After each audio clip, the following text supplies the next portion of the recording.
Okay.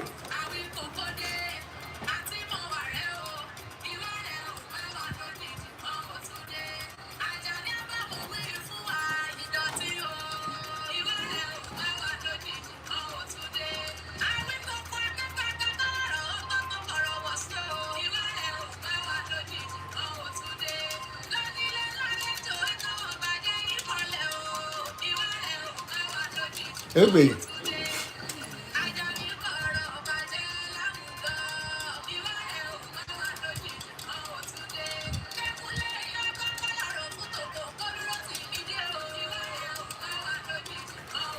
please, as you are coming in, help me begin to share. Help me begin to bring people on, and as they are joining, please help me follow this page, Rotimi Daniels Foundation. Okay.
Oh, yes. All right. Good morning, good afternoon, good evening from wherever you are going to be watching this. YouTube family, I appreciate every one of you. Mystery_Berry Stories, how are you doing? On TikTok, I appreciate every one of you for being here already. And if you have not followed this new page, Rotimi Daniels Foundation, please, I implore you to do so, and please help me invite so many people to come and join. Tender Heart, Ambassador Dekunle, I appreciate every one of you. Thank you so much for being here already. I will not be able to run on Facebook today, as I look forward to having another gadget which I can always use. Jack Olushola, thank you for following. Once I'm done with the live video, I will follow everybody back.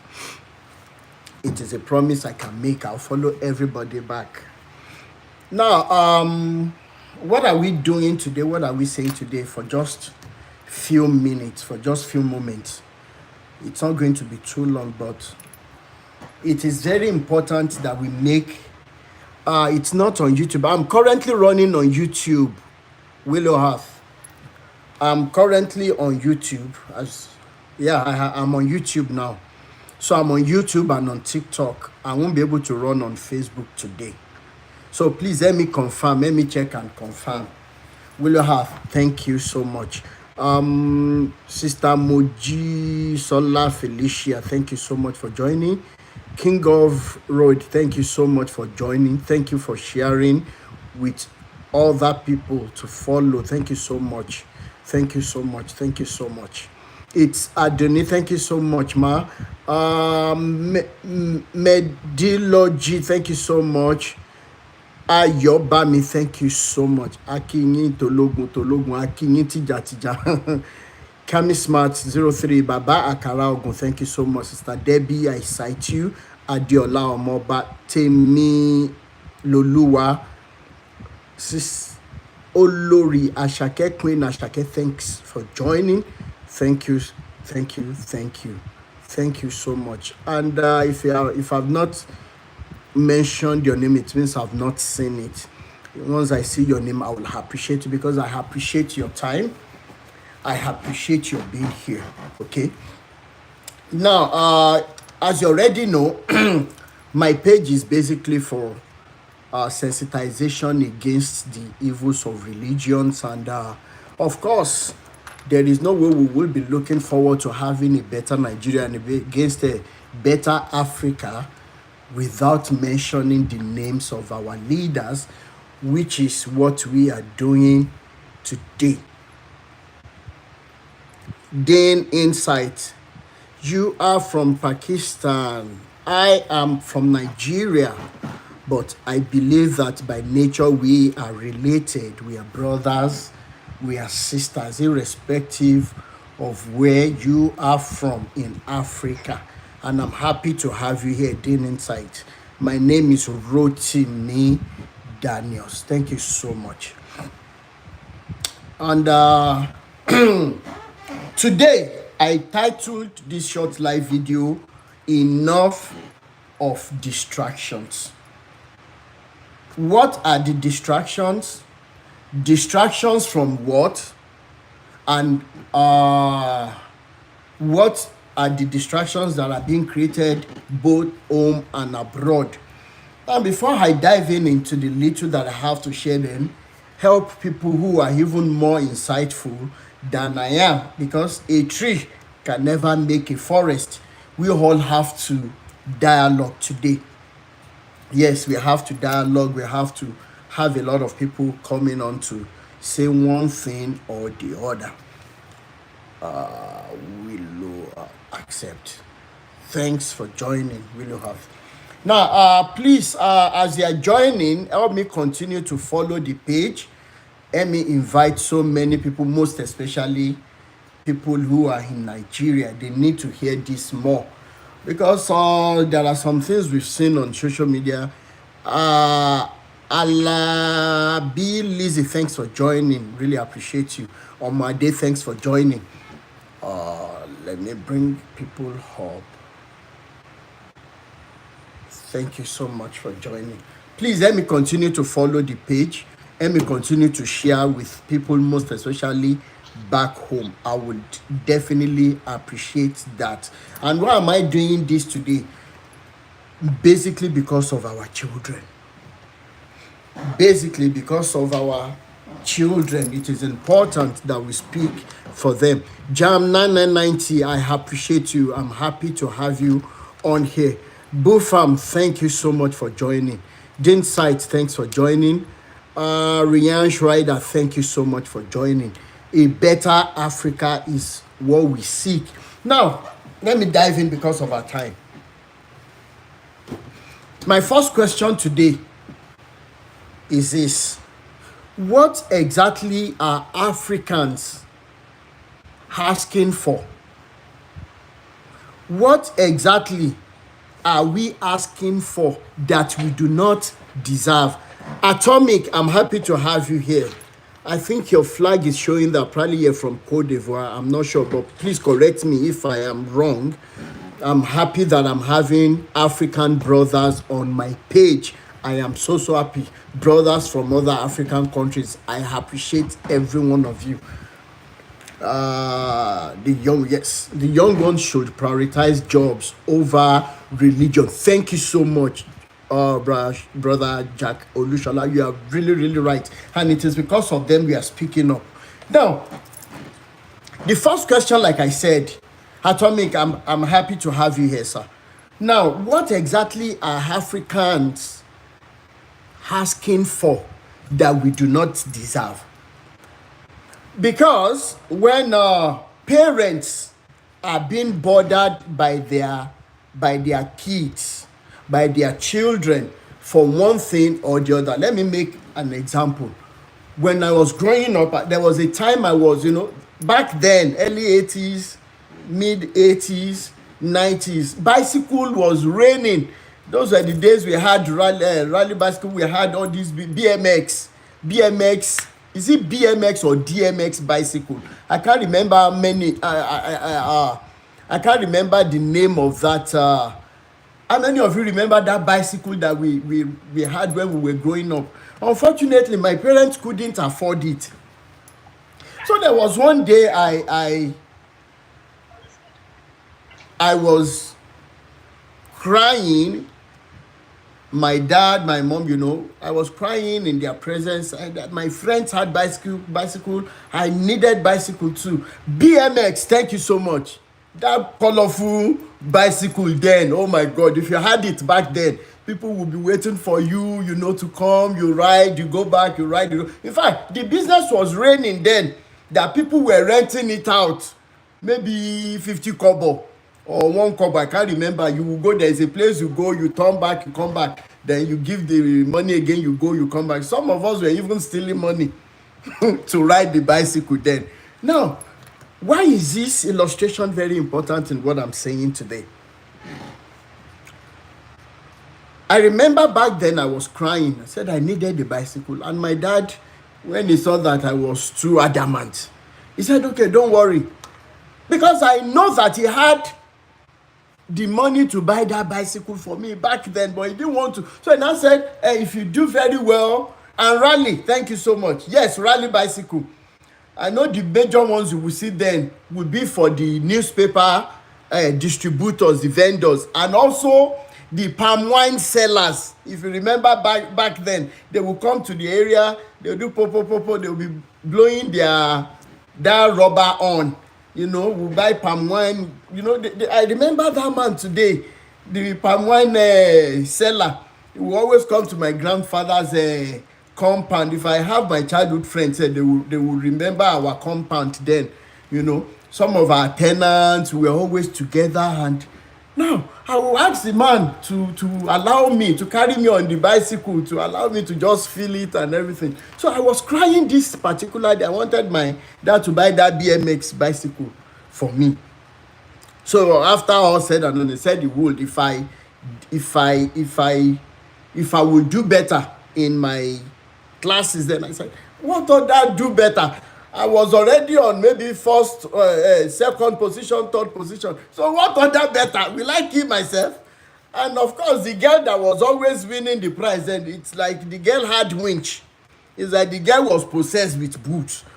The harder you try, the more she will come first. So anyways, that's by the way. Now, relating that story to Africans today, 2024.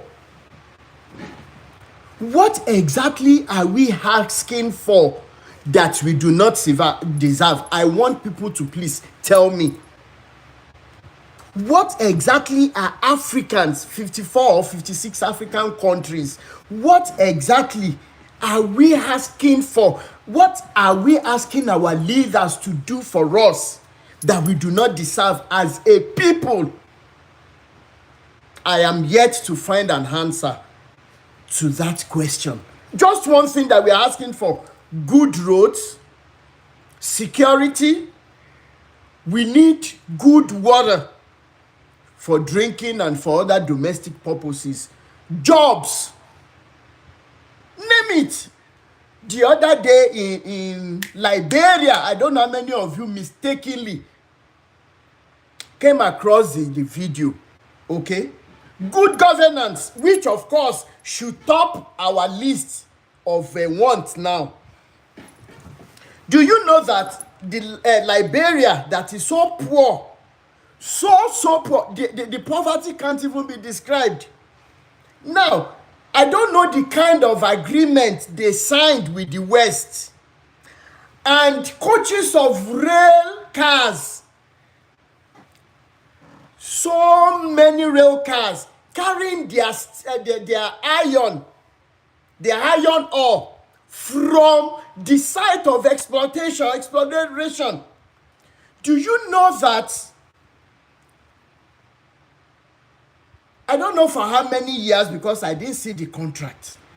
But my question now is, why should the West be able to take over such a vast amount of resources from Liberia? Yet, what is the population of Liberia today? That the people will still be living the kind of lives that they are living. That's number one. Ashman, I'm happy to have you on here, sir. I am from Nigeria. I am from Africa. And that's why you always see this on me. A proud African. And African I will always be. And that's why I'm speaking up for Africa today. When you consider the major resource that they use for making of the iPhones that we buy, iPhones, even lithium that what is this? Elon Musk uses for making the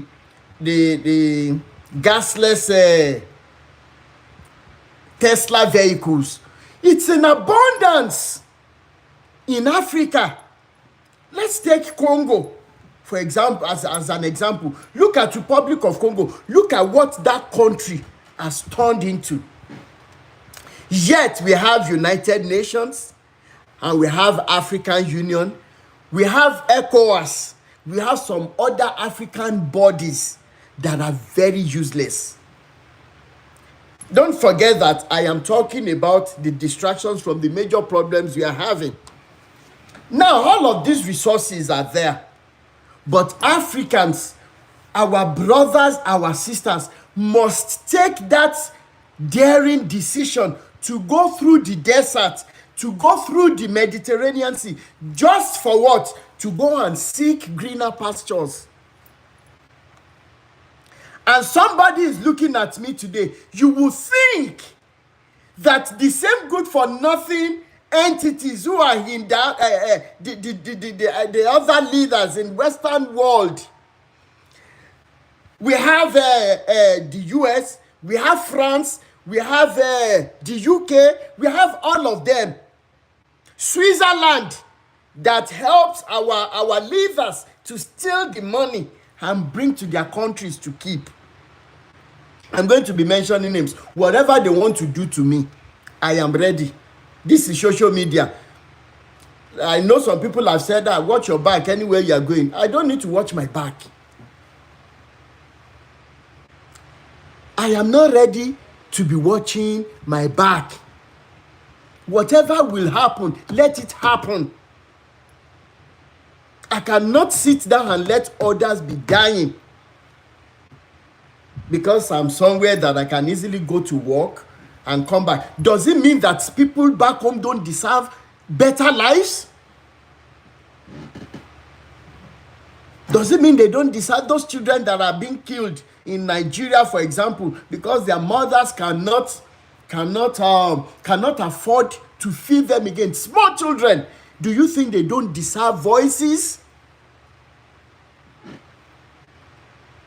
Do you think? Now, what am I trying to say?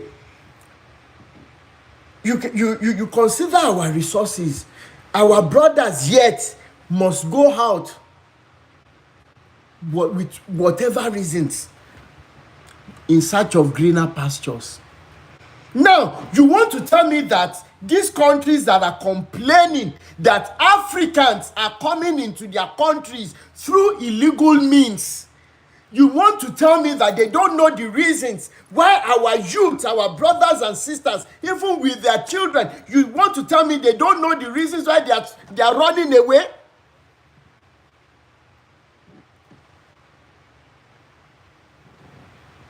You think they don't know? You think they don't know the policies? If you go on my page, there is a video that I posted again. Africans, the same Africans that we are speaking up for, they are not ready for this deliverance. Unfortunately, they don't know what has come upon them. About 3-4 years ago, we could say that Africans didn't know what was coming upon them. But currently, I will tell you that Africans do not know what has come upon them.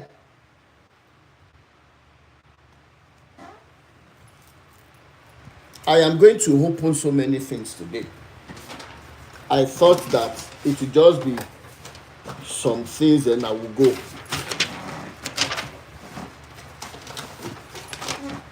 Shit.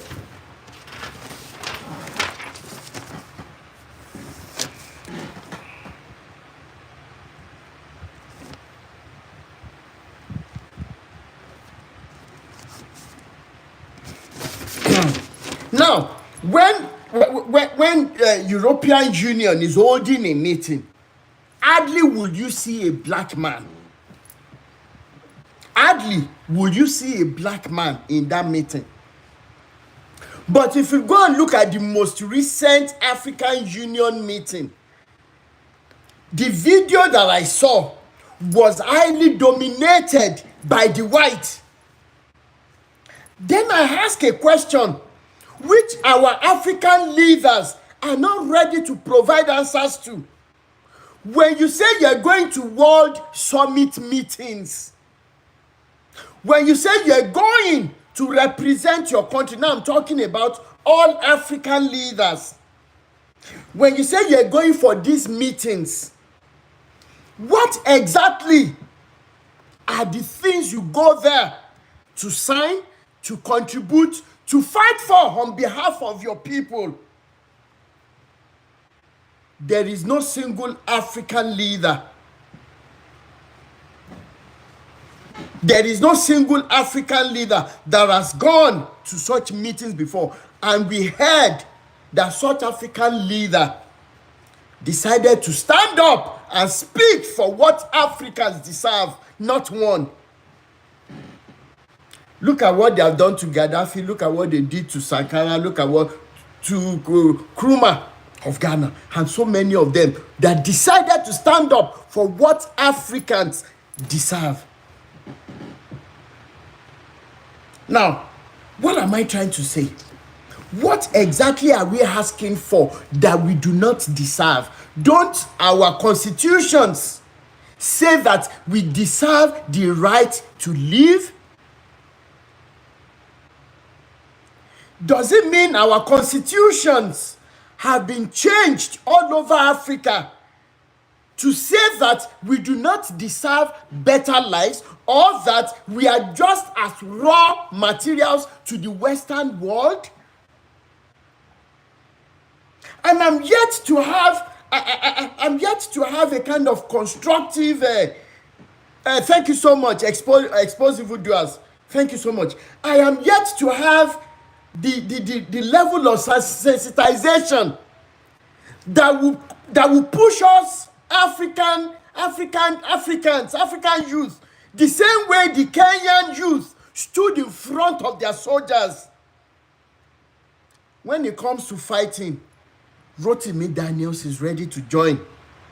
Don't ever think that because I'm outside. Well, once it gets to that level, there is a difference between dying honorably well than dying like a pauper, like a non-entity. I am telling you the truth. And I've said it before. I will say it again in this video that if need be, I would rather want to go down in history with the likes of Nkrumah, with the likes of Sankara, than be in the league of those who get abroad and they feel they have escaped everything. No, this is just the beginning of the fight. And I don't know why my spirit is always going in this direction, especially when I have to talk about Africa. Africans, we need to rise up and see what is happening to us today. Look at all the resources that we can boast of. But the ones that we'll be talking majorly about today is the agricultural sector that so many people are looking away from.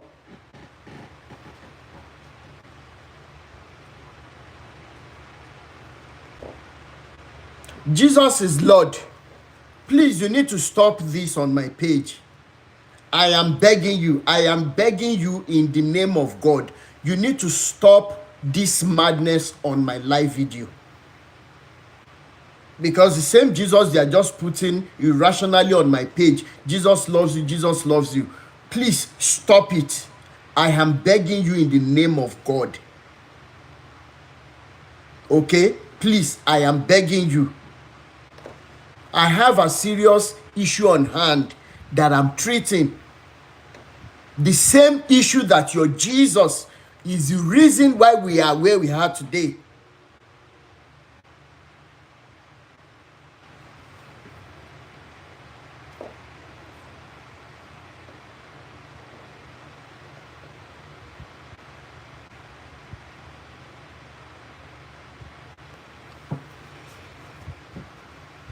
All right. Sorry for that little distraction.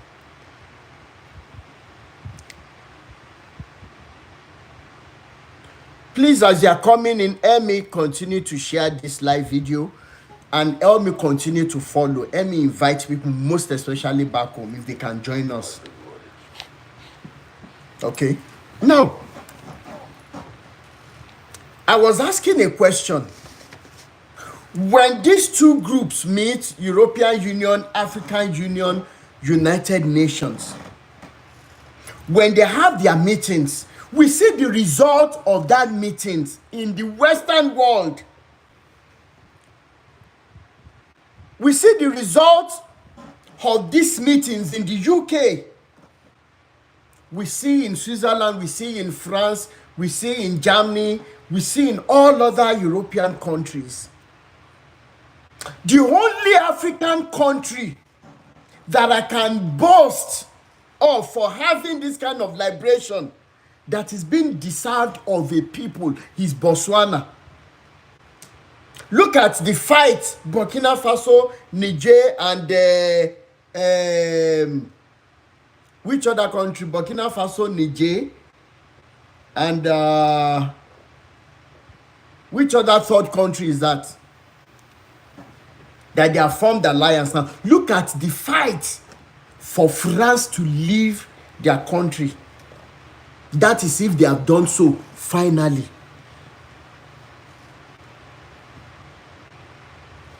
Our education has been totally foiled.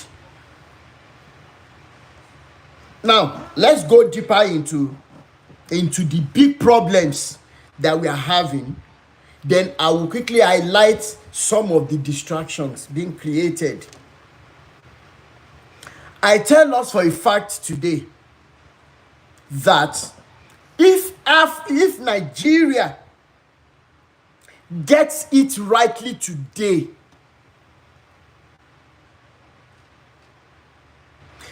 there is every possibility that other African countries, Brother Emmanuel, I'm already following you using this new page. If Nigeria decides to stand up today, if Nigerians truly see themselves the way they are today, because the day a madman realizes he's a madman, that's the day that man gets better. Okay?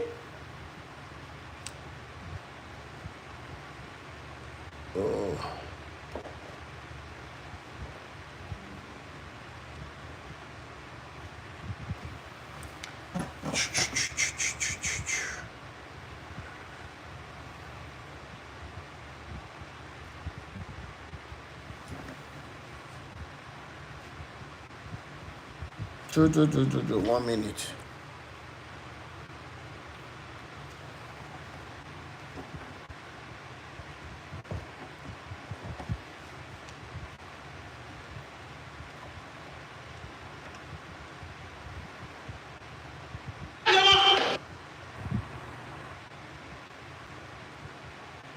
Thank you so much.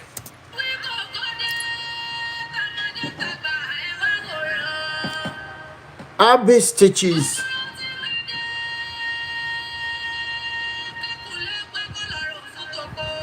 I just resumed. Abbey stitches. I am using the new page which is Rotimi Daniels Foundation. Rotimi Daniels Foundation. So I'm using the new page because of the issue that the other one has been having. Now, I was saying something. If Nigerians decide to step back and take the bull by the horn, the other African countries will forever appreciate us. The other African countries will be awake, they will be liberated if we decide to stand up today and fight for our rights. Okay, now at the end of the day, what am I saying? The major, apart from the other resources that are traveling in mass to other Western countries, and like I said before, that if you are abroad as an African, what you are enjoying is being served by the blood of people back home. It's either we accept it as the truth or we leave it.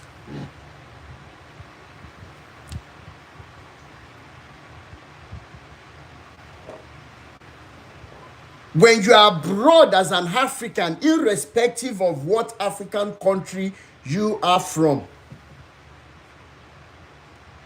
once you find yourself outside the shores of Africa, once you find yourself in diaspora, and you get there, you're enjoying life, you're enjoying this, you can go get iPhone and pay gradually, you can get Tesla vehicle, you can do everything. Always remember this, that a life is being damaged back home. And that life being damaged back home, the person might not be directly related to you. But I can tell you wholeheartedly today, it is the blood of somebody's family that is being spilled for you to enjoy what you are enjoying. Why did I make this statement? Number one, most of these countries we have run to, they don't have resources. They have politics, they have policies that they have imposed on us in Africa. Policies that enable them to have free access to all the resources we're supposed to be enjoying back home. They have successfully put in place policies that have reversed the order of the day. Unfortunately, I will explain it to them today.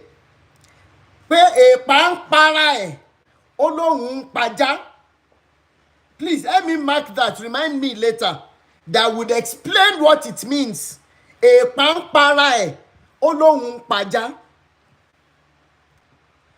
has been no generation that tampered with the regular and set order of things that didn't live to regret it. Now, in the late 70s, early 80s, I remember that the first kindergarten that I ever attended, I still remember that day vividly. I was taken to Alafia Nursery and Primary School. I don't know how many of you remember that school in Ibadan. By Orogun Junction.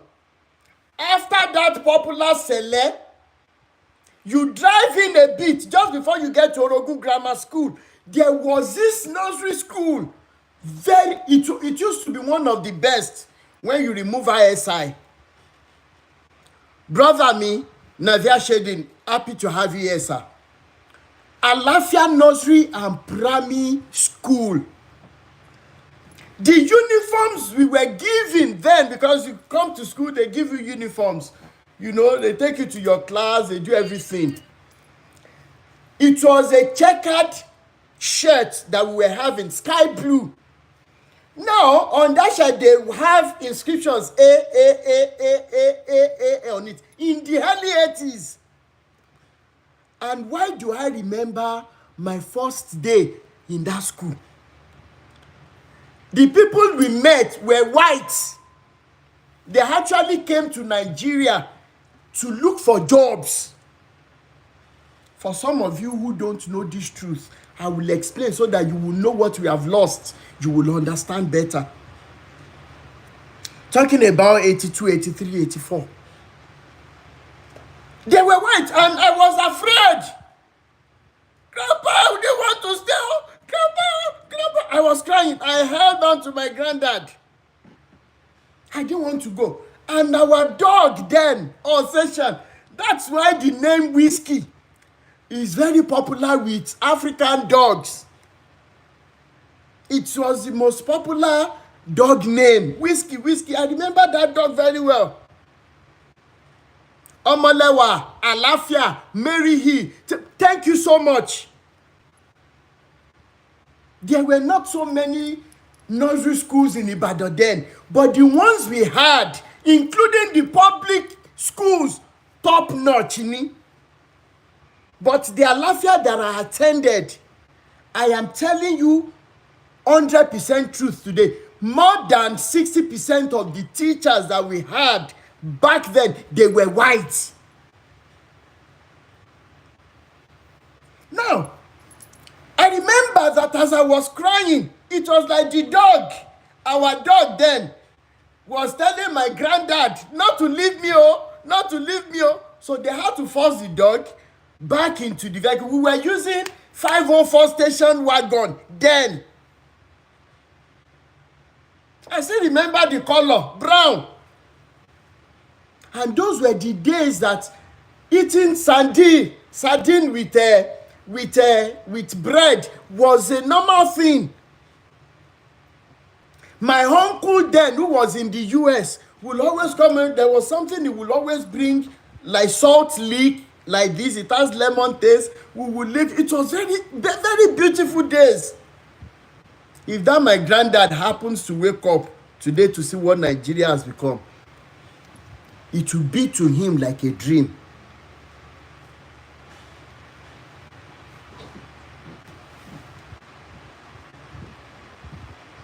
It will be to him like a dream.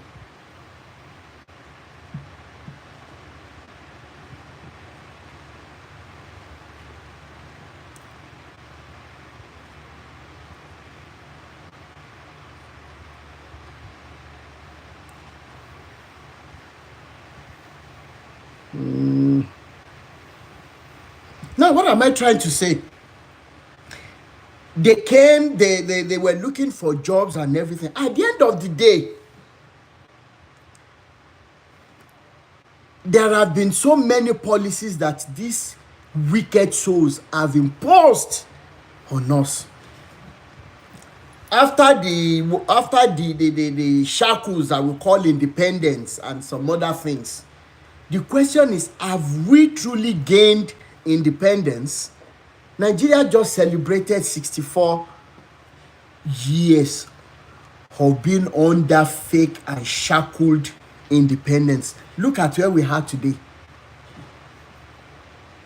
Now, when we consider other resources, okay, you can say, oh, we don't even know much about that.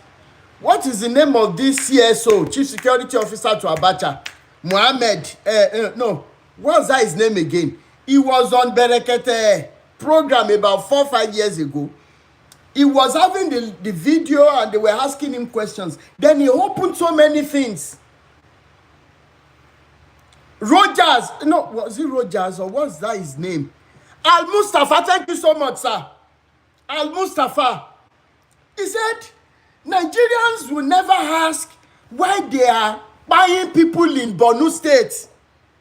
The same state that nobody would want to live there. You can go and sightsee. Maybe if you happen to travel to Yankari National Park, you go to Bauchi State, Because I've been to Bauchi State, have been to that Borno State briefly before for 1 or 2 days when I was in Bauchi. This is a state that the land, you have to do a lot of things to be able to cultivate the land. Then Nigerians are now asking, why are they killing? Why are people being taken out in Borno State as hot as it is? And truly, Nigerians, we need to start asking questions. I must let you know today that the resources they discovered in Borno State, Zamfara State, Plateau State, Adamawa, and some other ones, we just think that they played us into believing that it is Fulani headsmen. No, how can a rational thinking being even accept that? Ibashe Yogu, welcome, sir. How can we accept these lies sold to us when the big players are our politicians that are being paid to look the other direction when we are being taken out? Al Mustafa stated in that video, they never allowed that video to go viral. No, they discovered Californium. What is California? It's one of the resources needed to build nuclear weapon. And I've asked again, who are the people that sat down and said, these are the countries that are allowed? Chocolate Dimples, happy to have you again. Thank you so much. Who are the people? In what organization? In what meetings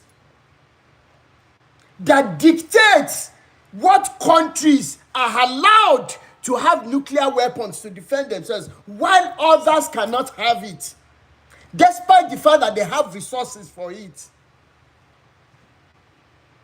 That it took Russia to now be helping Burkina Faso to help this Traorid to be building nuclear weapon. I still don't understand it today. And as much as we don't understand it, we still have more questions. As at 3-4 years ago, Californium was selling for $27.1 million per gram. How many Nigerians know this? But Nigerians can come up and say, Bobrisky,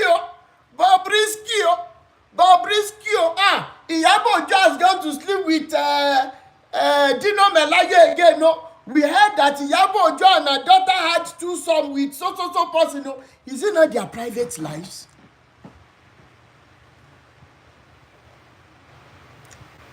Give or take, if I were to have a lady beside me now, and the lady is parading her chest up and down, this live video will be I can't even describe it.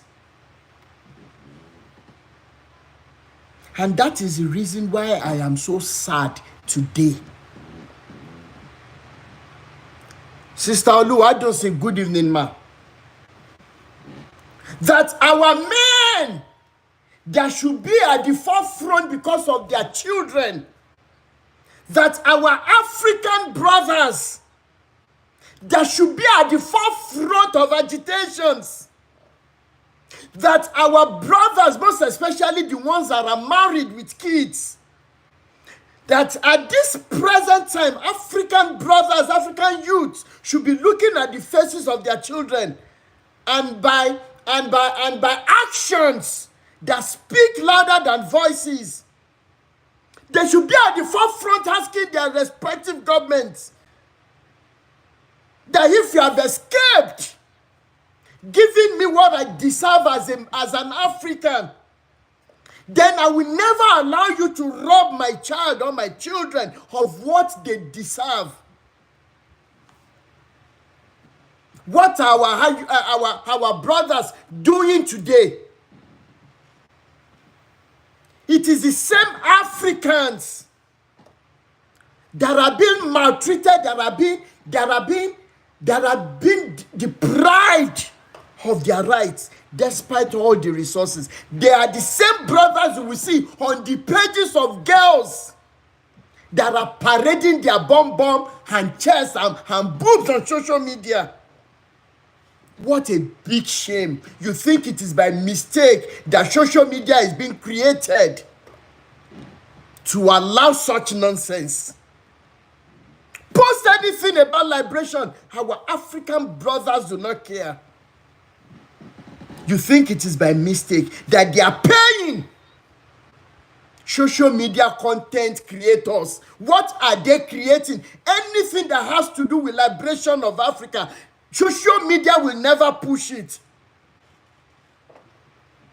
If you think I'm lying, find those pages on Reels, Facebook Reels. I have reported so many pages. I have reported, and the only thing Facebook will tell me is you can just block those pages. They can't bring them down. Pages that are destroying the lives of our children. That is where you will find brothers. You will find brothers that are supposed to be weeping. I have made comments on few of them. The same brothers that I'm speaking for today, they are the ones that came to abuse me. Where our girls are being paraded. Is it not a shameful thing that our mothers who were taken into slavery? If you don't know history, go and get history as a black person. That our mothers from African continent, they were paraded as non-entities by these wicked souls that brought religion to us. The same people that told us in Matthew, in the book of Matthew, that whosoever looks unto a woman, you are bringing me a book that whosoever looks unto a woman lustfully has already committed adultery in his heart. Immediately you gave me that book. Immediately you hand over that book to me. The next thing is you gather my mothers, you gather my hands from African continents. You are taking them to your sugarcane plantation and you are going to be parading them as harlots.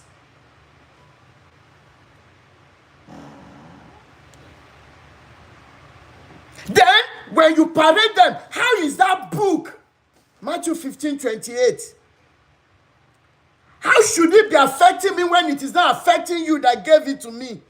Let somebody make it make sense to me.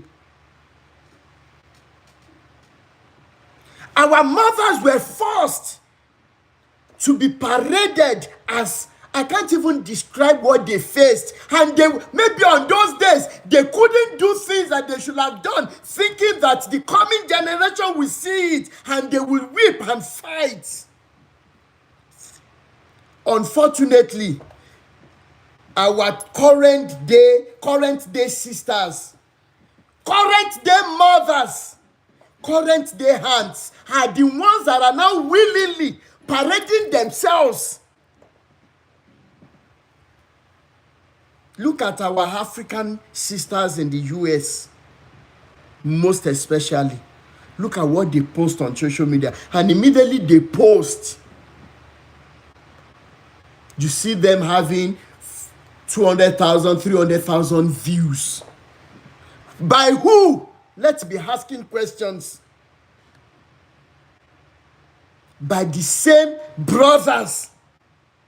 By the same men who carry grace upon their heads, but they don't know it. I weep for this generation. Then I've asked some of my brothers. I've asked some of my sisters who post such. I asked them, I go in their inbox. I said, these men who tell you that you are beautiful.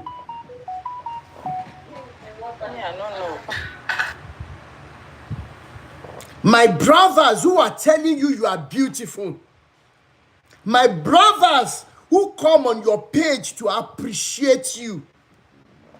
When you post your cleavage, you post your bum bum, you shake your bum bum shamelessly. Go and tell my brothers to ask them.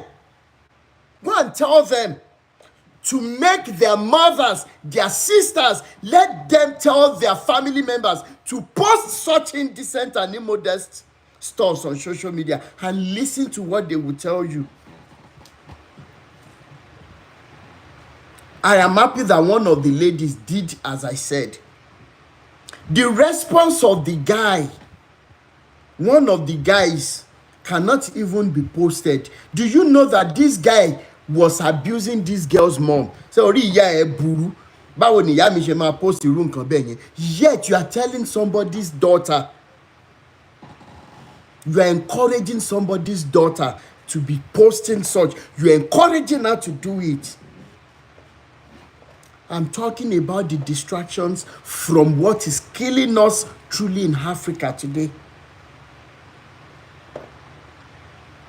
And until when you and I decide to look in the faces of our children and see that we have destroyed them, they are crying. It's like the picture of our children that I see today is like being under a falling container. They are still alive, but there is a need for SOS cry on their behalf.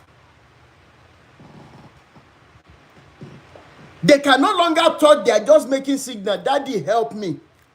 Imagine your own lovely child under a crumbled building. You're looking at their faces, your lovely children. You're looking at them. Yet, the only thing you need to do is to remove the crumbs from them, from on top them, so that you can rescue them. But instead of doing that, you are heaping more on them. How did we get here, guys? It is not a mistake. I have spoken with Mr. Macaroni before.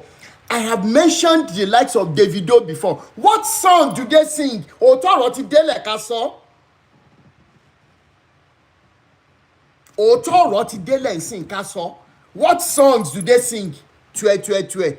That somebody like Naira Marley will be having 10 Nigerians subscribing to his page. Somebody who openly advertises drugs, and yet we good for nothing parents will come out. We say we are condemning drug, oh, we are condemning this, oh, and you are not asking what songs, how many CDs, how many songs does the likes of the Davido sell that enable them to be able to afford what they flash into the faces of our children in such a way that we parents don't no longer mean anything to our own children. Because we have lost respect in their presence. Hello, host. Good evening there, Carly.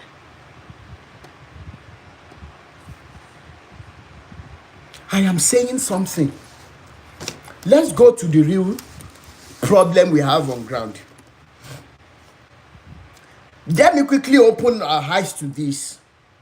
When it comes to the crude oil, the only major resource that Nigerian leaders they are ready to buy anybody. That somebody like Tinubu will be going as far as Malta to have refinery, as posted on social media about a few weeks ago. How many of your church pastors have what do they call it? Oil blocks that they have divided amidst themselves? How many of them?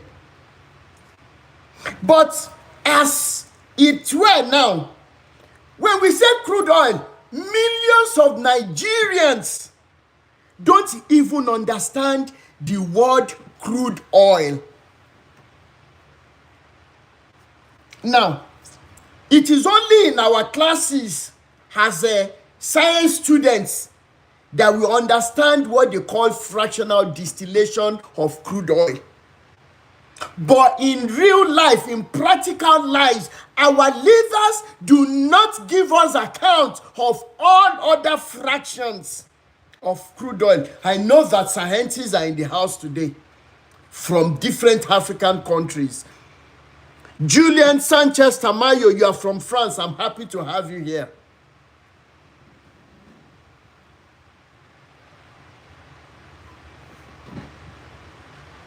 And you are right, there is no future for African youth. As we speak, our African brothers are going to buy again in Mediterranean Sea, in those deserts. I saw some videos about 2 days ago. I wept. The trucks they were using, Toyota Hilux truck, being used to convey them. If you see the way they load our brothers and sisters, and they got to a section where the road was not good, so many of them dropped from the truck, and the driver didn't wait at all. And that is where they will buy, unless miracle happens. This is a problem that has persisted for so many years, and yet there is no decision to hinder our brothers if they have even hope of 1 square meal per day in Africa. So many of them wouldn't have died in Mediterranean Sea. So many of them wouldn't have even left in the first place. What are African leaders asking us to do when we will struggle to send ourselves to school, and we will struggle without hope to finish schooling despite the stress? Then after schooling in Africa, you come out and there is nothing to eat.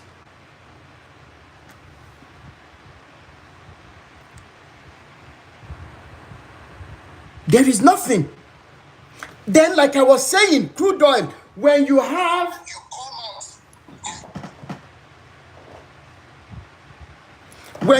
crude oil, let me get a bottle.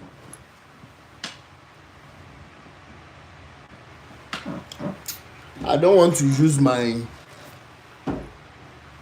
If you have crude oil in this container, so many of you who were science students, or you have some minute levels of orientation when it comes to sciences, please tell me if I am lying in this explanation. When you have crude oil thrown into this container, immediately, and I want our leaders, our African leaders, to be listening to me, because their conscience must be seared when they know that some of us are not sleeping, we are not buying the distractions. When you have crude oil in this container and you apply some levels of source of heat, like to increase the temperature, the first fumes that will come out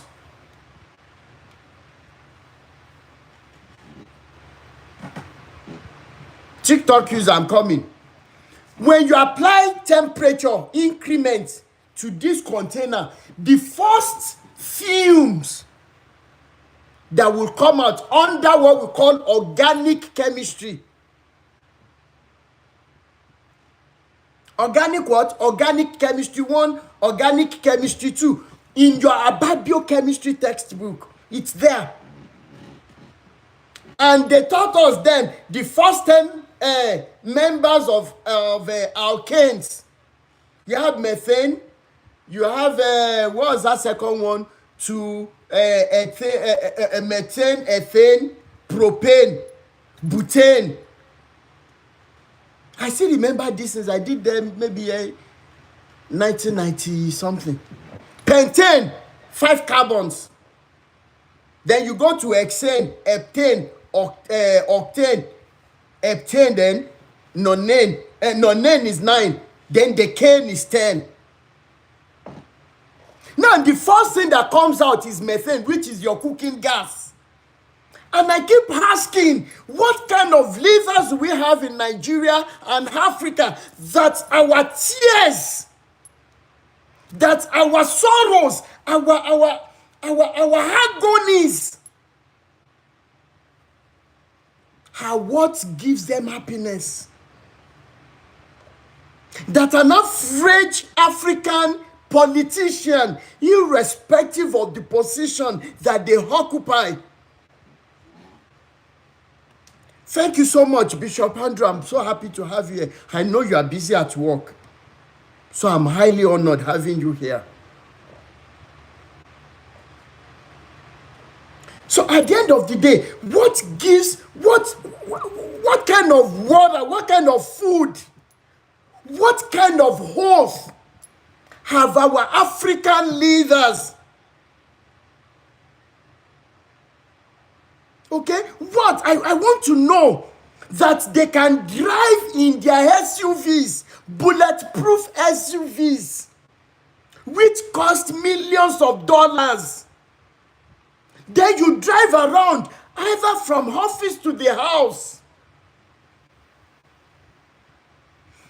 Then you go from your office or whatever to the market. Your wives, they go to the market. You see these things.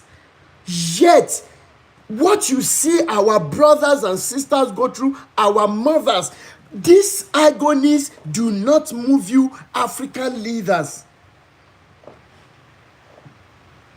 Now, at the end of the day, the products of the crude oil, starting from the cooking gas, you go to kerosene, which they call paraffin, you go to a lot of things, it's just so much. Then diesel and so many things. The last aspect, which is called the bitumen, which is that black residue, is what they use in repairing, in making roads for us.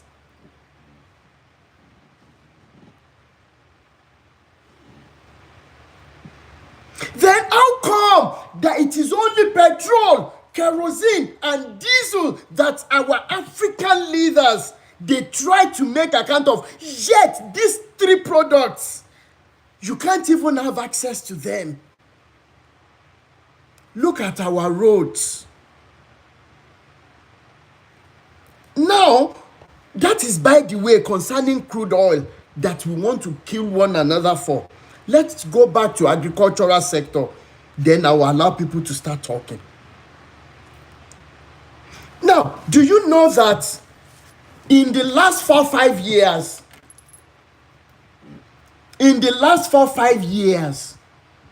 in Nigeria, for example, we have always carried out mass burial of our farmers.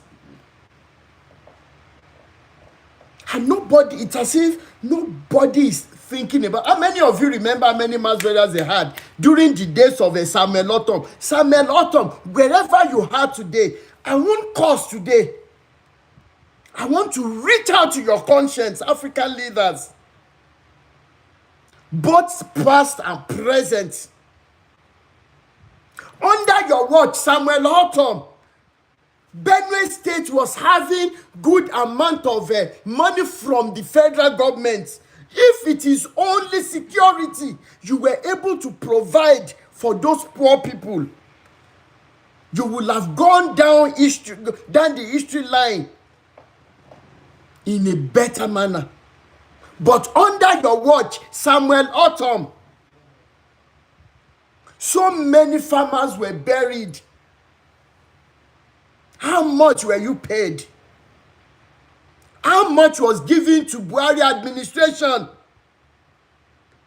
How much is Tinubu administration collecting currently from the Western world? And we were so deceived that it is the Fulani herdsmen. So many of us don't even want to relate with Hausas in the market again. And I tell you for a fact today, if you have ever been to the north, you will realize how beautiful inside out are these Hausa people that are being painted as evil to us in the southeast and southwest. The most beautiful souls I have interacted with in Nigeria, they are still Hausas. Leave it or take it. We grew up with them. And that is why we had Sabo. If you remember Sabo, we were going to Sabo. I remember at Ojo Express, we had a Sabo where we were always going to watch Indian movies there. Amala and Lole ile film. Wọ́n pa wá ńgbà yẹn now. How many of you remember during the days of Sholay, Indian movie, Sholay, Tufan, Ye Vadaraha? How many of you remember? Jalima, Jalitige. We saw these movies in the midst of Hausas.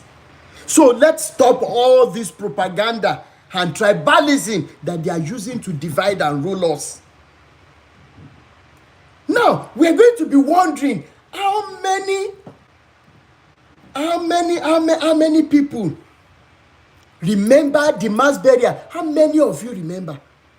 Why did Chief Sunday Igboho, why did he stand up to go to Igangan? That somebody came from the US to establish back home and he was spied like that. By the same people that were being weaponized by the West. They look for our own brothers. They give them weapons. They push them out. During COVID-19, how many of you remember the trucks of trailers that brought them from the north?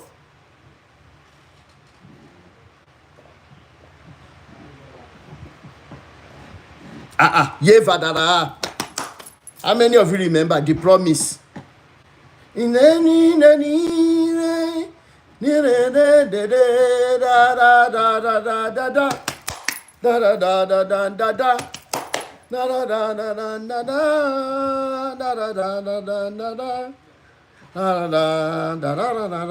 you know, sister Yowala lekora yin si Tufan, Sholay, Anthony, Dusty Nambari, oh Dusty Nambari.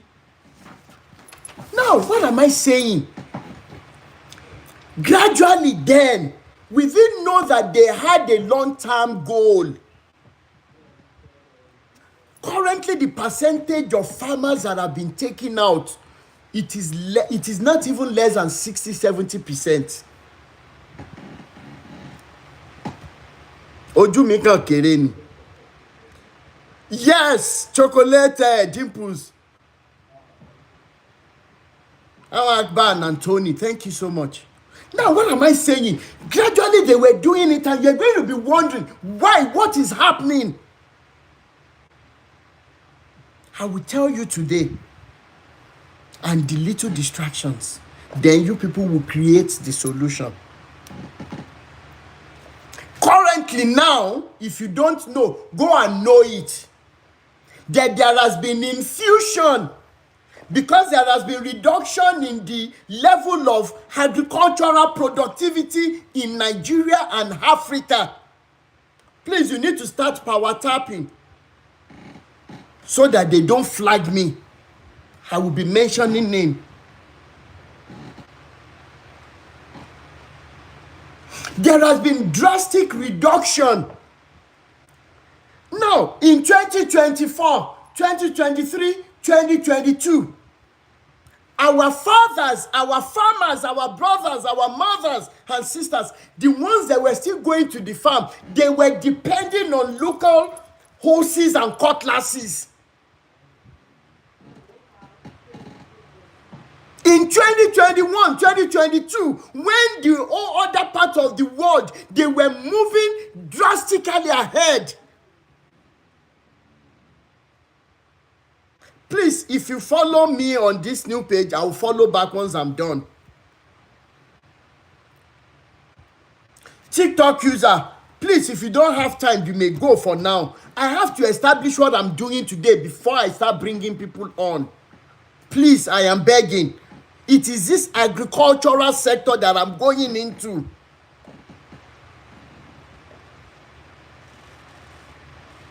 And so many of you have been sleeping. You are easily getting distracted by rubbish on social media. You think it is by mistake that farmers were being taken out in Nigeria and other parts of African continent? There is only one reason. So that when farmers are gone, with the fear that is being created, some of us who are still interested in farming business, we will not be able to go again. And if we don't carry out agricultural activities again, there will definitely be a reduction in the seed that we can have access to. Then the next question is, how are we going to be getting seed? And this is where GMO food comes in. Genetically modified organism food. How many of you have seen how cancerous issues have skyrocketed in our midst today? Things that were not heard of when our forefathers, when our fathers and mothers were growing up. Nobody is asking. And stylishly, they have infused. Look at Kenya. There is a politician that was, and a pastor that they were shouting in Kenya that this GMO food will create a big problem because, number one, so many of you don't know, the corn you might be eating in Nigeria today might be a GMO corn. Apart from the damaging health issues that this food will bring,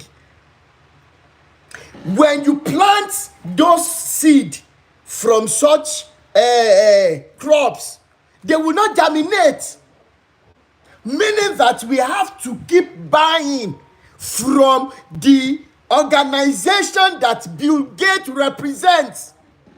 Why do you think that Bill Gates wanted to see the face of Tinubu? You think that Bill Gates just wanted to see the face of Nigerians when he came?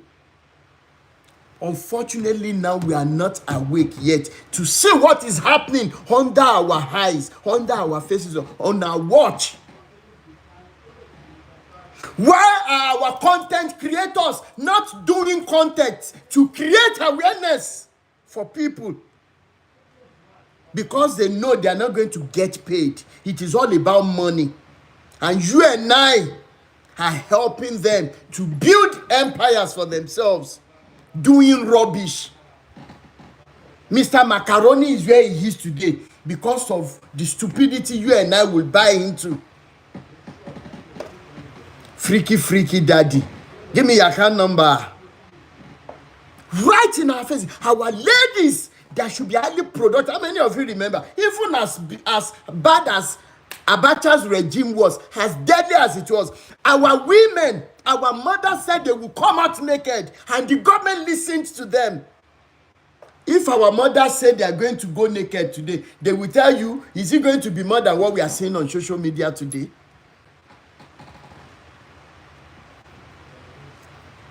Now the hunger in the land will make us accept just anything. Even what is worse than GMO food, we will accept it.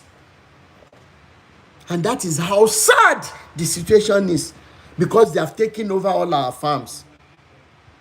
The government can go after the likes of Sunday Igboho, and outside the shores of Nigeria, they could go after Kanu Nnamdi outside the shores of Nigeria. Yet, the few Boko Harams, the few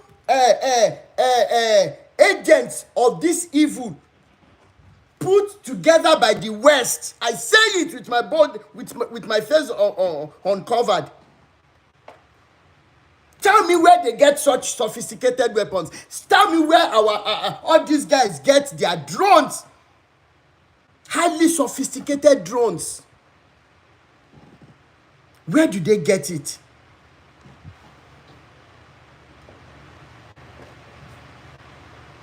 Where do they get it? Yet our brothers and sisters back home are dying every day.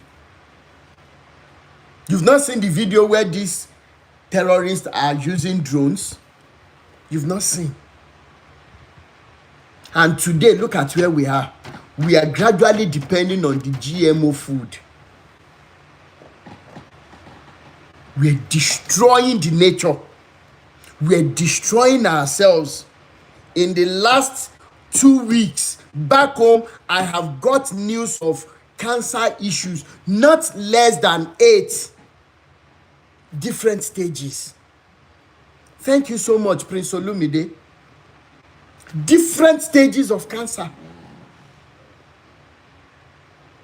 And we're going to be wondering why. Where are they coming from?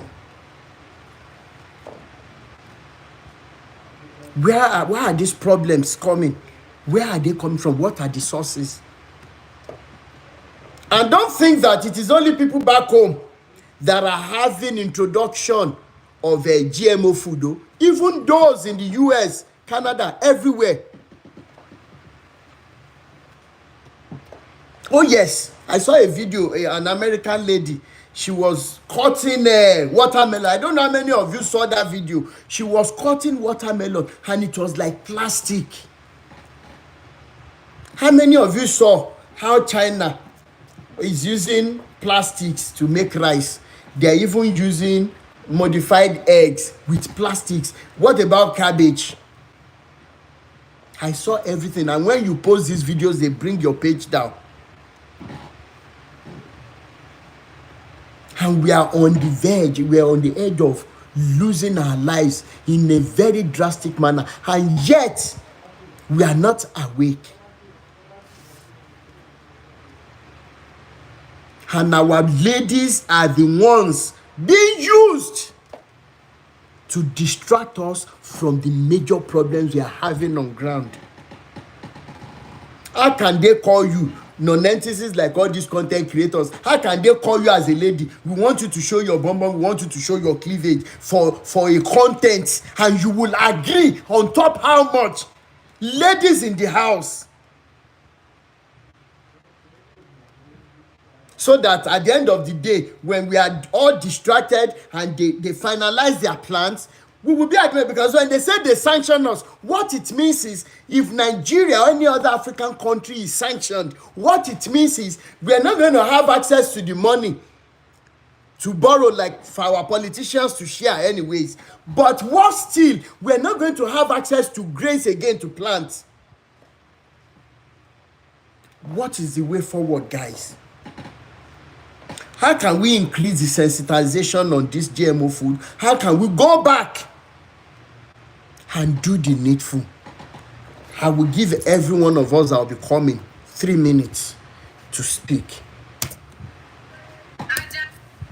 Ambassador Adekunle, I'll bring you on. Baba, yes, sir. Ẹ má bínú ọjọ́ òní náà, ọjọ́ Sunday.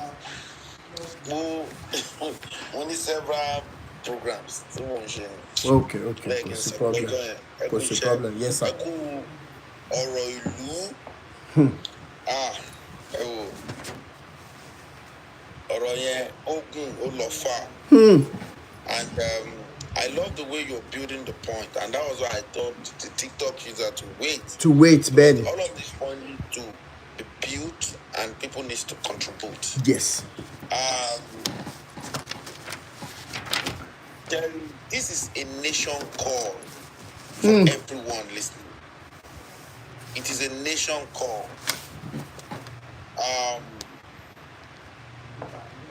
It's quite unfortunate.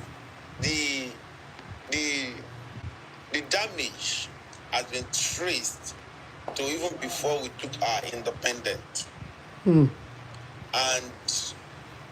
the people that took the independence, they were very, very selfish. Oh yes. Which they destroy. If you look at what the white people left for us, what they left for us, don't feel it for Kala and Conte last should be the same British that colonized America. I will not colonize one now.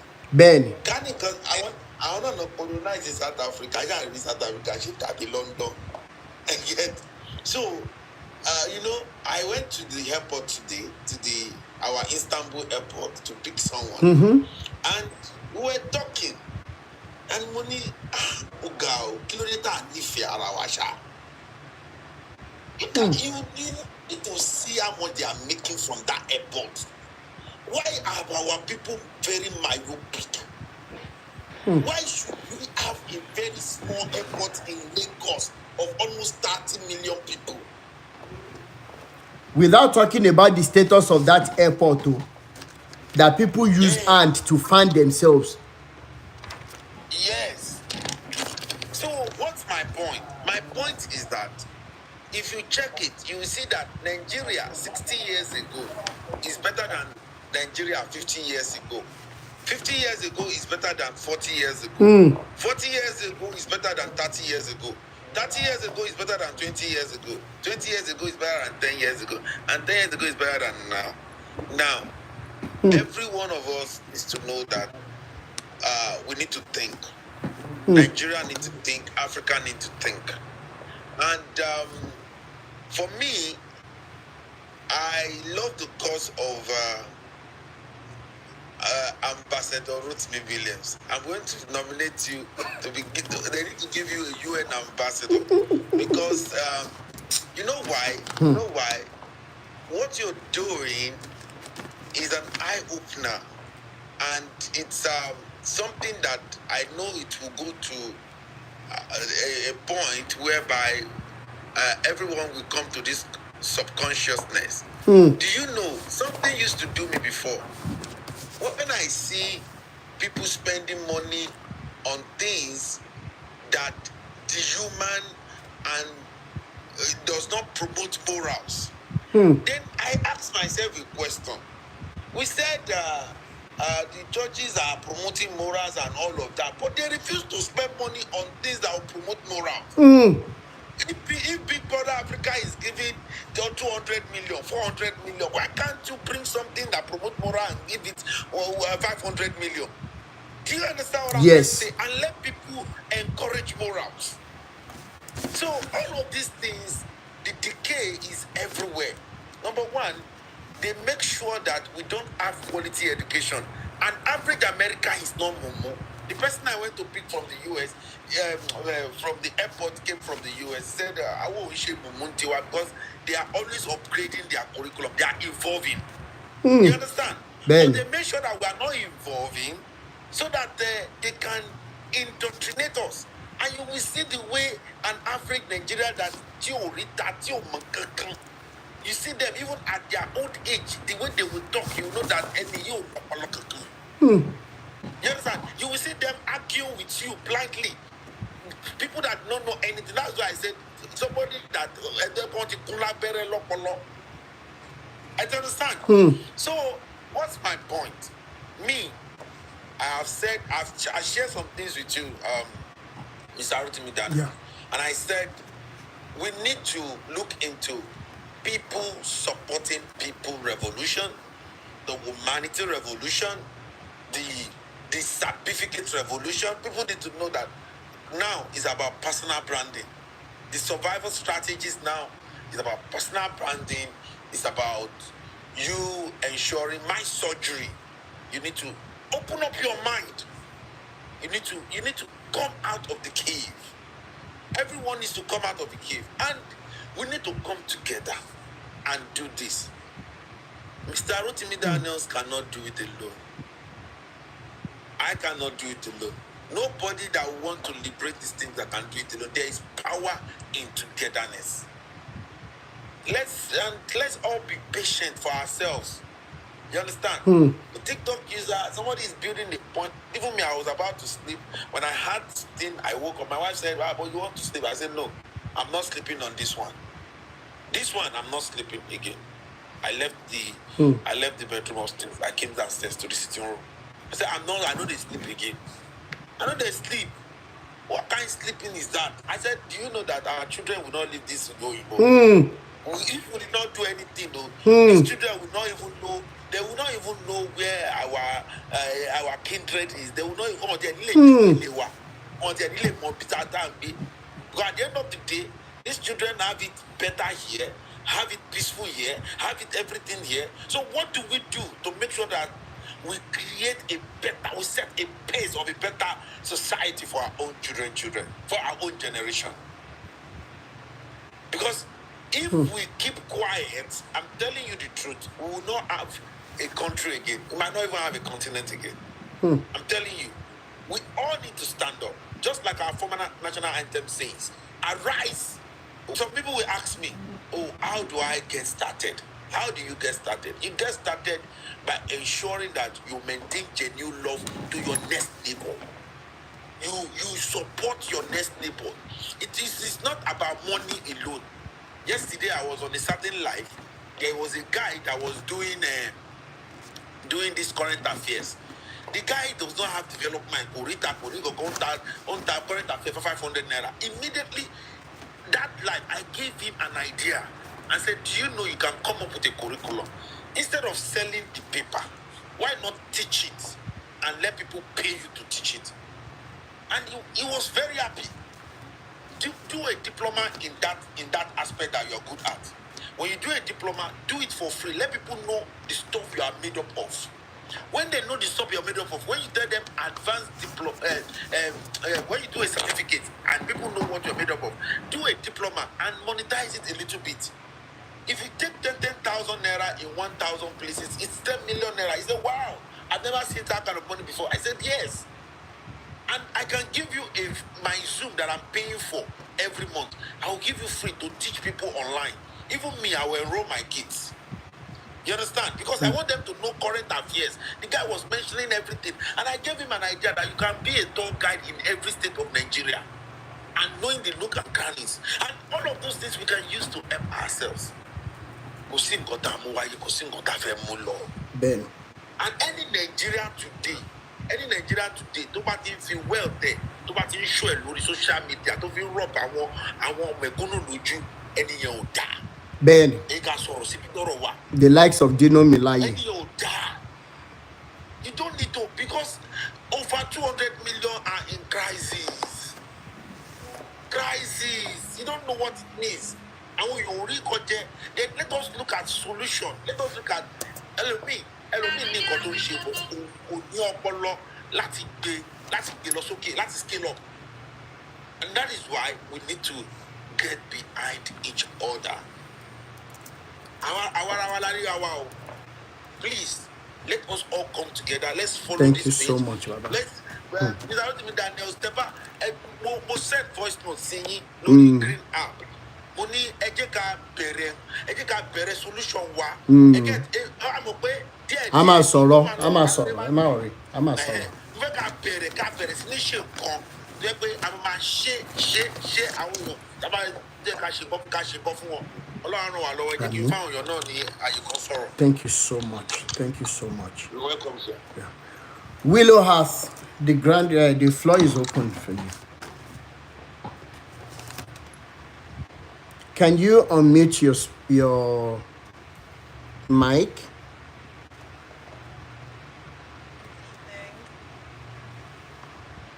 Hello? Good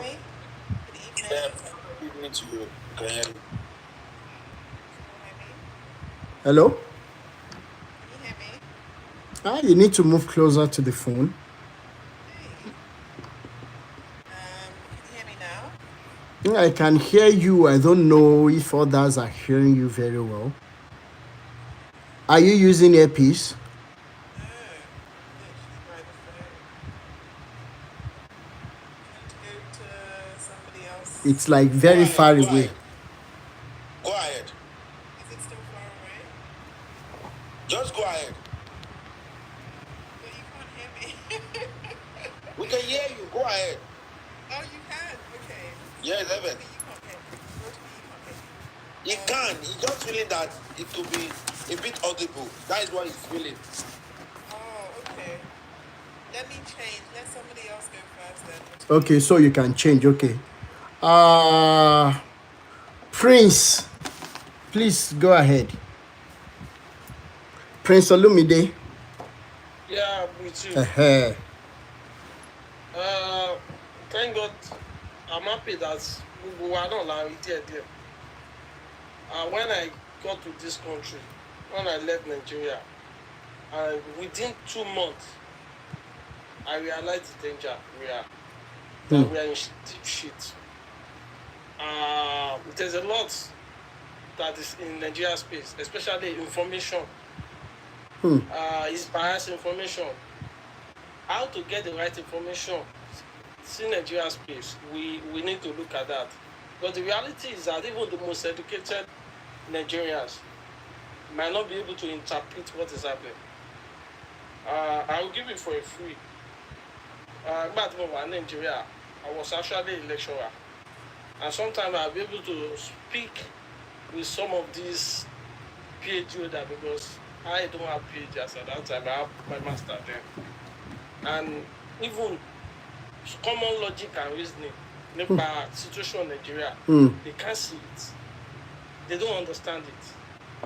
And when education is meant to solve problems, unfortunately, we can't use this to solve our problem. And sometimes you look at it with the level of exposure that we have as a country, as individual person, when we cannot solve our problem. The issue is that they have planned this thing for so long. And the colonization is still there. They have not left us. And at the end of the day, by the time they destroy the place, they will come as people that are coming to give us solution, like they always do. They will create a problem, they will come with solution. And before people can understand that they need to act, they need information. Most of the platform, Nigeria platform, me, just like everything we are saying here, about GMO food, about insecurity. If you cannot protect your space, you don't own anything. It's like Moramoto, Mopak, Square. I don't own it. Anybody can come and steal it. So, and it means Africa does not own anything. We have about 67% of non-renewable energy is from Africa, and we are suffering. That's so bad. And for every region, like Congo, every area that they are solving one war or the other, you understand that there are resources in those locations. That itself should send a message to us that why are those people having problem? It's like I said before, why are we having more war? And the person in charge of bringing peace is one of the leading countries producing arms and ammunition. Why are we having more diseases? Where most of the people in charge of pharmaceutical companies, big pharmaceutical companies, are in charge of controlling the world. Are this just coincidence? Are people not really reading between the lines? There's a lot of issues that we have. Consciousness, we need to talk to ourselves. Because naturally, common black people we're a bit greedy. And personalities, we don't even believe in ourselves. Sometimes we have lost our identity. And we are so myopic in such a way that we believe we are lesser human beings. And everything that they told us in the past, we believe that is what is right. Like someone will tell me, if you want to hide an information, put it in a book. I remember when I came into the student route, in my class, maybe we are about 45, only 2 of them are indigenous, while most of us are Nigerians and Indians. And this happens almost everywhere. So I can realize that the most important thing to liberate people is information, education. And that is what you are doing. That's what this kind of platform is doing. So when we have more platform, more information and space, the right information, even the educational system that we are running back to, are not to solve our problem. Can you imagine that about 70% of people working in Dangote refinery today are not Nigerians? Because what we are teaching them are not what the students are learning, are not what will solve our problem. They are just not there. What they are teaching them are not what the kind of resources we have. We have soil, and our resources is locked under the ground. We are not doing mining courses. We are not doing specialty courses that talk to how to get our resources. Now, I am also an environmentalist by profession. I realize that anytime we go for a journal, most of us want to talk about global warming. But that's a lie. Global warming is not affecting us in Africa. But they pay you to speak about global warming than talk about problem like about food security, like basic problem you face in Africa. And so all of us just want to speak about what is affecting them with UV light. These are not our problem. So it is so bad that even the people that call themselves professors back home does not even understand that they are being manipulated against themselves. It's so deep. It's so deep. So deep, gone. And the information is just not there. Sometimes when I want to talk and somebody just says something, I'm like, I'm not communicating. These people cannot understand. And when people cannot comprehend even what you are saying, that's the problem. That's the problem. Communication cannot, you can't achieve any communication. So how do we make sure that we open the mind of our people to get the right information? How do we send the right information into Nigeria space? How do we talk to somebody where every places in my locality is about churches, about school, private schools, about when this has no liberators? If you do things the same way over the time and there's no solution, you have to change your system, you have to change your modality. You don't keep doing the same thing in the same way. It's not bringing a solution. But unfortunately, when you even talk, the way some people just like, oh my God, where am I starting from? So it's so deep. But I know that the only solution is information. I only want us to deliberate on how we can rightly inform our people, how this message can go to every nook and cranny. Everybody can get the right information. I know that most of the things that we have in our curriculum are not solving our problem. For example, I did a lot of courses, and most of the courses we are doing, you realize that you will be doing about a lot of courses that are not relevant to your line of study. I'm just talking about education sectors I knew one or two things about. And most of the things contained in those curriculum are not what they needed. And that's why people will graduate from a course and cannot compete. They cannot function properly. So even the religion aspect, most of these, they are being like, we know that's a money market now. It's a big money market. So it's so unfortunate that even before you raise your mouth, it's either they call you Antichrist or you are, because I was also fervent in church sometimes. But later I sat down and I looked at it and said, something is not giving. How will you want me to physically give you money and I have to wait for spiritual way of being rewarded by God? So there are so much. I'm not saying I'm still a Christian, but the Christianity we have back home, or the Christianity we say we are practicing, I don't understand that one. I don't think that one I understand it. So the reality on ground is that information is key. Right education is key. How do we have that? Then we also have to look at this, that if you keep pushing this thing too much, platforms like TikTok or all these platforms might not be able to support us to achieve our dream. Let's look at it from that angle. Because I'm being sincere, when they see that you are getting stronger, you are going to be liberated. Nobody wants their slave to go. Look at it that way. So we might need a platform to really send this message rigorously and pass the message to everybody that need to hear. And when we are becoming too big, don't be surprised. Something will come. There will be some mama. That's my opinion on this. Thank you so much.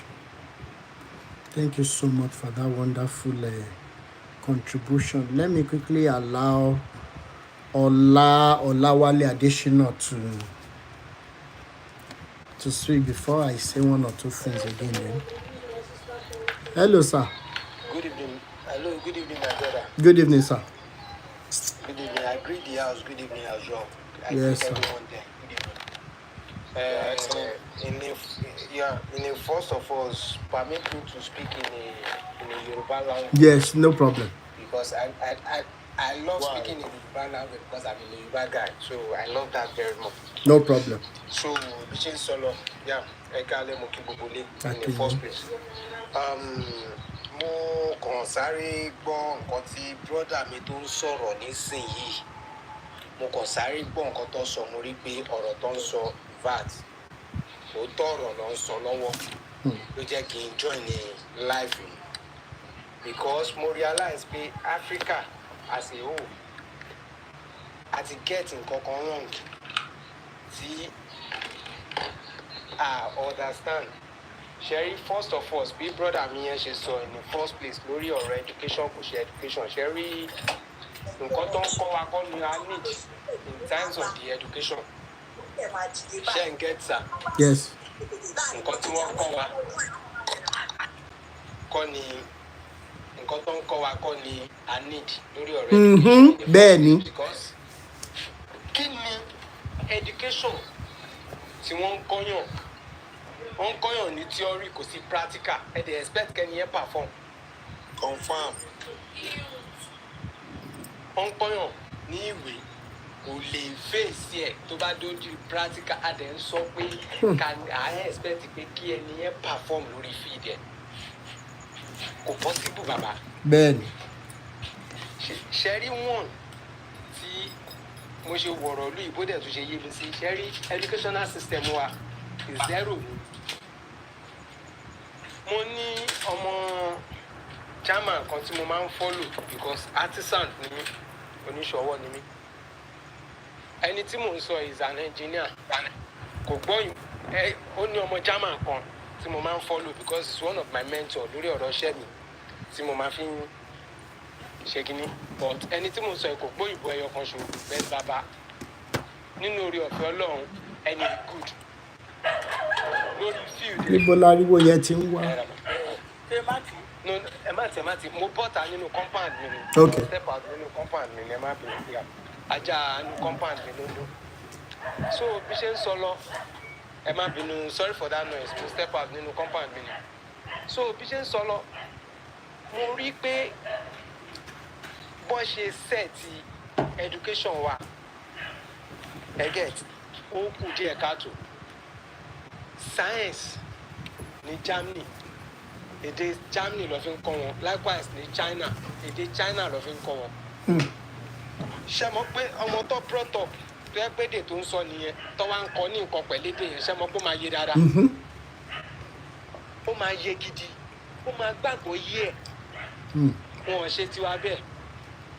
Wọ́n ń kọ́ ọmọ Yorùbá ní science wọ́n fi English kọ́ ọmọ tí ò gbọ́ èdè òyìnbó láti lẹ̀. Èdè òyìnbó ń ṣèdè wa, wọ́n ní wọ́n pò sí ilẹ̀ àyàbá ni. Ọmọ Ìgbò wọn ń kọ́ ní Yorùbá, wọ́n ń kọ́ ní èdè òyìnbó tí ò gbọ́ láti ilẹ̀ tó ń bá sọ láti kékeré. Ẹ jẹ́ ká gbàgbé kò sí bó lè ń gorí wọn bá ló máa mọ̀ ń bẹ̀. Ẹ dẹ̀ wá wò béèyàn kan ò ní ẹjọ́ béèyàn kan ò ní English nínú subject wa ní Nàìjíríà yìí ní ìfẹ́ mọ̀ regardless of any course tó bá ń kó fẹ́ ṣe wọ́n máa jẹ́ kó yé pé kò tí ì pass. Tó yẹ kí a understand pé Yorùbá àti èdè each tribe ìyẹn gangan ló yẹ kí education wọn jẹ́. Wọn ò jẹ́ ká understand ẹ bẹ́ẹ̀ àpò òyìnbó. So fún díẹ̀ a lè expect pé kí nǹkan kan kó tó wà tangible kó yield out látàrí education yẹn. Inú mi dùn sí ẹ wo most àwọn ọmọ kéékèèké kọ̀ọ̀kan sí láì tẹ̀ tí kàwé rárá. Àwọn ọmọ kéékèèké yẹn èmi tẹ́ bá rí wọn ẹ rí pé wọ́n ń build robot. Wọn ò dẹ̀ gbé wọ́n ń build robot. Èmi ń detect a lot of things. Wọ́n ń ṣe ká ní pé ibi tí ìlú yìí ti dání tó bá hijack irú àwọn ọmọ bẹ́ẹ̀ yẹn tó rí pé tó bẹ̀rẹ̀ sí tún kọ́ wọn lédè tó gbọ́ pẹ̀lú nǹkan tó ti detect tó ti rí pé wọ́n ní talent yẹn irú àwọn ọmọ bẹ́ẹ̀ genius ló máa padà jẹ́ náà. Bẹ́ẹ̀ni. Tó máa yé wọn torí wípé kí ni èdè wọn lọ́ fi kọ́ wọn máa yé wọn kété bẹ́ẹ̀ kò sí yẹn bẹ́ẹ̀. Adẹ̀ expect pé à ń fẹ́ kí orílẹ̀-èdè yìí tẹ̀síwájú àbí kí Áfíríkà tẹ̀síwájú. Ẹ sọ fún mi nínú Áfíríkà ṣá ní satellite country nínú Áfíríkà yìí mélòó ló ní satellite ọ̀rẹ́ Áfíríkà mélòó ló ti lọ sí space. Àwọn òyìnbó la depend lé lórí. Tí ó dẹ̀ yẹ kó rí bẹ́ẹ̀ majorly àwọn tó lè ṣe kinní wà nínú Áfíríkà duty di àwọn puppets ta ní fún western puppets ta ní wọn ní ever gbà kí irú àwọn èèyàn bẹ́ẹ̀ yẹn kí wọ́n mú kí dream wọn wá come to reality. So a ní a lot of things láti ara education wa tí bí ibà máa ṣe láti ara education wa máa kọ́kọ́ bẹ̀rẹ̀ láti bẹ̀. Ben. Ní pé èdè kí Yorùbá kọ́ máa gbogbo any subject tó bá máa ṣe kọ́ máa fi Yorùbá kọ́. Tọ́lọ́mbá yìí máa sọ pé wọ́n Nàìjíríà yìí máa continue. Kọ́ dẹ̀ wá compulsory pé kí Yorùbá gbọ́ Hausa kí yẹn náà wà nínú curriculum kí two subject to other language. Ìyẹn wá dàbí general ṣẹ́mọ̀ mi ni wá lè fẹ́ bá Hausa sọ̀rọ̀ kì í ṣe a máa ronú pé báwo la yẹ fẹ́ communicate pẹ̀lú ara wa. Mi ni fẹ́ bá Igbo sọ̀rọ̀ kì í ṣe wá máa ronú pé báwo la yẹ fẹ́ communicate pẹ̀lú ara wa. Tá bá ti kọ́kọ́ gbédè ara wa, àgbọ́yé ọ̀rọ̀ kan á wà fún wa. Thank you so much. Àgbọ́yé ọ̀rọ̀ àṣepọ̀rọ̀ á wà fún wa. So nǹkan tẹ́lẹ̀ kàn rí ní àárín yẹn nìyẹn. Important So, kò jẹ́ kó jẹ́ sà. point, Larry. Thank you so Globally, much. some country education is somewhere. As a UN ambassador for quality and affordable education, education is for two things. And the problem we have in Nigeria and in Africa is that, majorly in Nigeria, is that we are operating a 20th century curriculum in the 21st century. We are not evolving. So, when you say education is the best legacy, then I tell people that there is no way poor education will dovetail to anything called best. As a matter of fact, kò sẹ́ni tó máa kàwé ní Nàìjíríà tó máa ṣoríire ní government university tó máa ṣoríire. Kò sẹ́ni tó lè lọ sí government school Nàìjíríà láti bẹ̀rẹ̀ títí dópin tó máa ṣoríire tí ò bá wá wọ̀rọ̀ kan fi ṣàdá tí ò bá acquire àwọn skills. So then again, education will do two things for you. The real education will do two things. Number one, will help you to be able to communicate.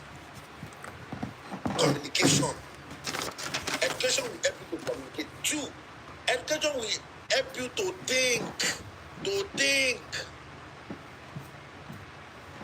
These are the two things. If you say you are educated and you cannot communicate and you cannot think, then you are not yet educated. That means school, you have passed through school and school has not passed through you.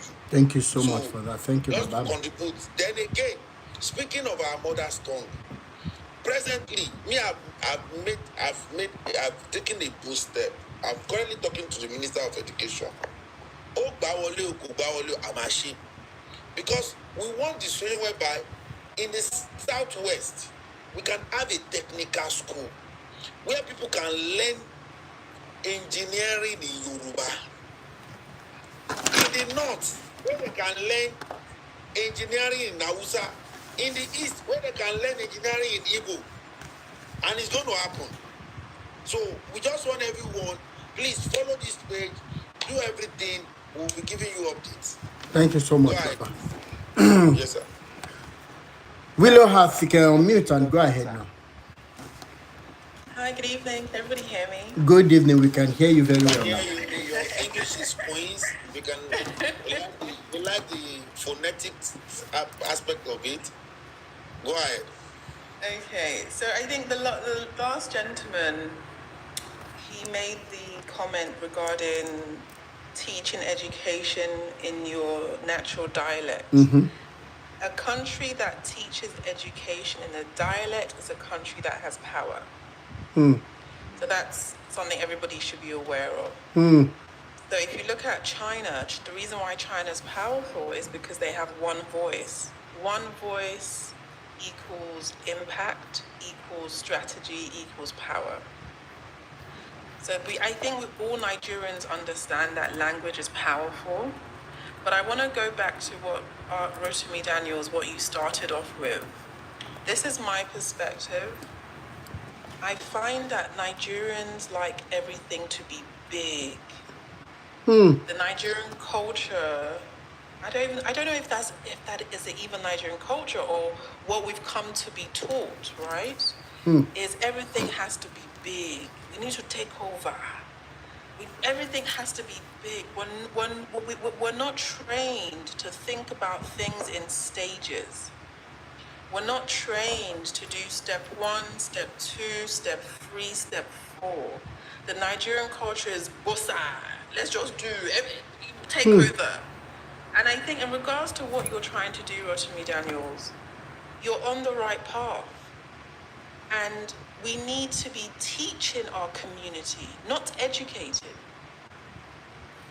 Because when you teach, you're meeting people where they are at. Mm. And teaching encourages the education. So when you teach, you empower the person to go and educate themselves. So all of this change that everybody's talking about, change has to start with you as an individual, and then with your own family, and then with your own street, your own city. So my family, we are from, well, not from, but we have a legacy in Surulere, right? That's where I would start from. But I think that there's a Nigerian mentality that we don't know how to be comfortable with the small changes. You see, you can't change other people before you change yourselves. Now imagine if there's 27 people on your show, Rotimi. So imagine if all 27 people become teachers because of what you're teaching them. So if we had 27 Rotimi Daniels, that is much better than having one big organization called Rotimi Daniels. Right?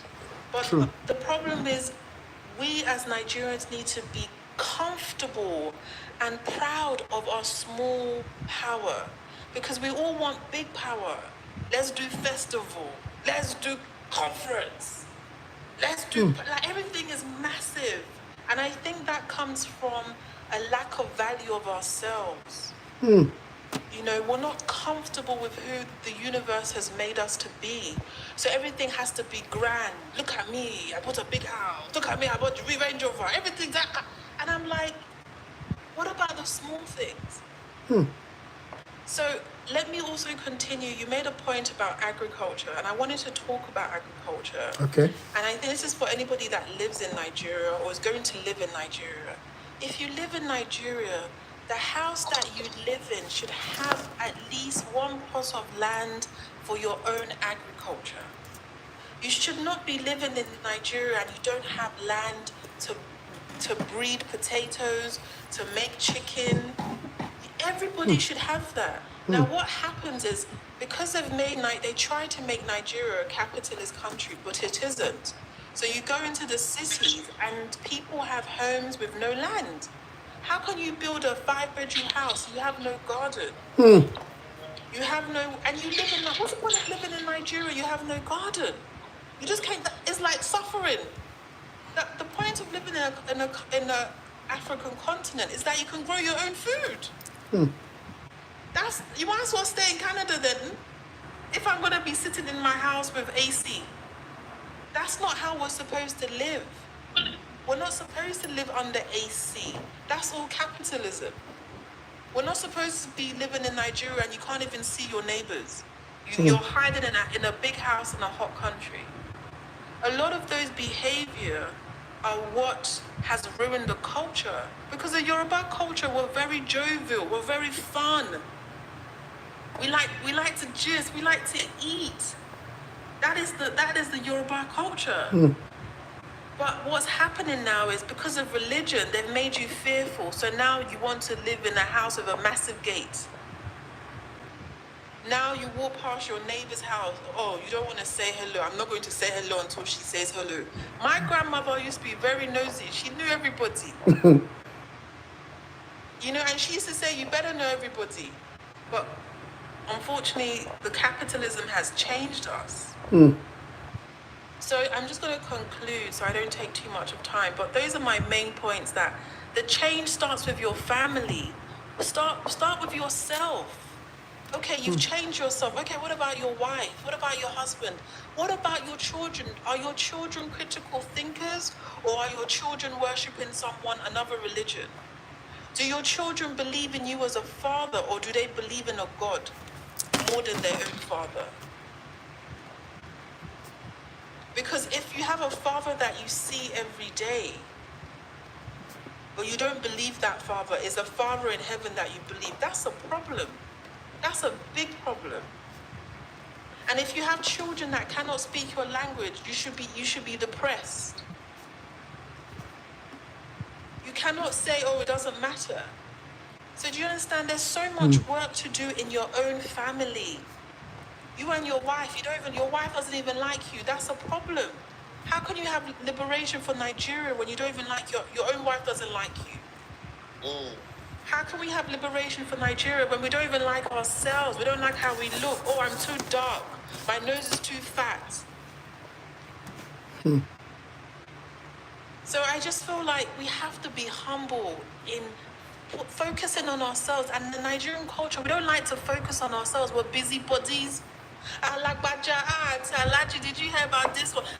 But we don't like to focus on ourselves. We're always running away. We want to fix the whole world, but your own house is crumbling. Is there liberation in your house? Can you and your children sit on a dining table and discuss things? Or do your children run away? Saturday morning, do your children want to spend time with you, or they want to go and worship another god? Because when your children are telling you they want to spend time with somebody else, that's them really saying that they found another god.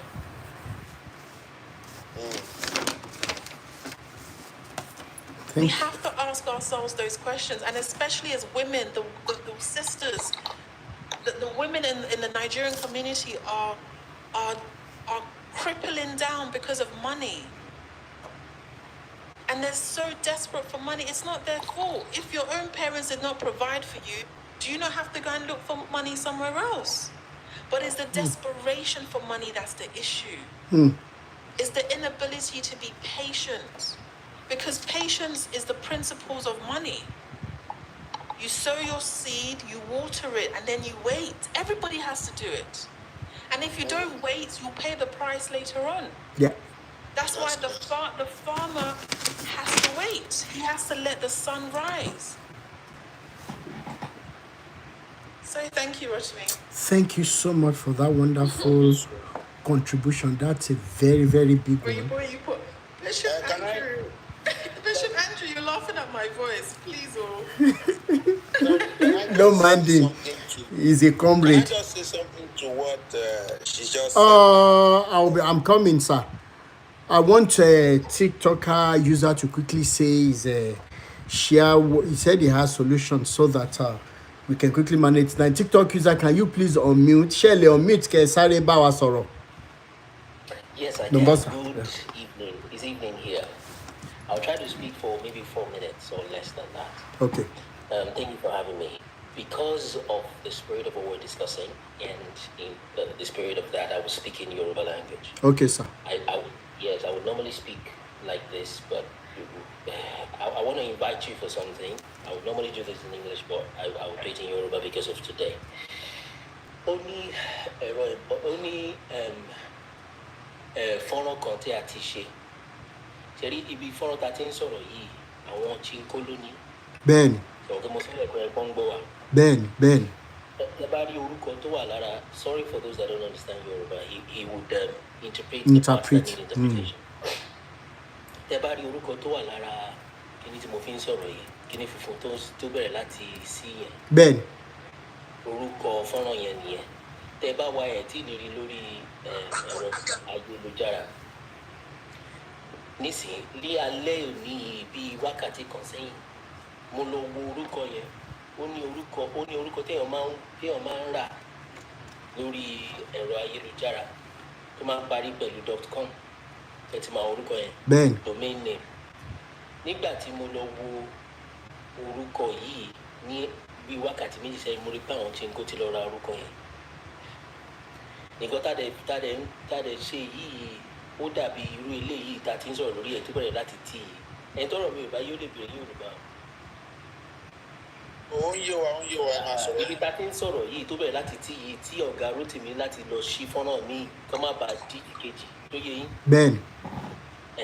Àwọn Chinko ló ní gbogbo wa la mọ̀, ṣùgbọ́n àti wá ṣe míì tó dàbí eléyìí gangan sí ìlú ti bẹ̀rẹ̀ eléyìí tí mo fi bá yín sọ̀rọ̀ yìí. Okay. Ṣùgbọ́n ó ní nǹkan tẹ́yìn náà ṣe sórí fọ́nrán yín tí ò jẹ́ kí n lè fi ìlà yẹn ránṣẹ́ sí yín. Ó ní ìlà kan tí màá fi ránṣẹ́ sí yín tẹ́ máa tẹ̀ tó máa gbé yín lọ sí ayélujára yẹn. That is the link, but your settings don't allow me to send you that link. Okay. Ẹ lè bá mi send ẹ̀ sórí ẹ ní ara àwa tá a wà ní orí fọ́nrán yìí ẹ máa rí kan tó ń jẹ́ Awíkoko àbí jẹ́ n fi ẹ lè sẹ́ndì ẹ̀ sí Awíkoko yẹn jẹ́ n fi ránṣẹ́ sí wọn. ẹ fi ránṣẹ́ sí mi ẹ fi ṣọwọ́ ránṣẹ́ sí mi màá rí.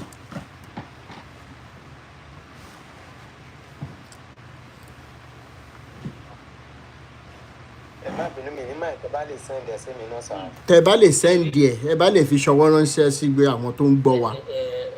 Jẹ́ ṣọlá ọlọ́wálẹ́sẹ̀ nǹkan ọlọ́wálẹ́sẹ̀ nǹkan kan sí. Wọ́n ní pé kẹ́ ẹ fi ránṣẹ́ sáwọn náà. ẹ bá lè send ẹ sí mi. Màá fi ránṣẹ́ nǹkan tó lè mú nǹkan tó lè mú Áfíríkà náà dàgbàsókè ni. bẹ́ẹ̀ ni bẹ́ẹ̀ ó ṣe pàtàkì. Bẹ́ẹ̀ nítorí we ó need ní to support kan náà ourselves. bẹ́ẹ̀ ni sà ó ní kan náà tí toró ní group kan náà tí mo wà African Youth kìíní kan African Republic of Africa ṣá or something like that ó ní kan náà tí wọ́n ṣe bóyá ọmọ Zimbabwe àbí thereabout tí mo try láti wò náà. Africhat àbí bóyá Africhat ní ṣá. Africhat ni mo mọ AYHA lórúkọ ọmọbìnrin kan báyìí ló ní fọ́nrán yẹn àbí. bẹ́ẹ̀ ni bíi WhatsApp báyìí at least gba ẹni ẹ lálejò. àwa Áfíríkà là ń boost àwọn white yìí ó yẹ ká lè ẹ̀ para wa. àwọn àfọ ọlọ́bẹ̀ jẹ ẹ jẹ́ kí n sọ̀rọ̀ mi dálẹ̀ o gbogbo dẹ́n sọ̀rọ̀ lọ ẹ̀ yes sir no problem sir. ó yẹ mi kọjá bẹ̀ má yẹ ká fa kòkò ṣòfò rárá ṣe rí orúkọ tó pe kíní ó ní ìtumọ̀ kí lorúkọ ẹ̀ TikTok kan ló pè kí ló máa ń dún TikTok ẹ̀ ń gbágo ló ń dún bẹ́ẹ̀. ó ní ìdí tí wọ́n fi ṣí fọ́nrán yìí lẹ́ẹ̀kẹ́ mọ́ sọ̀rọ̀ torí wọ́n sì ń gbọ́ yín lọ́sẹ̀ sílẹ̀ tó bá ti parí iṣẹ́ tó fẹ́ ṣe ọ máa ṣe ipa ni wọ́n dẹ̀ ti bẹ̀rẹ̀ sí ń ṣe ipa.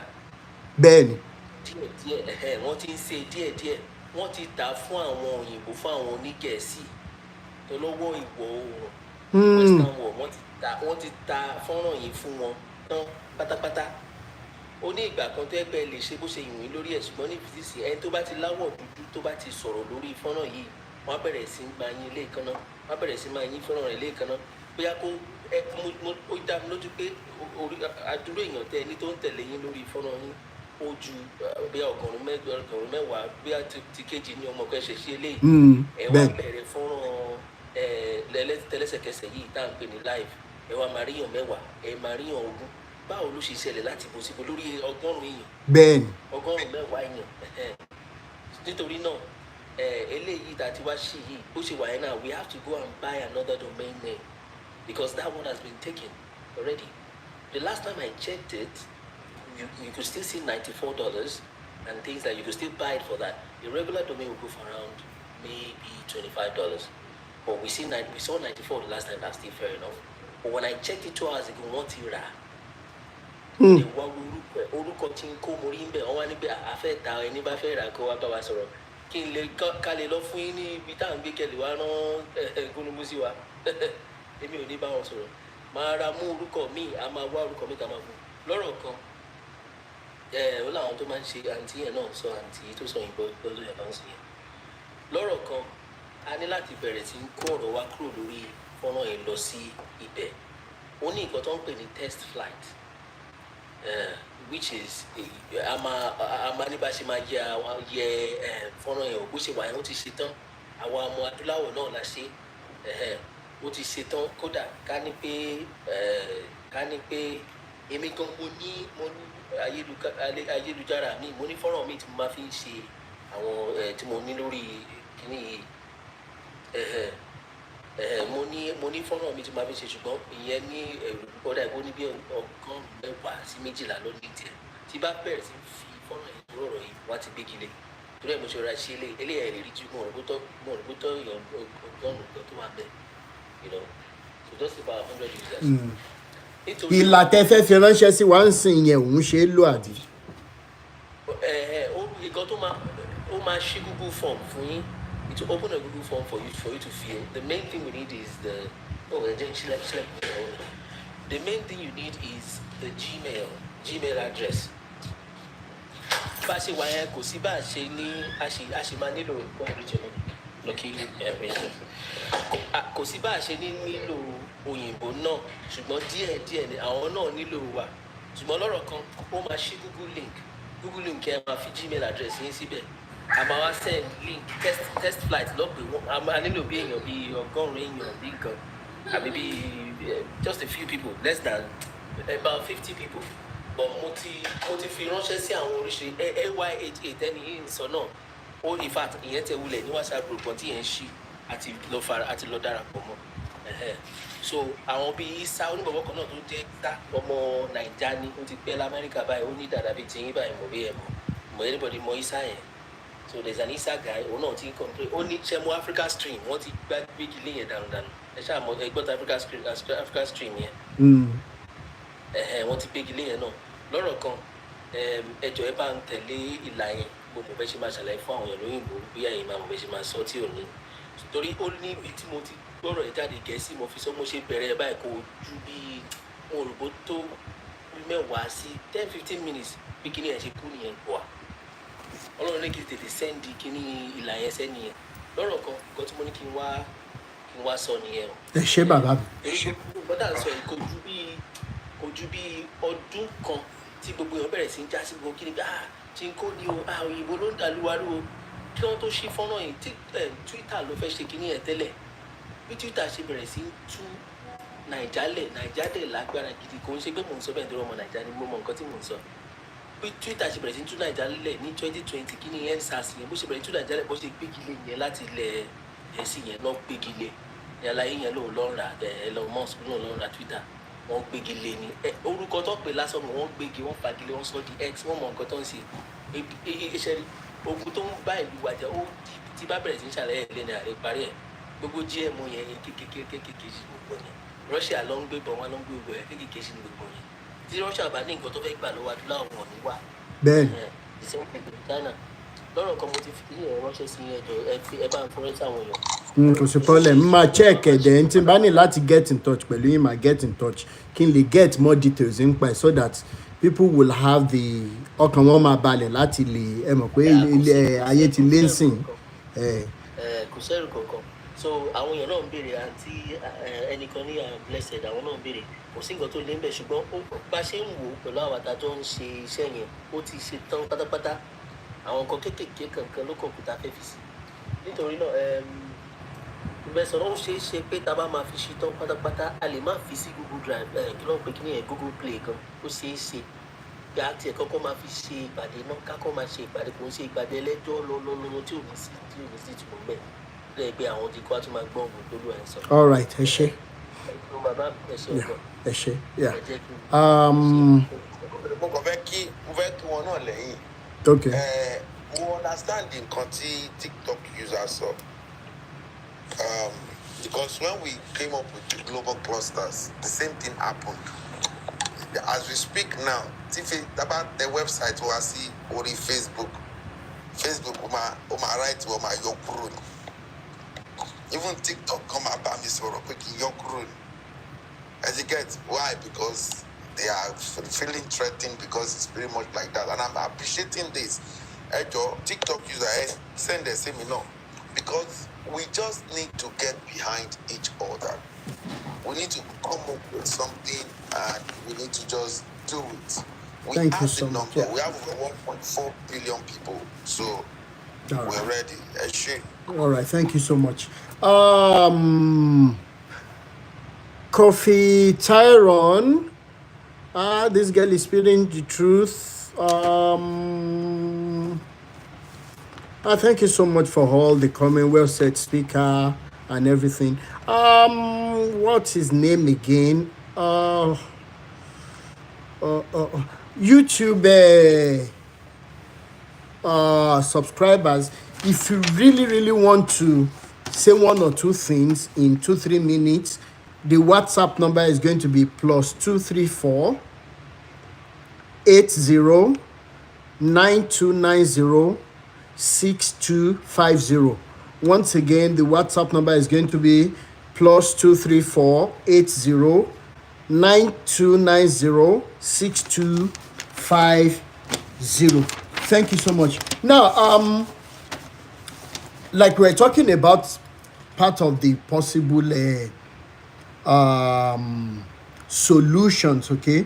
You know, I saw a video in which a guy was giving lecture, but in that video, it was only the guy that was on the podium where he was giving lecture using some slides and some other things.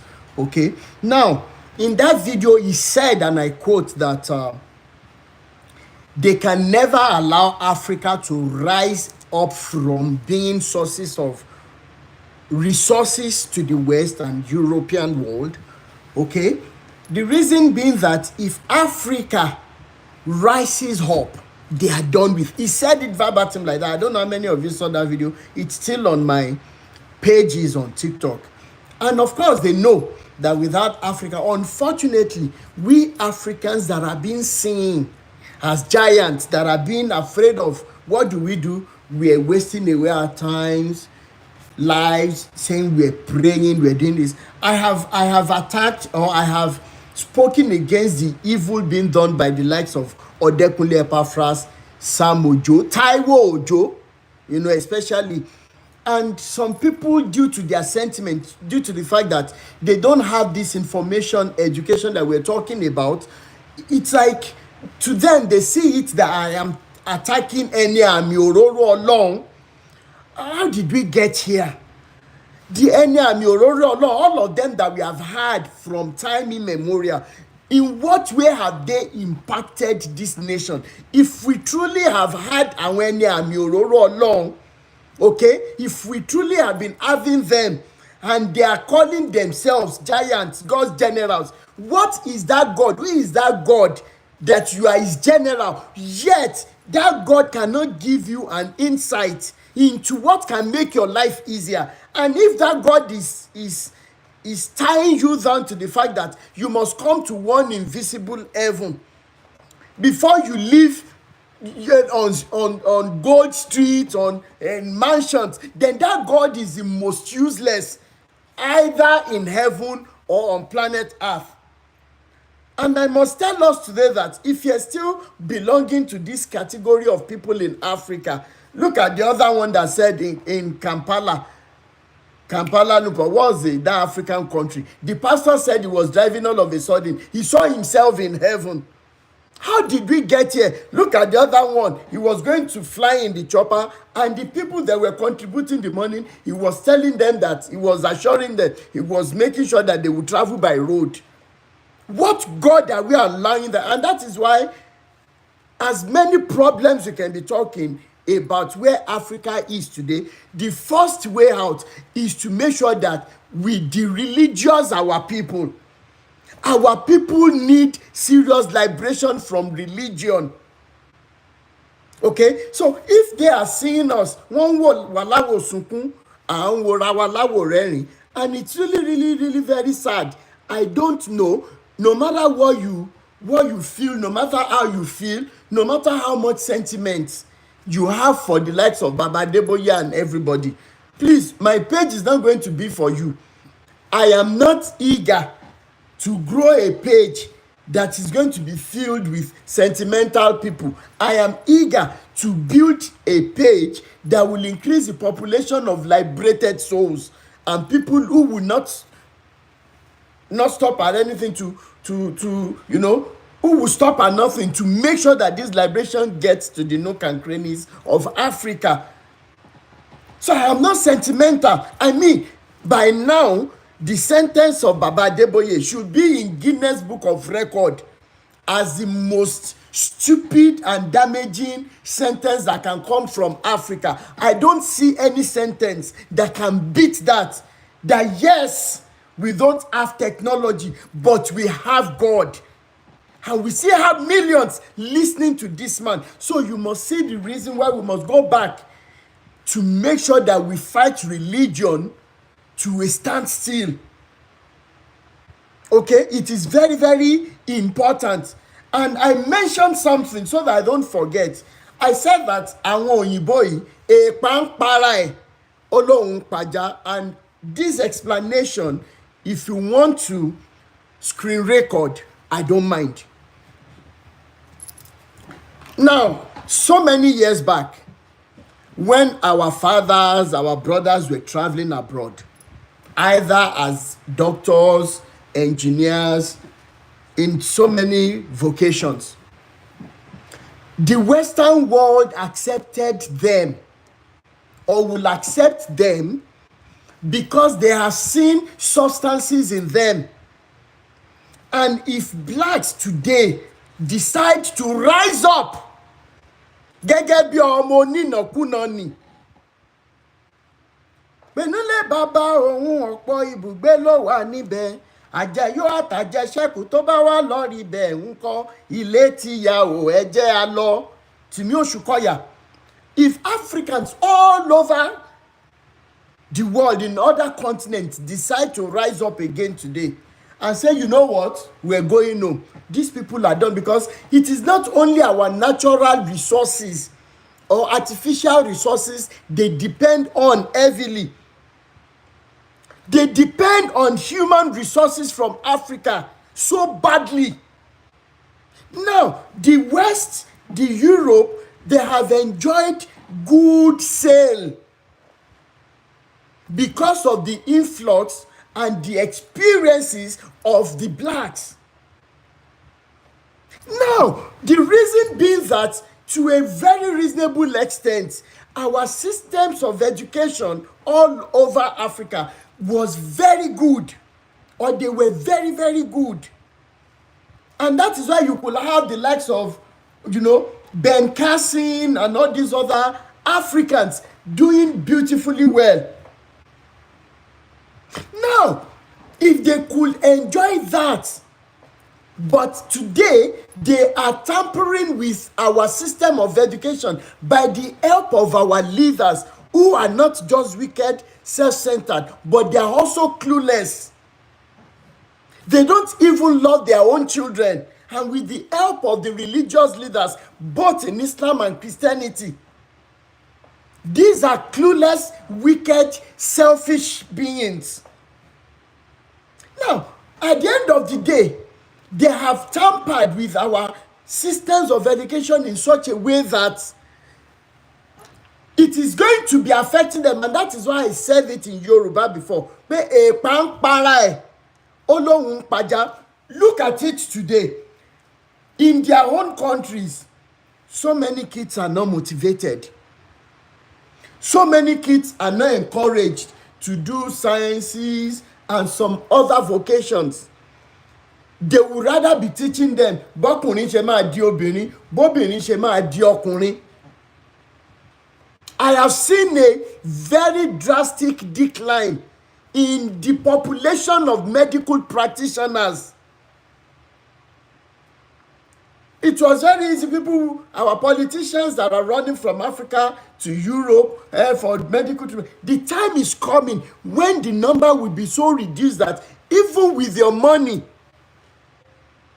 even with your stolen fund, you might not get specialists to attend to you again. And that is why I said, unfortunately for these people who think they are imposing on us policies that will make us to always be at their mercy, bí Elédùmarè ṣe dá wa ní Africa kò yé ẹ̀dá ẹnì kankan. Torí tó bá yé anybody ní COVID yẹn bá ṣe pọ̀ tó bá yẹ pé, how many of you remember how they started using social media to spread the news of COVID? How many of you remember that they found actors wọ́n wá ń kú lórí streets?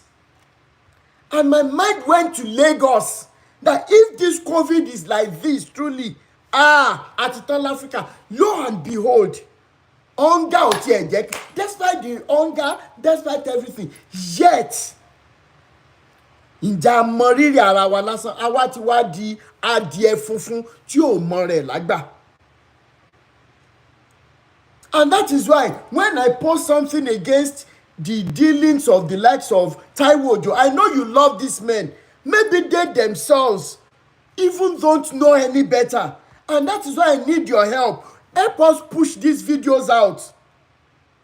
Ẹ kọ́kọ́ bá wa gba àwọn ìyàwó wa, àwọn màmá wa kúrò lọ́wọ́ wọn.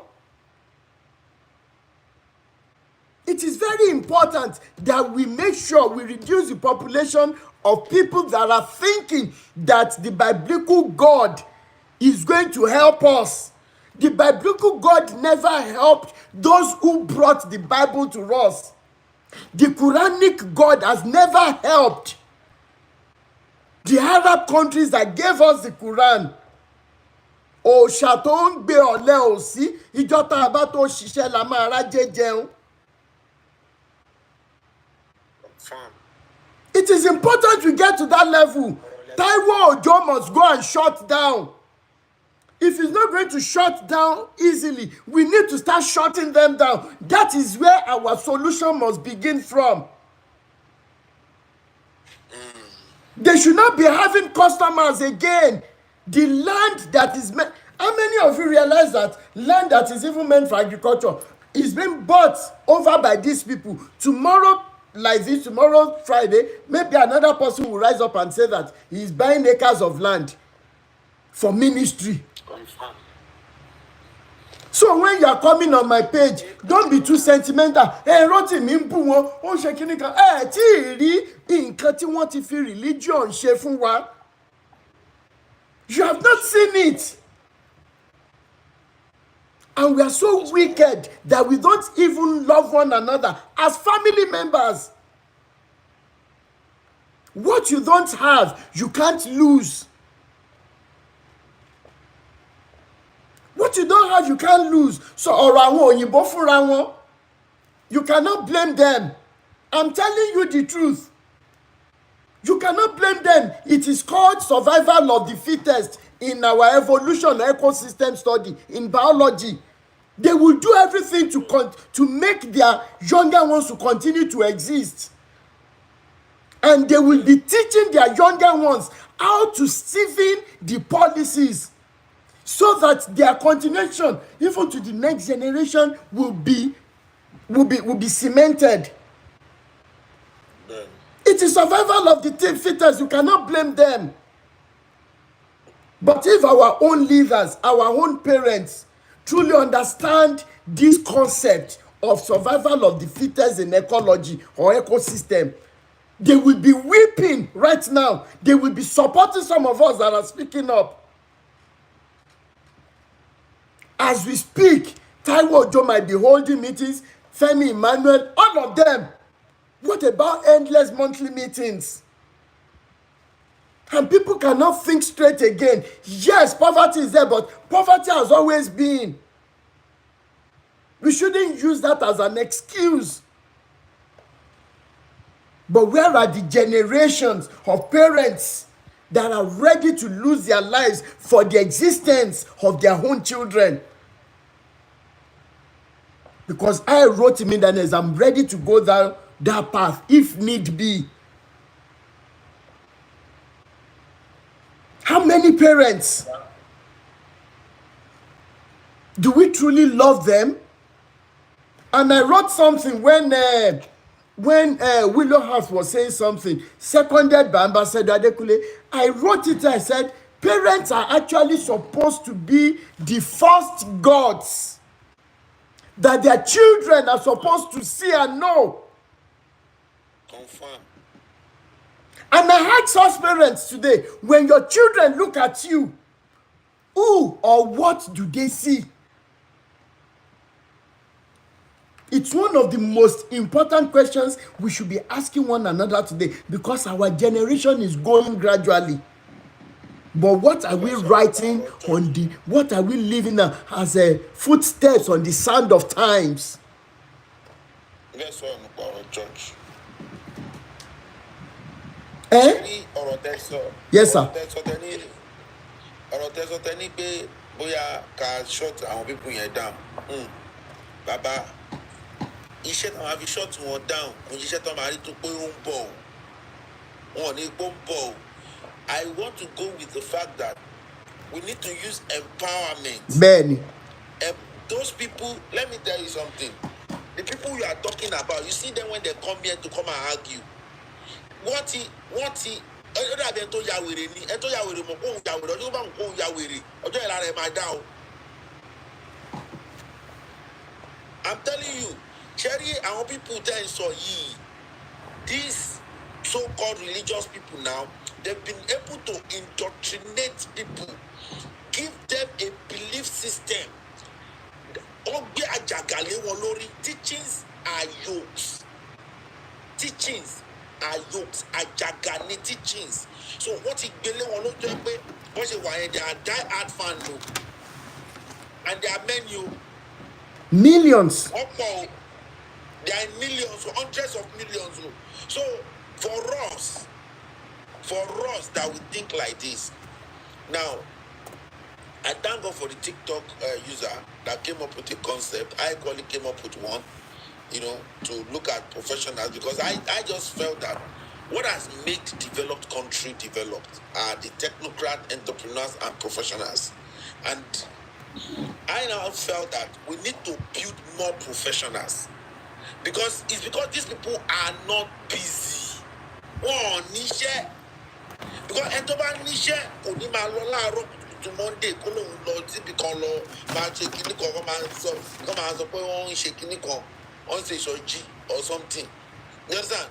So, you know, they've used that to deprive us, and gbogbo àwọn ọ̀run tó máa ń rí sí wọn yẹn náà ó pẹ̀lú nǹkan tó yẹ pé kíní. So it's a lot of work o. It's not this thing, but this work has to be that let's start engaging these people meaningfully. Let's start open them up to opportunities, so that if people are open to opportunities that can empower them, you understand, then with that people can now, you know, we can now be like Willow Art says something. You see, he said, let us all start from our home. Why? Because it is families, the consortium of families that constitute a community. It is a consortium of community that constitute a state. It is the consortium of a state that constitute a country. It is consortium of countries that constitute a continent. And it is consortium of continents that constitute the whole world. So you know that everything started from the family. So he mentioned those things. Everyone should be conscious of it. Then all of these concepts that need look into it.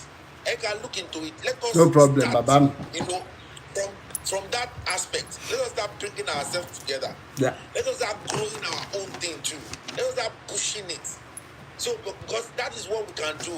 Because we cannot just shut them up like that.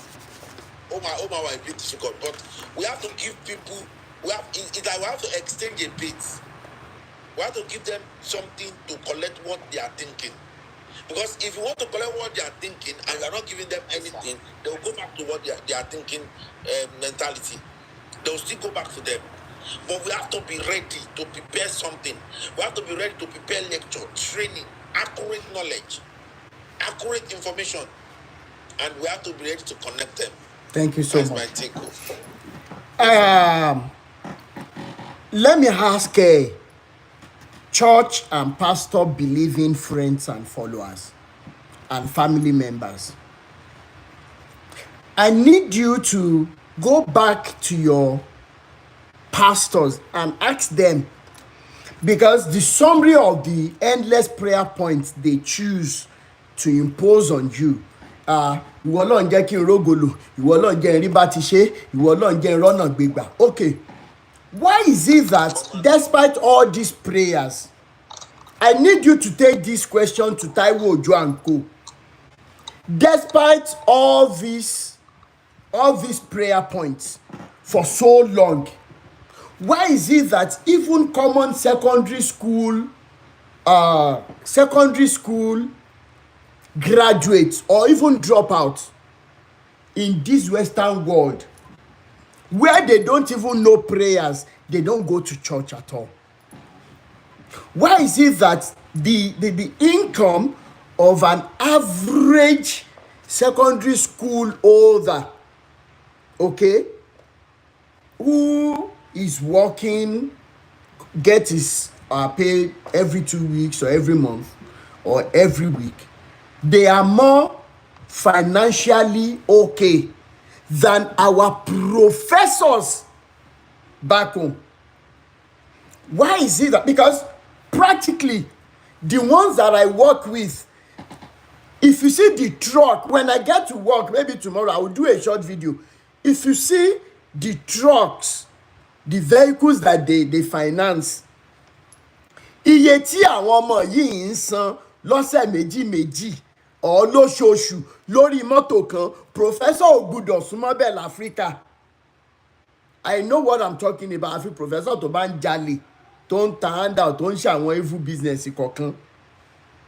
I know what I'm talking about. Not to talk of insurance. Some are paying as high as 1.3, 1.45 million equivalent on a truck every month. That is aside some other expenses. Wọ́n san rent, wọ́n san insurance mọ́tò yẹn, wọ́n sanwó some other groceries, phone bill, water bill, electricity, sewage, everything. Why is it so? Ẹ bá mi bèrè lọ́wọ́ àwọn tó ń yan àdúrà wèrè fún yín.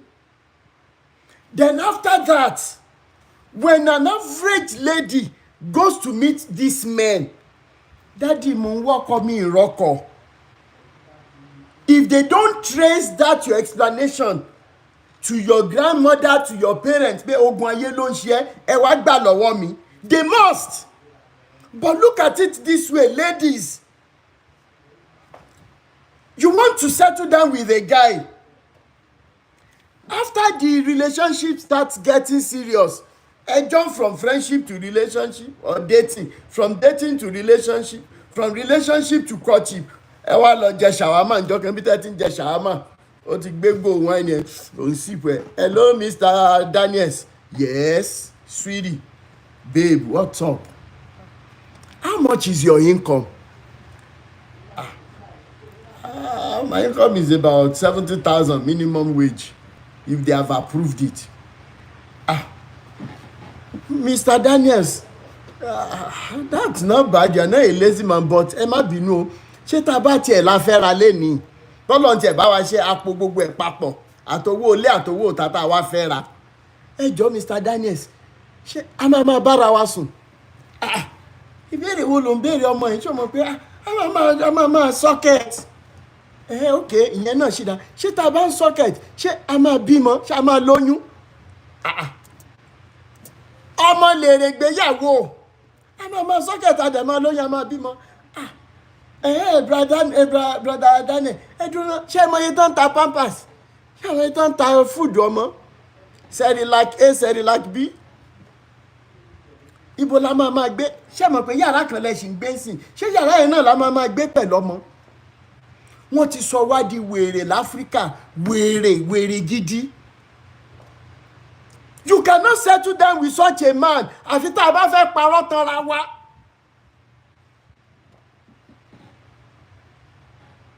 I heard, I don't know how many of you saw that video by Taiwo Ojo, who said something. He was sitting in the car. Òun ask ọmọ out. Ọmọ yẹn wá sọ no. Ọmọ wa sọ náà later ọmọ jẹ́ yìí ò tí ì bímọ. So torí kó sọ náà fún ẹ ni ò ṣe tí ì bímọ.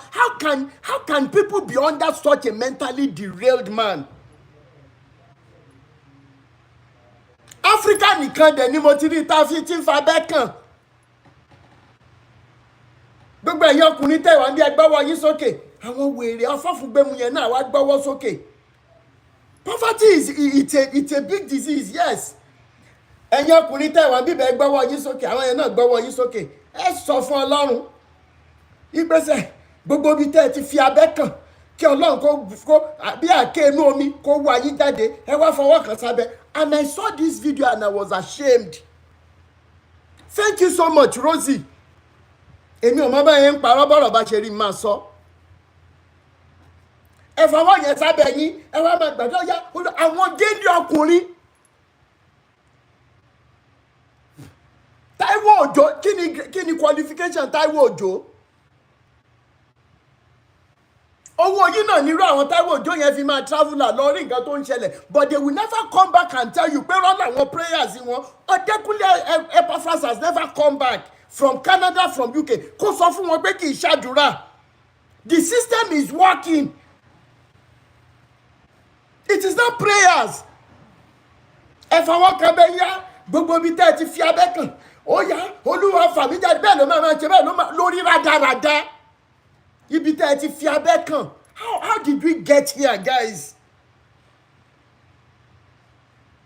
but where the system is working they will not tell you pé wọ́n gbé àwọn lọ club níbi tí wọ́n ti lọ sí club yẹn nínú mọ́tò wọ́n kàn fara ti mọ́tò ní mọ́tò ń ṣe báyìí àwọn kan ló ń dẹdu ara wọn bẹ̀ yẹn wọn ò rógun àárọ̀ ọjọ́ kejì oníkálukú túká wọ́n lọ gbàbí iṣẹ́ wọn lọ wọ́n ti mọ iye tó ń wọlé lọ́sẹ̀ méjì but Africa wọ́n ti bayé wa jẹ́ débi wípé níbi tá a ti fi abẹ́ kan we need to start the religiousing people in Nigeria and in Africa.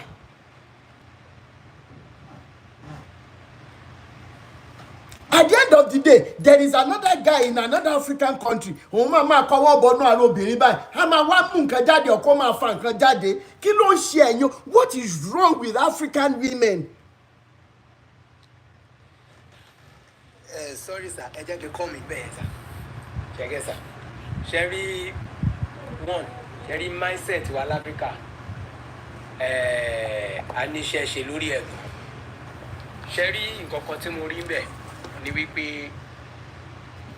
wọ́n ti jẹ́ kí Africa believe in the spiritual aspect gan.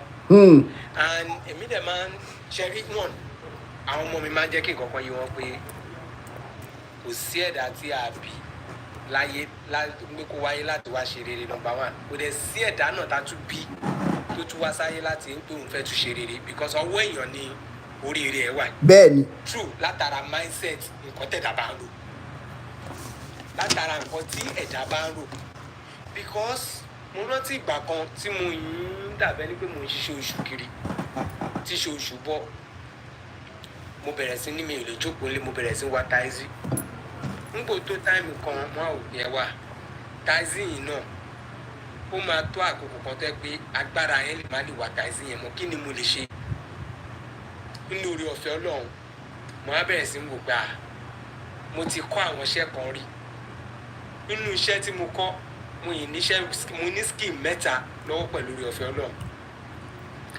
bí ṣe bẹ̀rẹ̀ sí ṣiṣẹ́ yẹn nìyẹn mo á rí i pé iṣẹ́ tí mo gbà tí mo bẹ̀rẹ̀ sí ṣiṣẹ́ ọwọ́ mi mo rí i pé ìyàtọ̀ wà nínú life mi jùgbà tí mo ní mò ń ṣiṣẹ́ kiri lọ. I get and along run mo á rí ọmọ kan níbi tí mo ti máa ń rìn kiri náà mo ti rí ọmọ yẹn máa ní àwa ọmọ yẹn ó máa ń tọrọ nǹkan máa ní instead of 2 of máa tọrọ nǹkan tó o bá máa ṣé wàá máa tẹ̀lé mi lọ site mo jẹ́ ìdàtọ̀ pé tí bá ní kí n máa fún ẹ lówó mò ń tọ́ ẹni mi lè fún ẹ lówó torí ìdí àtìtúmọ̀ ni pé mi ní believe lórí pé ó yẹ kó máa tọrọ owó. má ronú pé o fẹ́ tọrọ owó lọ́wọ́ mi ronú pé kí ló lè ṣe fúnra ẹ tí wọn náà lè fi belong to the society kí ni value tó fẹ́ add sí society yẹn. ọmọ yẹn ní kíní kọ̀ọ̀kan máa ní òkè máa ọ̀rẹ́ máa kọ́ ẹṣẹ́ lọ́fẹ̀ẹ́ mi ní gbowó lọ́wọ́ ẹ̀. nígbà tó máa tó táìmù kó ní wọ́n sọ pé ogun kan ló ń ṣe òun mi mọ́ tó ti lọ gbọ́rọ̀ yẹn wá ń bá ní tó bá jẹ́ pé ogun ló ń ṣe má wulẹ̀ wá bímọ. bébẹ̀ tèmi mọ̀ pé ogun òṣì ẹ̀wọ̀ ló ń ṣe ra ẹ̀ tèmi ò jù yẹn lọ. so kẹ́wọ́ bí wọ́n ṣe fi brainwash wọn ẹ get sir. so I need láti ṣiṣẹ́ lórí mindset tí bá wà àwọn ọmọ kéékèèké mi àwọn wo ló ń jẹ́ jàǹdùkú àwọn tó politicians ṣe bá àwọn ọmọ kéékèèké yìí náà ni àwọn náà ló ń jẹ́ jàǹdùkú ara dáńfó fẹ́ lómi wọn ara mọ́ ara kìíní fẹ́ lómi á ní wọ́n ti empower òun kò dẹ̀ mọ̀ pé ṣe ló ń bọ ọjọ́ ọ̀la òun jẹ́ ṣe lọ́túbọ̀ ń ba yí òun jẹ́ pẹ̀lú dáńfó tó ń rà fún wọn ò kọ́ ẹni bóyá máa ṣiṣẹ́ ọwọ́ tó yẹ pé yes wọn náà lè add value sí society ọ̀nà ra dáńfó fún ẹ ìwọ náà ti wo pé wọ́n ti ṣe kankan fún ẹ nìyẹn so wọ́n á ní jẹ́rí iṣẹ́ wà kan láti ṣe mo máa ń sọ fún àwọn pé tó bá mọ̀ pé o lè kọ́ṣẹ́ ọ̀fẹ́ máa bọ̀ lọ́dọ̀ mi agbára mi ò tí ì lè bọ̀ ẹ́ ṣùgbọ́n láti kọ́ṣẹ́ máa kọ́ iṣẹ́ tó bá mọ̀ pé olóore ọ̀fẹ́ o láìkí iṣẹ́ tí mò ń ṣe. ìlú wo lẹ́yìn wà iṣẹ́ wo dẹ̀ làwọn èèyàn lè kọ́ lọ́dọ̀ yín. fọ́níṣọ̀ lèmi okay mo dẹ̀ tún mọ̀ ń pa wẹ́dà. okay a máa chat because kábẹ́ẹ̀sì nílé nkàrà from empowerment tá à ń sọ yìí ìlú wo dẹ̀ lẹ́wà. so àwọn nǹkan tí mo rí pé yes Ogun State ni mo wà nílùú Magboro. níbo. mo wà Ogun State ní Magboro ní along Lagos Ibadan express road. along Lagos Ibadan express road okay all right. bẹ́ẹ̀ni sá so bóyá rí nìyẹn. ẹ ṣé bàbá mi. yes sir. bàbá làgbáyé já ẹ jẹ́ n sáré gbé yín sókè. Awíkoko lójú ọlọ́rọ̀. Bàbá mi mo kí yín jàre. Ọlọ́rọ̀ bá gbọ́ kí ni ó Kí ni ṣe. bàbá ọlọ́rọ̀ fẹ́ ṣe? Thank you very much, sir. God bless you. Elédùà bless you. Àṣẹ Ìdùmarè. And I'm kí gbogbo ilé mo kí gba àwọn tó ń gbọ́ wa. Ẹ ṣé bàbá mi. Ṣé rí nǹkan tí mo fẹ́ gbogbo àmọ̀ ni pé wọ́n ti brainwash orí wa gan. Wọ́n ti kó ọpọlọ wa lọ pátápátá. Kò sí up to today. Mo fẹ́ kí gbogbo àwọn èèyàn fún mi ní ìṣẹ́jú díẹ̀ kan gbọ́ nǹkan kan. Ọmọ kan wà ní Cairo. Ọmọ yẹn wà ní Cairo. Kò sówó lọ́wọ́ ẹ̀ bó ṣe life tó ń live wà òkè. Now ó dẹ̀ máa ń follow mi àjọ máa ń sọ̀rọ̀. Ọṣẹ́ mọ̀ pé ọmọ yìí believe pé àjẹ́ ń ṣe owó ṣó ń ṣe o. Chai. Ó sì lọ kó 300 and something thousand fún wòlíì. Chai. Wòlíì tó wá kówó fún ìyàwó wòlíì yẹn wà ní Cairo. Mo fẹ́ ìyàwó ẹ̀ wà ní Cairo. Ìyàwó wòlíì tó wà ní Cairo yẹn ló ń wúṣẹ́ fún ọkọ ẹ̀ ní Nàìjíríà. Ó wà ní group tó bá ti dá group lẹ̀ ó dá WhatsApp group lẹ̀ tó bá ti mú ẹ̀sán ní a gbọ́dọ̀ máa gbàdúrà oníwòlíì kan tó ń trust ní Nàìjíríà dáadáa á wáyé fún wọn ní nọ́mbà wòlíì yẹn. Ọkọ ẹ ní o ọkọ tí ẹ ní o wọ́n dẹ̀ jọ wà ní Cairo tó ń ṣiṣẹ́ ó wá ń gba owó lọ́wọ́ àwọn èèyàn rand. Ṣé mọ̀ pé ọmọ ẹ̀ nígbà tí mo tún sọ fún pé kó o lógun ogun ọjà ẹ nǹkan tó ń ṣe wá Nàìjíríà àníṣẹ́ ogun ọjà wa a ní ogun kankan. Ok nígbà téèyàn wà ní òyìnbó ń sìn kó ló lógun ogun wo ló ní o ò níwèé ìgbélú kò ń ṣogun normal thing ni o ò múwèé wá sílùú yìí téèyàn bá fẹ́ lọ Nàìjíríà náà á lọ gba visa wá Nàìjà náà ni. Kò dẹ̀ ń ṣe èmi pick èèyàn ní airport mo pick èèyàn airport mi ò tí gbàwé ńgbà yẹn ó dẹ̀ gbàwé ṣáájú mi. Mo fúnyàn lẹ́ni tó fẹ́ èmi mo sọ pé ṣọ́ àfọmọ ẹ̀ jẹ́ kó ṣèwé fún ẹ ó dẹ̀ fẹ́ ó ti gbàwé èmi ò tí gbàǹgbà yẹn ẹjọ́ ṣógun ni. Gbogbo nǹkan ló lásìkò. Ọmọ tí mò ń sọ yìí ṣé mo kó dẹ̀ ń gbé àwọn ọ̀rẹ́ more than 10 ọ̀rẹ́ ló tún gba owó fún. Ọmọ tí mò ń sọ ìgbà tó wá di last week mo wá gbọ́ gbogbo incident yẹn pé ó ń gba owó á tún fún fọ́pọ̀ ẹ̀ ní Nàìjíríà. Ó wá bìlífù pé àná òun lógun as at yesterday ó sọ wípé àná òun lógun wá ní òkè kó break down ogun tó ní fún mi. Ó ní màmá òun mo máa rí wọn lójú oorun. Mo ní let me tell you something màmá ti kú màmá ebi ló pa ìyá kú ìyáàgò gbádùn ara ẹ̀ tán fi kú. Tí ìyá yẹn bá ṣì wà l'Amẹ́ríkà London ìyá ṣì máa wà láyé ẹ̀mí wọn ṣì máa gùn. So máa ro èrò burúkú sí màmá ẹ̀ àṣà tẹ́mi àti ẹbí sọ̀rọ̀ tí mo fi fílẹ̀ lánàá ó sì bìlú pé kí n bá ń wá wòlíì tó gbóná. So èmi bìlífù pé wọ́n ti tọwọ́ bọ ọpọlọ wa wọ́n ti tọwọ́ bọ débi wọ́n wá fún bí ṣé mo bígbà tán mú tó wẹ̀ tán fún omi tó wẹ̀ yẹn tán dry ẹ̀ èyí tó kù lára irú àwa tá a já báyìí ṣe kó tán ṣe fún omi kúrò lára wa bọ́ tó wẹ̀ yẹn kò tí dry dáadáa mi ìṣeré o tó wẹ̀ yẹn ò tí dry tó so ẹ jẹ́ ká ṣe brainwash yẹn sà ẹ wo prayer point tán máa ń pray fún wa agbára ìyá àgbà ńlá agbára ìyá àgbà tí ò jẹ́ rógbòdò ìyá àgbà kàǹkà àkọ́kọ́ tó fi wẹ̀ mí kàǹkà ògo kàǹkà tó fi ń wẹ ọmọ ológo. Ibi tí wọ́n rí ibi ìmímọ́. Ṣé Davido ó lè ṣépè fún ìyá àgbà tiẹ̀? Ṣé àwọn ọmọ olówó yẹn ṣé wọ́n lè ṣépè fún ìyá àgbà tiwọn? Náà ibi tí mo fẹ́ parí ẹ̀sìn bàbá Rótìmí sà ṣe rí táwọn tójú tiwa bá ti là tójú àwọn tó ń fọ́lù wa bá ti là at least inú fámìlì mi báyìí àwọn bíi 10 ojúkójú wọn ti là pẹ̀lú mi. Ngbà àǹtí mi tó tẹ̀lé mi mo pè wọ́n jókòó jẹ́ mo fẹ́ kó Nàìjíríà 2013 mo láǹtí mi má kówó fún wòlíì o má kówó fún pásítọ̀ wọ́n á gbà ẹni o àǹtí mi dẹ́ àwọn ọmọ living faith ìgbéraga ti bá yí ẹ jẹ́ wọ́n fẹ́ lè ṣépè fún mi for 1 year àsọ̀rọ̀ pé bá mo ṣe lè máa sọ̀rọ̀ oyè dépò bá yẹn Isaiah you are a prophet I rebuke you you are a rebellion. Wọ́n ń sìn àǹtí mi ló máa ń lọ fọ ṣọ́ọ̀ṣì mo pè wọ́n ní ọdún lọ fọ chọ́ọ̀chì ni wọ́n ní táwọn bá tún débẹ̀ káyé àwọn ṣe bákan bákan chọ́ọ̀chì tó pé àwọn fẹ́ kú àwọn síìkì pásítọ̀ wá wo àwọn lé èmi gbà pé ọlọ́run elédùà yìí ó wà tó ń gbọ́ tèmi bẹ́ẹ̀ni tó dẹ̀ mú mi débi tí mo dé èmi nígbàgbọ́ nú ẹ̀ mi ò sínú àwọn tí ò ní kò sí ọlọ́run èmi gbà bẹ́ẹ̀ but ṣé bọ́lọ́run ṣe wá ń ràn wá ní problem tá a dé ìsàwọn Awíkókó ẹ wo gbogbo àwọn pásítọ̀ wa ní Nàìjíríà bí mo ṣe wà tèmi ṣe jẹ́ pásítọ̀ tí mo rìn dé tí mo rìn kò sí nǹkan kan tọ́lọ́ wa fẹ́ bless ẹ láì ṣe pé wọ́n parọ́ wọn ò lè make ẹ̀ gbogbo àwọn pásítọ̀ wọn parọ́ wọn fi make ẹ̀ ni. bẹ́ẹ̀ni. gbogbo wọn parọ́ wọn make ẹ̀ ni ẹ pásítọ̀ tí ò bá parọ́ tó jẹ́ pé òun pásítọ̀ kò lè lówó lọ́wọ́ sà kò ní owó lọ́wọ́. èyí tó bá jẹ́ pé kò lè ní owó lọ báwo ló ṣe fẹ́ rí gbogbo wọn parọ́ débẹ̀ ní sà èmi ni mo sọ pé wọ́n parọ́ débẹ̀ torí èmi ti rìn bẹ́ẹ̀ rí. bẹ́ẹ̀ni bẹ́ẹ̀ni. mo rìn bẹ́ẹ̀ sọ̀gbà tí mo rìn bẹ́ẹ̀ mo mọ̀ kí tó bá gbé irọ́ burúkú kalẹ̀ kí nǹkan kan ṣẹlẹ̀ tó bá ẹ̀wọ̀n bí mo ṣe ń pọ̀ lójú ọ̀nà mọ́tò kan ya lójú ọ̀nà bó ṣe ya ènìyàn 14 ní mọ́tò yẹn pa ṣùgbọ́n nítorí pé àwa méjì yìí anointing oil tí mo fún wọn ta ló fẹ́ ra anointing oil ibẹ̀ náà ti mú àwọn èèyàn mọ́lẹ̀ wọn ò ní fẹ́ kí mọ́tò pa wọn. ẹjọ́ tí mọ́tò bá gbàyàn láyé Amẹ́ríkà London ṣé kò ní máa dunnú pé mọ́tò gbà wọn pé owó ìṣọ́ráǹsì ti dé.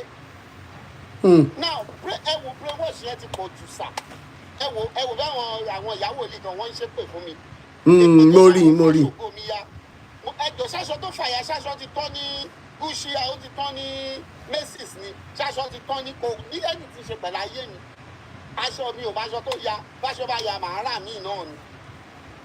so ẹ jẹ́ ká mi mọ́ bá ṣe lè tọwọ́ bọ àwọn èèyàn wa bó ṣe tọwọ́ bọ àlọ́pọlọ. a máa sọ náà ni. ọpọlọ wọn every day. a máa sọ ni. àwọn èèyàn I'm pleading to you I'm using this opportunity. wòlíì ni mí mo dá chọ́ọ̀chì sílẹ̀ ẹ gbọ́ mi dáadáa èèyàn mi mo ń fi opportunity bẹ̀yìn scope ní gbogbo ẹ̀ wọ́n à ń tọwọ́ bọ̀ yìí lọ́pọlọ ni àti ọwọ́ bọ̀ yìí lọ́pọlọ ni níbi sẹ́ẹ̀rì bàbá àwọn tí mo gbowó lọ́wọ́ wọn ní 15-10 years ago tó bá rí mi lórí TikTok ní sí wọn private chat mi oh you do this èló lówó ẹ calculate oye tó fi service ṣé o lè calculate ẹni tó bá nírọ̀ mo pa kó nírọ̀ mo pa mi màá ní don't worry màá dẹ̀ dá owó yẹn padà ní. thank you for that. mo máa ń dá padà fún wọn. thank you for that. mo máa ń dá padà fún wọn. because nígbà tí ọkọ̀ mi ti free nsìn over ẹni tó bá lọ mo gbowó lọ́wọ́ a máa sọ̀rọ̀ 13-14 years ago that's about 13-14 years ago but láti ìgbà yẹn títí di sìn mo ti wò pé láti ìgbà tó dẹ̀ mo wá ní peace of mind ni bẹ́ẹ̀ ni.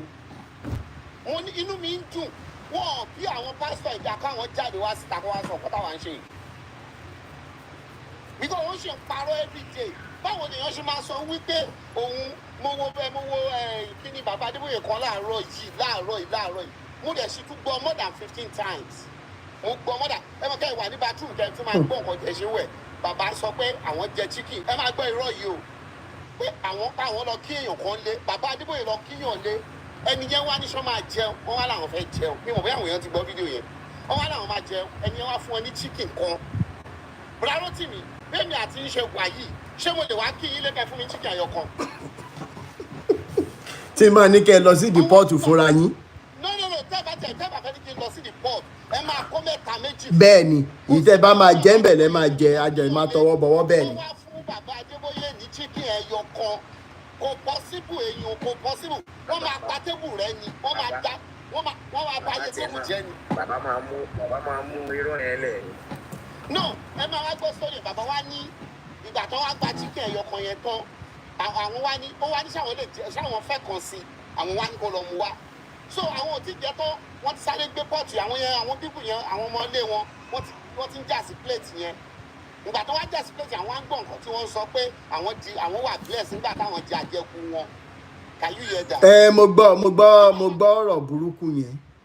wọ́n wá jẹ àjẹkù fún gbogbo tó bá jẹ́ pé àjẹkù la máa jẹ wọ́n jẹ́ ká jẹ Nàìjíríà ò kéèyàn mẹ́ kí n lọ káwọn fámìlì mi wá káwọn fámìlì tèmi wá jẹ káwá wò bóyá wọ́n máa wà bless it's just a scope jẹ́ àwọn wòlíì àwọn pásítọ̀ wọn máa fẹ́ ká bìlì fún àwọn ní agbára kò sẹ́ni tó lágbára ètò bá lágbára nù wọn tó ní agbára kó òun lọ́la òun fẹ́ wá sí Amẹ́ríkà òun fẹ́ lọ Canada kó má ra ticket so ọpọlọ wa wọ́n ti kọ́ ọ̀bọ̀ sáà bí mo bá yẹ fẹ́ tọ́ọ̀chì láìpẹ́ àwọn èèyàn a máa sọ ni. a máa sọ lójoojúmọ́ ni Ọlọ́run á fún iṣẹ́ kò ní fún yín kò ní rẹ̀yìn sáà God bless you sir. ẹ ṣé bàbá mi. Ọlọ́run máa wà pẹ̀lú wa dé ẹ̀ẹ́dẹ̀ tí mo tún fẹ́ sọ bàbá mo rántí kan sí sà tẹ́ ẹ bá lọ ọ̀dọ̀ wò níbi tẹ́ ti máa mọ̀ pé irọ́ nì mo fẹ́ káwọn èèyàn wá tún máa rántí díẹ̀díẹ̀ òyìnbó tó dé population oṣù gbàgbọ́ ẹ̀ sì ń rọ̀mọ̀ wòlíì tó bá ti lọ ọ̀dọ̀ wòlíì tó bá ti ní kó owó wá òun lọ́ṣẹ kan tó fẹ́ ṣe fún ẹ òun ní kinní kan ní kó lọ fún bàbá àbí ìyá ẹ àbí kó lọ fáwọn àbúrò ẹ káwọn náà wẹ̀ wò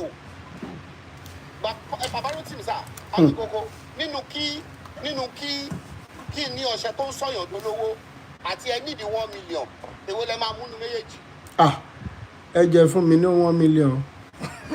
no ẹ gbọ́ náà for real ká ní mo ní ọṣẹ tó máa ń sọyàn dolówó. ẹ fún mi lọ́ṣẹ tó ń sọyàn dolówó kí n máa lọ àwọn òràṣẹ. ìṣọba ṣẹlẹ̀ máa gba ẹ nídìí owó yẹn. bẹ́ẹ̀ ni. why these people are still collecting money from us nígbà tó lọ́ṣẹ tó lówó táwọn. tí àwọn fúnra wọn ò dẹ̀ wé ọṣẹ yẹn. kọ́ fún ìyá wọn kọ́ fún bàbá wọn kọ́ fún àbúrò wọn. àwọn òràṣẹ. It is well. Samari Eriko. ó yẹ sáré on mute kẹ́ bá wa sọ̀rọ̀ pápápá káràndọ̀. Hello sir. ẹ kálẹ́. Ẹ kú iṣẹ́ Mr. Rotimi Daniel. ẹ ṣé bàbá mi.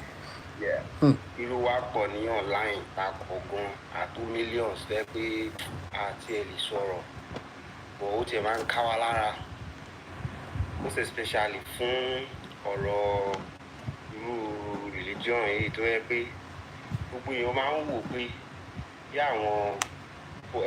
àwọn religious leaders ṣe ń ṣe wọ́n máa ń wò pé bí a ká sọ pé bí ẹ̀rù ló ń ba ọ̀pọ̀lọpọ̀ torí gbogbo nǹkan tó ń ṣẹlẹ̀ yìí ó ti wá di obvious lies tó ti di pé irọ́ tó yẹ pé ó hàn gidigbe sí gbogbo èèyàn bọ̀ ó sì máa ń ṣì ń dùn mí lọ́kàn tó máa ń ká mi lára pé kí ló dé táwọn èèyàn sì fi ń lọ ṣọ́ọ̀ṣì yìí ẹ máa imagine Oyèdépò tó sọ pé kó ra pé ó ń sọ pé at the age of 70 years of age kó máa sọ fáwọn ọmọ ìjọ ẹ pé o fẹ́ ra mọ́tò pé nǹkan tó fẹ́ lélẹ̀ and the car worth 1.5 billion that's about $1 million so mo ti ẹ̀ fẹ́ wá wò ó kí àwọn tí wọ́n gọ̀ yìí bí àwọn lè máa gbọ́ wa kán tiẹ̀ bá wa wò ó pé Jésù gan tẹ́ ẹ̀ ń bẹ̀rù pé ó máa dé á tẹ̀ sọ pé wá délé ní ṣe pé wá fẹ́ kó èèyàn lọ ó tiẹ̀ fẹ́ wá wò pé kí làwọn ọmọ Oyèdépò òpònú lórí burúkú yìí àti Adébóyè kí ni wọ́n ti gbélé ayé ṣe kí náà ṣe dìlú jẹ́ kí n tiẹ̀ wò wò ẹ jọ̀ọ́ bá mi béèrè ká tiẹ̀ wò wò ṣé wọ́n máa gbòtẹ́ fún wọn ni ṣé wọ́n máa gbòtẹ́ fún Jésù yẹn ni táwa gbé àwọn SUV private jet wọ́n máa gbé Jésù fò kiri ó tiẹ̀ ń wò ni o pé kán tún wò ní. àwọn eléyìí máa gbọ́mọ wọn á tún gbọ́mọ fún Jésù. ṣé wọ́n á tún gbọ́mọ fún Jésù ni ṣé wọ́n á gbòtẹ́ fún Jésù ni àbí wọ́n á tiẹ̀ máa gbé Jésù fò káàkiri Jésù àwọn máa gbà yín lọ́sùn. wọ́n ti ń wò pé kán tiẹ̀ tún wò ní area yẹn understand. But who are very, very sad. It but is. Still, iṣẹ́ lẹ̀ ń ṣe. My own contribution is that mo ti fẹ́ kí ẹ mọ̀ pé àwọn èèyàn pọ̀ online tó ń support yín. But I don't know why you are not getting much followers, but it's really, really concerning. And my heart really bleeds for those people that are still in this religion of the team because of anxiety. Most of them are just there out of ignorance. I must tell you today, most of them are just there out of ignorance. It's not as if they are just there because of one pastor, but they are so scared of all this hellfire and all hell. Yes. And more reason is because they can't think for themselves. Even apart from religion of a thing, they can't think for themselves. So I want us to understand all these things. Sometimes tí máa wo gbogbo àwọn videos àwọn olórí burúkú àgọ́ wọn pe máa kan ní ṣé ìbí omi àbí. Ìbíyọmẹ ẹ̀ṣẹ́ tó gbà tó sọ tó ní pé torí táìtì ni biblical God tó ṣe punish Adam. Ó máa ń ṣe nígbà wo ó ń ṣe ní débi tó yẹ pé àbí ká ti organize ara wa ká gbé ìbọn ká kò bọ́n àbí kò bókò àti Àló sì máa dé level yẹn sẹ́ ẹ̀. Samadi ẹ̀rí kò máa débẹ̀ yẹn sẹ́.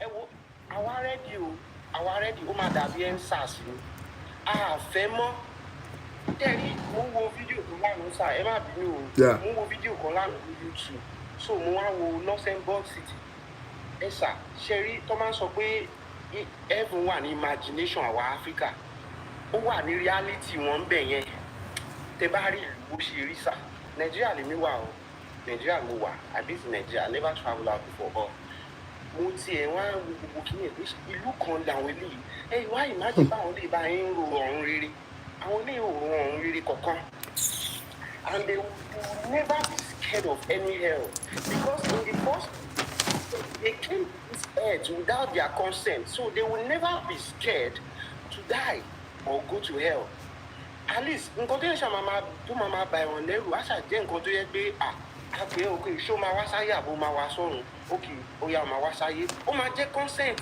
it's out of our consent so why are we so afraid of this hell let us go and burn in hell at least kájẹ ọkọ lọ jóná náà. My point is like mo ń sọ fún pé most thing tó ń ṣẹlẹ̀ gangan ni pé àwọn èèyàn ń bẹ̀rù ẹ̀rù gangan pé táyì bá sọ kó bá lọ pa ẹ́ lóòótọ́ kọ́ ibo ni mo fẹ́ wọ̀ báyìí. Ẹ̀rù tó ń bá ọ̀pọ̀lọpọ̀ nìyẹn o mi ò sọ pé àwọn olórí wa sọ àwọn olórí burúkú tó mọ̀ pé òótọ́ pé irọ́ ni báìbù tó sì ń lò láti fi scam. Àwọn òyìnbó tó gbé báìbù wá gan wọ́n ti jáde síta wọ́n ti sọ pé báìbù yìí literature ni kì í ṣe fún. Àní literature níṣẹ́ irọ́ níṣẹ́. Literature wọ́n tún ti jáde wọ́n ti sọ ṣé mo millions of people white men tó ti jáde wọ́n ti sọ. Bẹ́ẹ̀ ni wọ́n ti sọ. Jáde rí tó sọ rí pé òótọ́ ni o ẹ máa tẹ̀lé o mi tí ìwé ìbò kan tó jáde tó sọ rí sí àwọn African pastors yìí ẹ sà ẹ má jẹ́ tàn yín o ṣe rí ó tún bẹ̀rẹ̀ ó tún dórí àwọn religious leader wa mo máa ń sọ fáwọn èèyàn pé this Nigeria is split in 3 parts religion and political leadership and entertainment. Ẹ bá notice pé previous protest tó ń ṣe yìí ṣó dàbí pé a ní celebrity Nigeria. For just first, second day, third day, kò dàbí pé a ní celebrity Nigeria. Everybody was just quiet. Kí ni secret tó wà ń bẹ̀? At least àwọn yẹn tó bá post any rubbish síta báyìí, ayé máa gbọ́. Bẹ́ẹ̀ ni. Opportunity yẹn kẹ́ tiẹ̀ fi sọ̀rọ̀ síta pé ẹ tí ì rí orí stéèjì rí tí wọ́n bá náà lọ ń kọrin ẹ̀rí nǹkan tó ń fa àwọn girls wa ṣe àwọn ọkùnrin tíyàdẹ ń jẹ káàkiri àwa la máa wà ń bẹ̀ àwa la máa wà ń bẹ̀ tá a máa ṣe fún ọ tá a bá ti wá sí àwọn ọmọ yẹn tán àní fẹ́ wọn o àwọn obìnrin tó rí wọn yẹn náà dẹ̀ pé àwọn náà máa ní àwọn òrọ́kọ o àwọn òrọ́kọ ẹ wo nǹkan táwọn obìnrin wá ń ṣe lórí social media lórí TikTok táwọn ọkùnrin dẹ̀ máa wà bẹ́ẹ̀ tán wọ́n máa ní show me your body wọ́n máa wá gift wọn.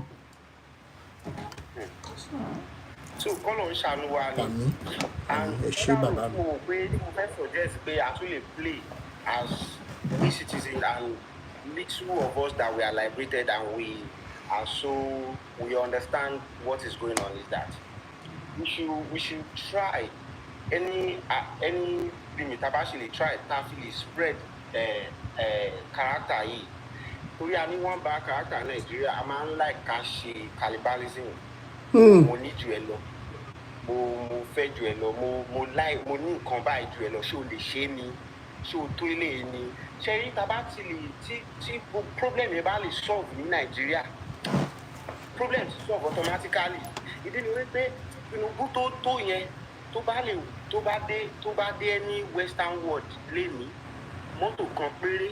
bẹ́ẹ̀ ni rí Ṣèyí Mákindé nínú tírẹ́nì ni labroad. wọ́n wá bí olórí burúkú ẹ̀dá kó kọjá kí traffic light sọ kó correct kó kọjá olóògbé ẹ̀ máa land in jail. bẹ́ẹ̀ni. but in Nigeria ẹjọ́ fún àwọn èèyàn tó ń gbọ́ wa ẹjọ́ fún tó bá tẹ̀lé at least ó wá spread bẹ́ẹ̀ ká má máa wúra gbá jura wa lọ ẹni tó bá ní 50 naira kó fún ẹni tí ò ní ká kọ́kọ́ bẹ̀rẹ̀ láti bẹ̀ yẹn mo wo àwọn videos yín tẹ̀ ń give love to people in the society. So I wish people can be doing that because sometimes àwọn tún lè máa wò pé ó ti ń ṣe jù. Yeah. Oh, network. Oh my God. And I really support that. Thank you so much. More video for a very long time. And God will continue to bless and support you, sir. Amen, sir. Thank you so much. And nothing will happen to you, sir. I share you, man. And there's this guy they call Very Dark Man. Ben. There's this guy they call Very Dark Man. So I really wish we can support him. That guy is really doing what millions of Nigerians cannot do. Ben. You might be thinking of what they are saying about him online, like gay or maybe doing whatever, but we should not be concerned and focused about those things because Nigerians will never do or support what is right. So our taba support you in your bed. Ben. You in your under people say me ancestor one any. And you see all these ancestors, our forefathers that really suffer for all these consequences. They are in pain and they are crying, but we can't hear them. Ben. So little numbers of people that really that can listen or understand these people. Ejeka support you. Very Dark Man is a man that you can even see that this man is not really doing it for money, like you, sir. You are not doing it for money. You are just doing it because imagine a foolish man at the age of 70 years still realize he òun fẹ́ fi ilé ayé lẹ̀ bákan bẹ́lẹ̀ yìí. Ilé ayé ti dàrú. Ó ti dàrú. At the age of 70 years old, tó máa fi 10 years mọ́ Oyedepo, Adébóyè àti Tinubu, they will be dead. Ben. Why don't why so wicked tó lè yìí? Talẹ́ni tó ń tì wọ́n lẹ́yìn, talẹ́ni tó ń tì wọ́n lẹ́yìn tó ń sọ fún wọn kó máa gbélé ayé forever. Wọ́n ti wà so wicked. Ẹ sà, èmi mo wà láwọn tó support Tinubu mi ìdìbò rí sà. I'm so sorry to say, but mo around to support you ni wípé mo wò kó ti dàgbà. Number two pé ó lówó, but still olówó sì jù ní street Nigeria. And I can never imagine a president, a Yoruba man can even be that wicked. It is very, very terrible. For any other people that want to talk, I don't want to take so much of your time. That's my contribution, and I'm going to come up maybe next time, sir. All right. Thank you so much for the wonderful contribution.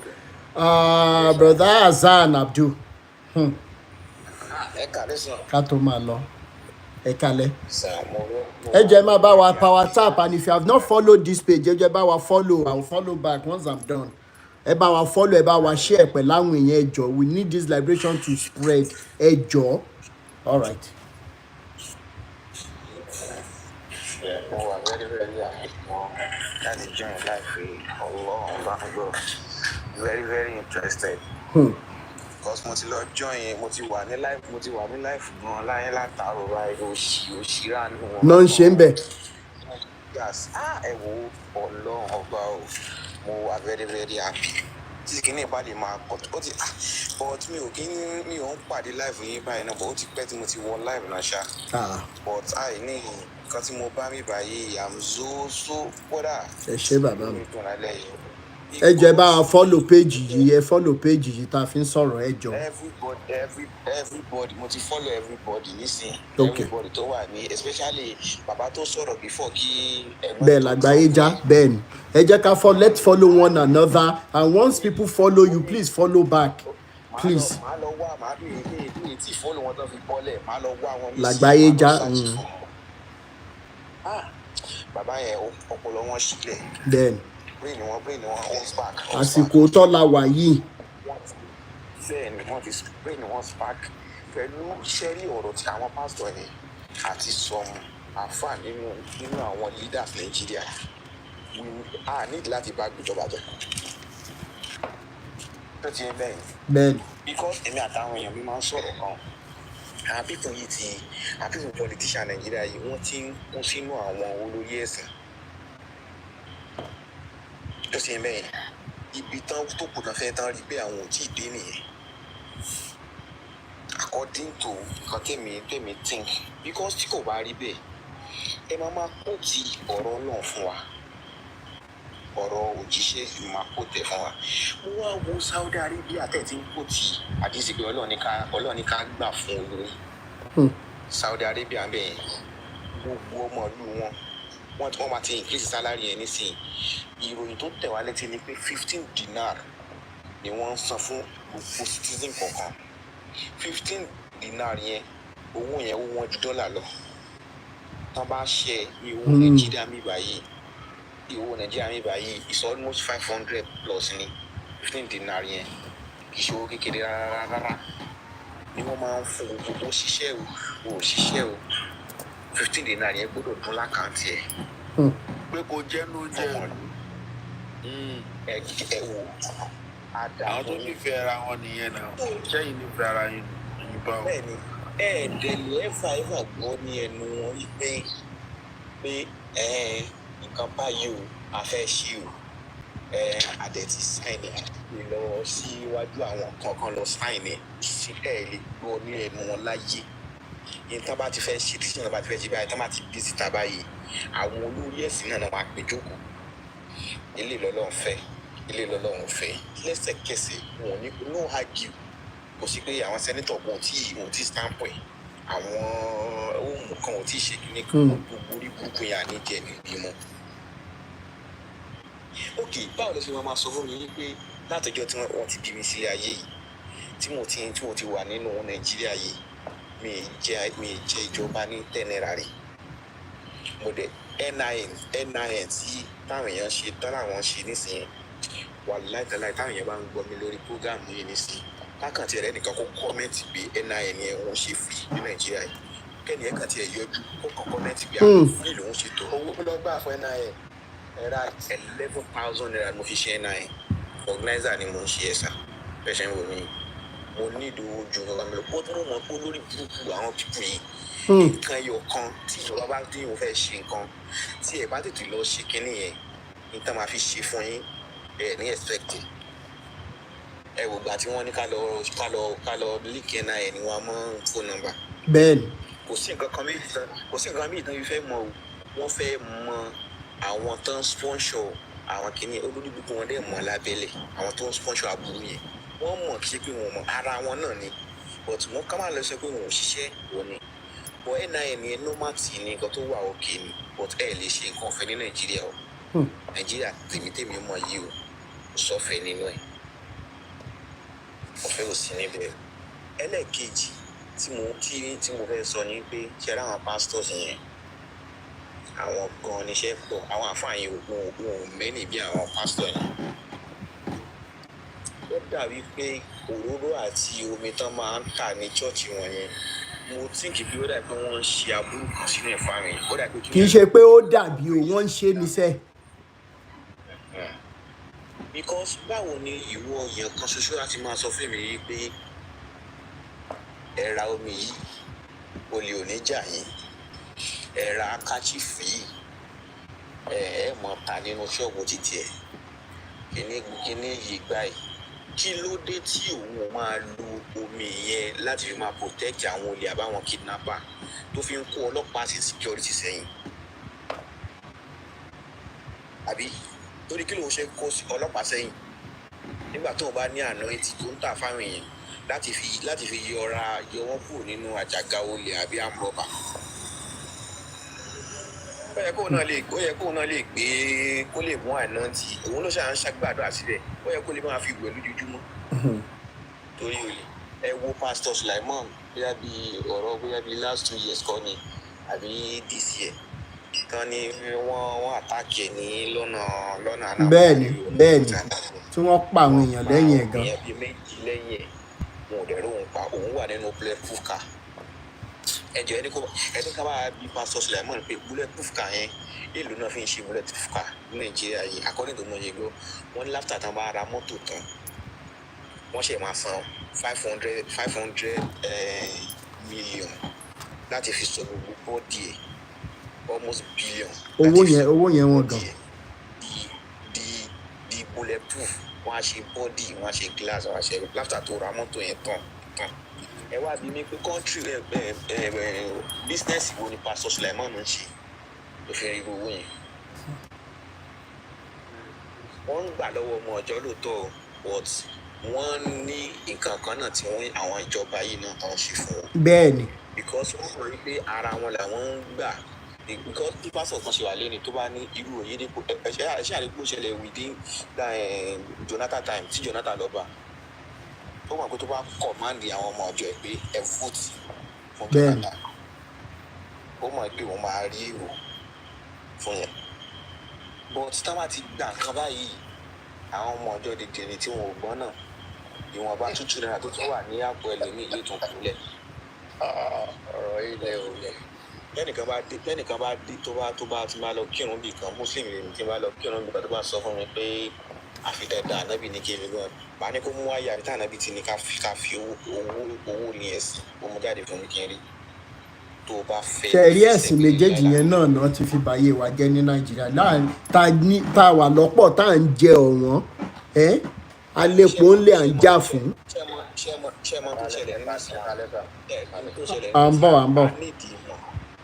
Islam yẹn èèmù lèmi ń ṣe but kò lè sí ẹnìkan tó lè sọ fún yín pé ẹ gbọ́dọ̀ ṣe nǹkan kan láàánú bí sọ. àlẹ́yìn gan nígbà ṣe rí lórí péjì wa yìí ńgbà tẹ́ bá ti rókòdoro ọ̀rọ̀ tán ẹ̀yin gan ò tún ní í ṣe mọ́ love and humanity ló láyé báyìí ó ní religion tó yẹ lẹ́dùnmarè gbà èmi ò tìyàn sí ọ̀nà kankan ju love and humanity lọ bọ̀ àwọn question àwọn ìbéèrè tó ti jáde táwọn èèyàn àwọn àfáàgùn ò lè dáhùn ẹ̀ wọn ò lè dáhùn ẹ̀ àti pásítọ̀ àti àfáà wọn ò lè dáhùn nǹkan kan bẹ́ẹ̀ ẹ mọ̀ pé nǹkan ti ṣe wá lórí ọ̀rọ̀ ẹ̀sìn tẹ́ bá dẹ̀ lẹ fẹ́ kírun náà èdè wọn lẹ gbúdọ̀ fi ṣe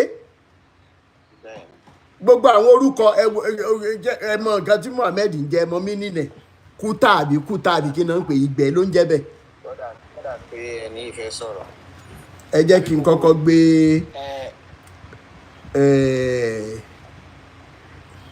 ṣé Mr. wa lálẹ́ fẹ́ sọ mọ́ nǹkan tó ń sọ ni kí n tó gbé ó yẹ sáré sọ. ṣe rí lórí love and humanity yẹn wọn gan òun ni àwọn olórí ẹ̀sìn yẹn ń divide tó ń fẹ́ kí ìlú yìí tẹ̀síwájú. bẹ́ẹ̀ni. òun làwọn olórí ẹ̀sìn yìí ń divide tó ń fẹ́ kí ìlú yìí tẹ̀síwájú. ṣé ó possible nínú Islam tí brother mi náà ṣe ẹ máa gbọ́ táwọn ẹlòmíì máa sọ pé tó bá jọ ọmọ ìyá mi tó jẹ́ pé ìyá kan náà bàbá kan náà ló tún bí wọn o tó bá ti ń ṣe lẹ́sìn mi òun ṣọmọ ìyá mi. àní wọ́n ti fi kó bá wa sẹ́. ṣẹ́tẹ̀ rí ẹ̀sìn generally wọ́n ti fi pa orílẹ̀-èdè yìí jẹ́ wọ́n ti fi pa Áfíríkà jẹ́. bẹ́ẹ̀ni.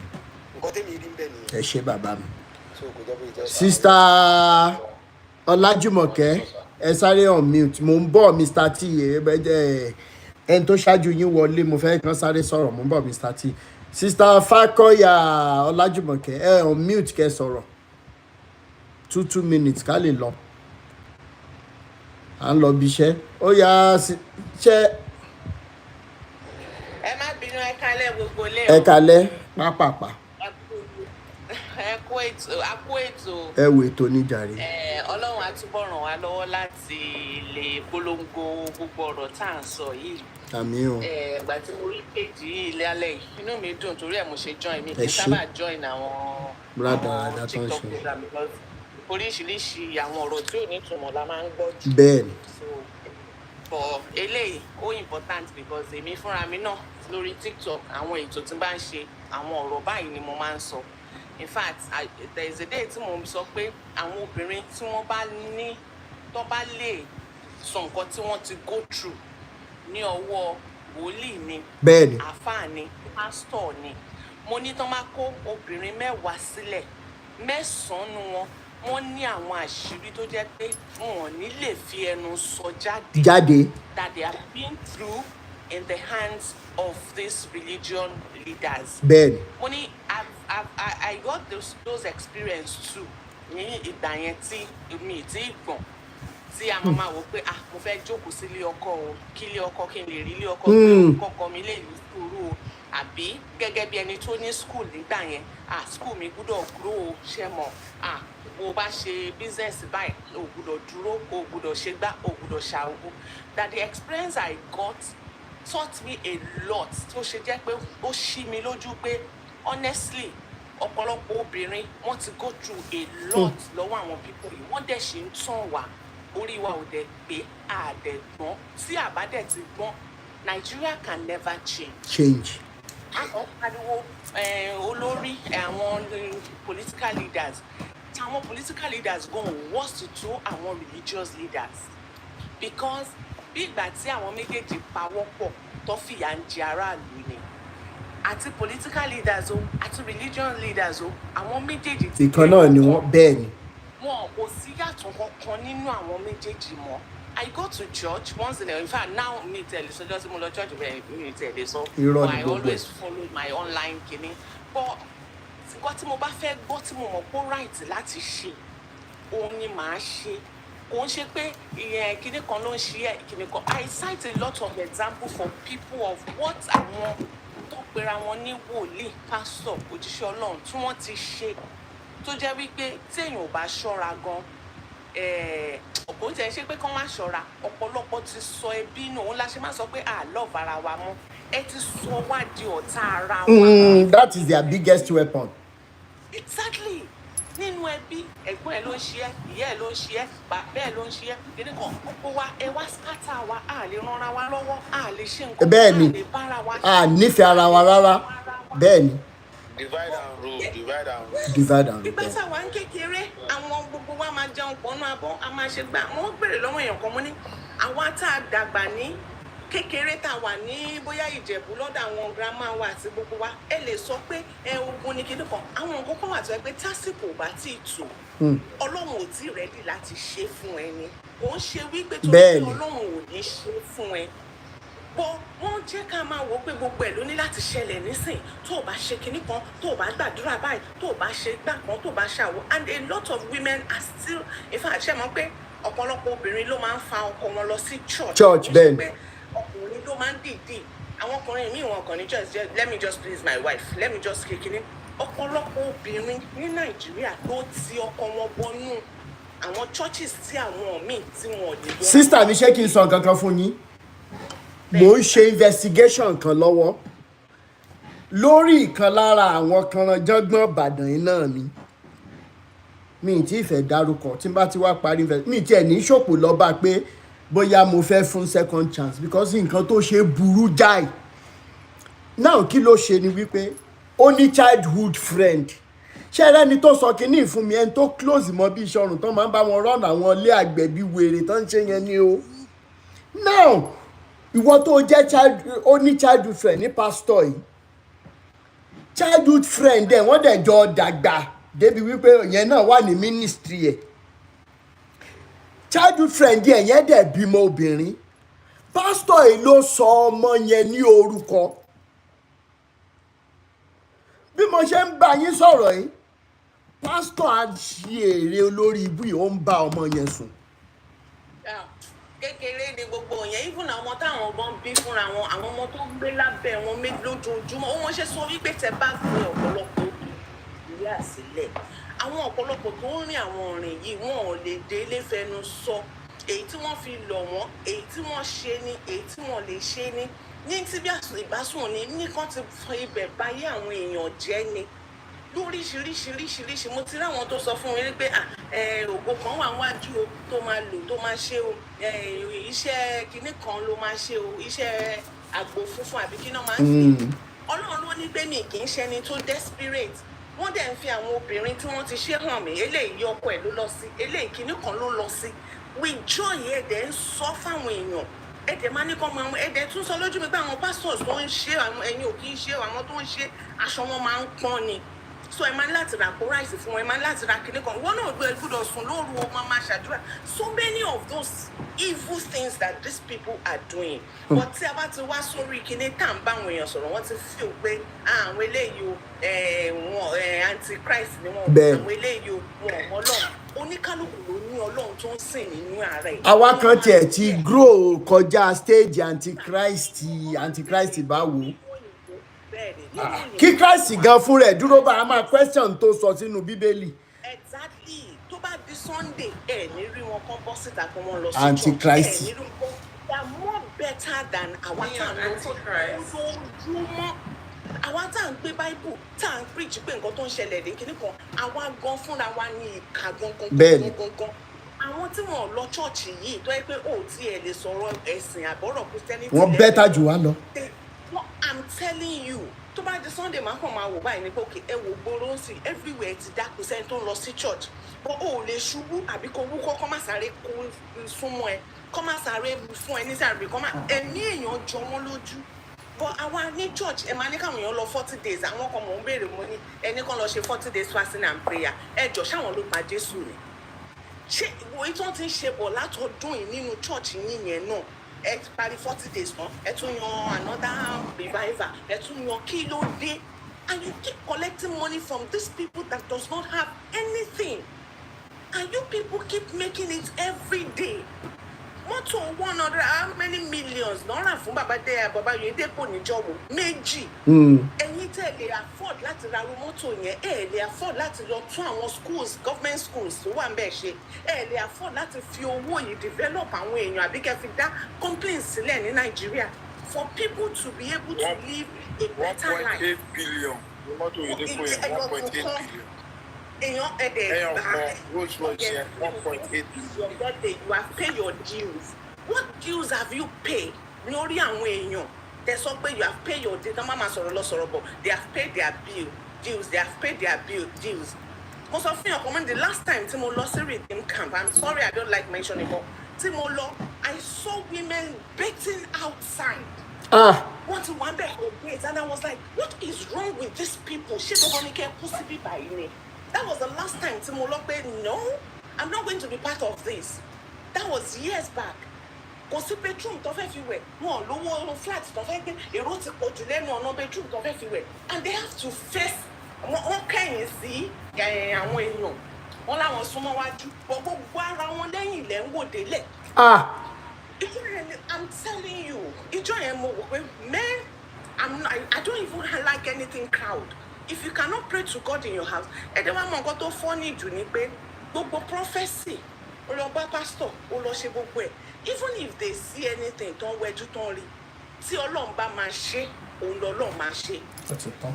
I used to say it lórí platform mo ní sí èmi am one of ọ̀rọ̀ tí mo lè máa sọ fáwọn èèyàn pé for years over 20 something years trying to travel abroad, all my siblings are there. Kò síwèé tí wọ́n ti ṣe fún mi gbogbo ẹ̀wẹ̀ kò possible, and every time náà mo máa sọ fún mi pé o máa travel àwọn ológun bí o máa ṣiṣẹ́ ilé o máa ṣiṣẹ́ when I was still ní tójú mi dúdú o. Ìgbà kan wọ́n sọ fún mi pé mọ̀mísì mi ló ń ṣe mí, ìgbẹ́ tí mọ̀mísì mi bá mọ̀ pé màá travel kò ní bọ́ sí, bó torí Ọlọ́run fún mi lọ́gbọ́n fún mi lóye kò jẹ́ kí n lè pè yá mi lájẹ̀. Mo rí pé gbogbo ọmọ tó bí èmi nìkan ni mo wà ń bì báyìí fún tó ń pè ránṣẹ́, ọkàn ẹ̀ ò fi mí lẹ̀ láti lọ torí kò sẹ́ni tó tún fẹ́ pè, ó ti fi òpé tí má ti lọ àwọn fẹ́ lọ bí èmi ni mo drive wọn lọ, èmi ni mo ṣe bẹ́ẹ̀ mi mo ṣàwó. Ìpè nǹkan tó ṣẹlẹ̀ nìyẹn tí kò ń ṣe pé torí pé ìyá mi ìbọn tó bá jẹ́ pé mi ò jọ ọmọ tó lọ́gbọ́n ni má ti mú ìyá mi lájẹ̀ àti dọ̀tá mi lẹ́yìn.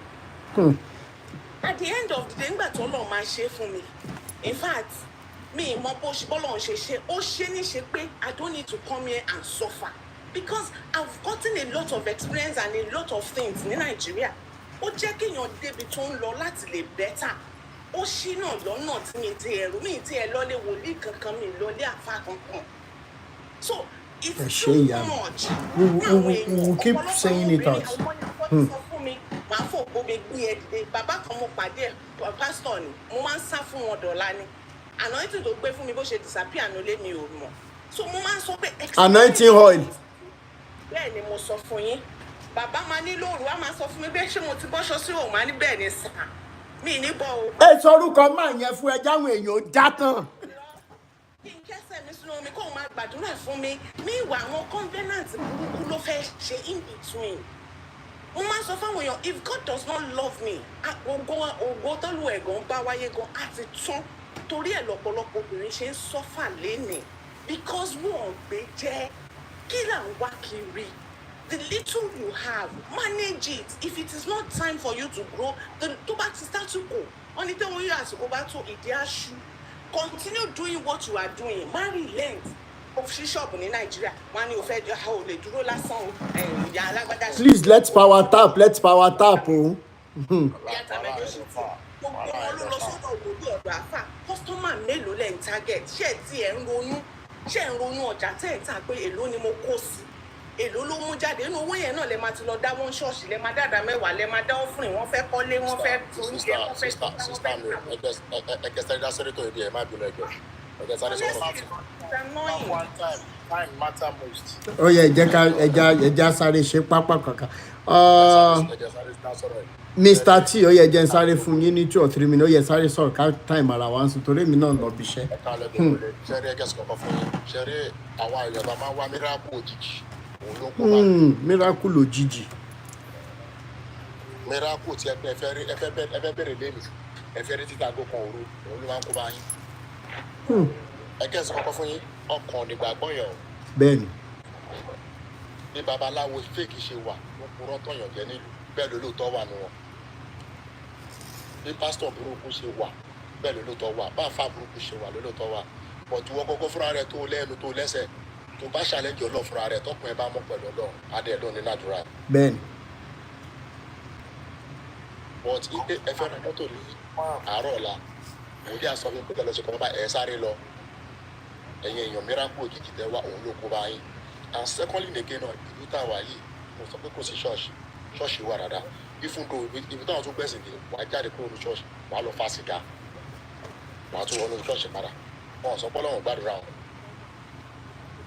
Wọ́n á fẹ́ fààyàn fún yín ni pé most of Nigerian pastor wọ́n ti believe lórí ọmọ ìjọ àbáwọn afá pé àwọn ọmọ ìjọ ló máa gbọ́ ní ti máa fi kú kò dẹ̀ dá. Ibi báyìí pastor tó bá ṣe program tán tó bá rí last 2 hours 3 hours ìrọ̀lẹ́ ó múra ó tún lọ sí night work. Bẹ́ẹ̀ni. Ó fẹ́ nù jọ Ọlọ́run fúnra rẹ̀ wàá tún wẹ̀ kò mọ bí ìṣòwò àwọn ẹ̀ but àwọn ẹ̀ka dámọ̀ ṣáàpù òjijì pé mo nídìí 1 million before 2 o'clock láàrin òru yìí wọn á ní kó lọ gbé pẹ́pẹ́yẹ wá ìwọ tó rà á nìyẹn jẹ kí pásítọ̀ tó lo private jet.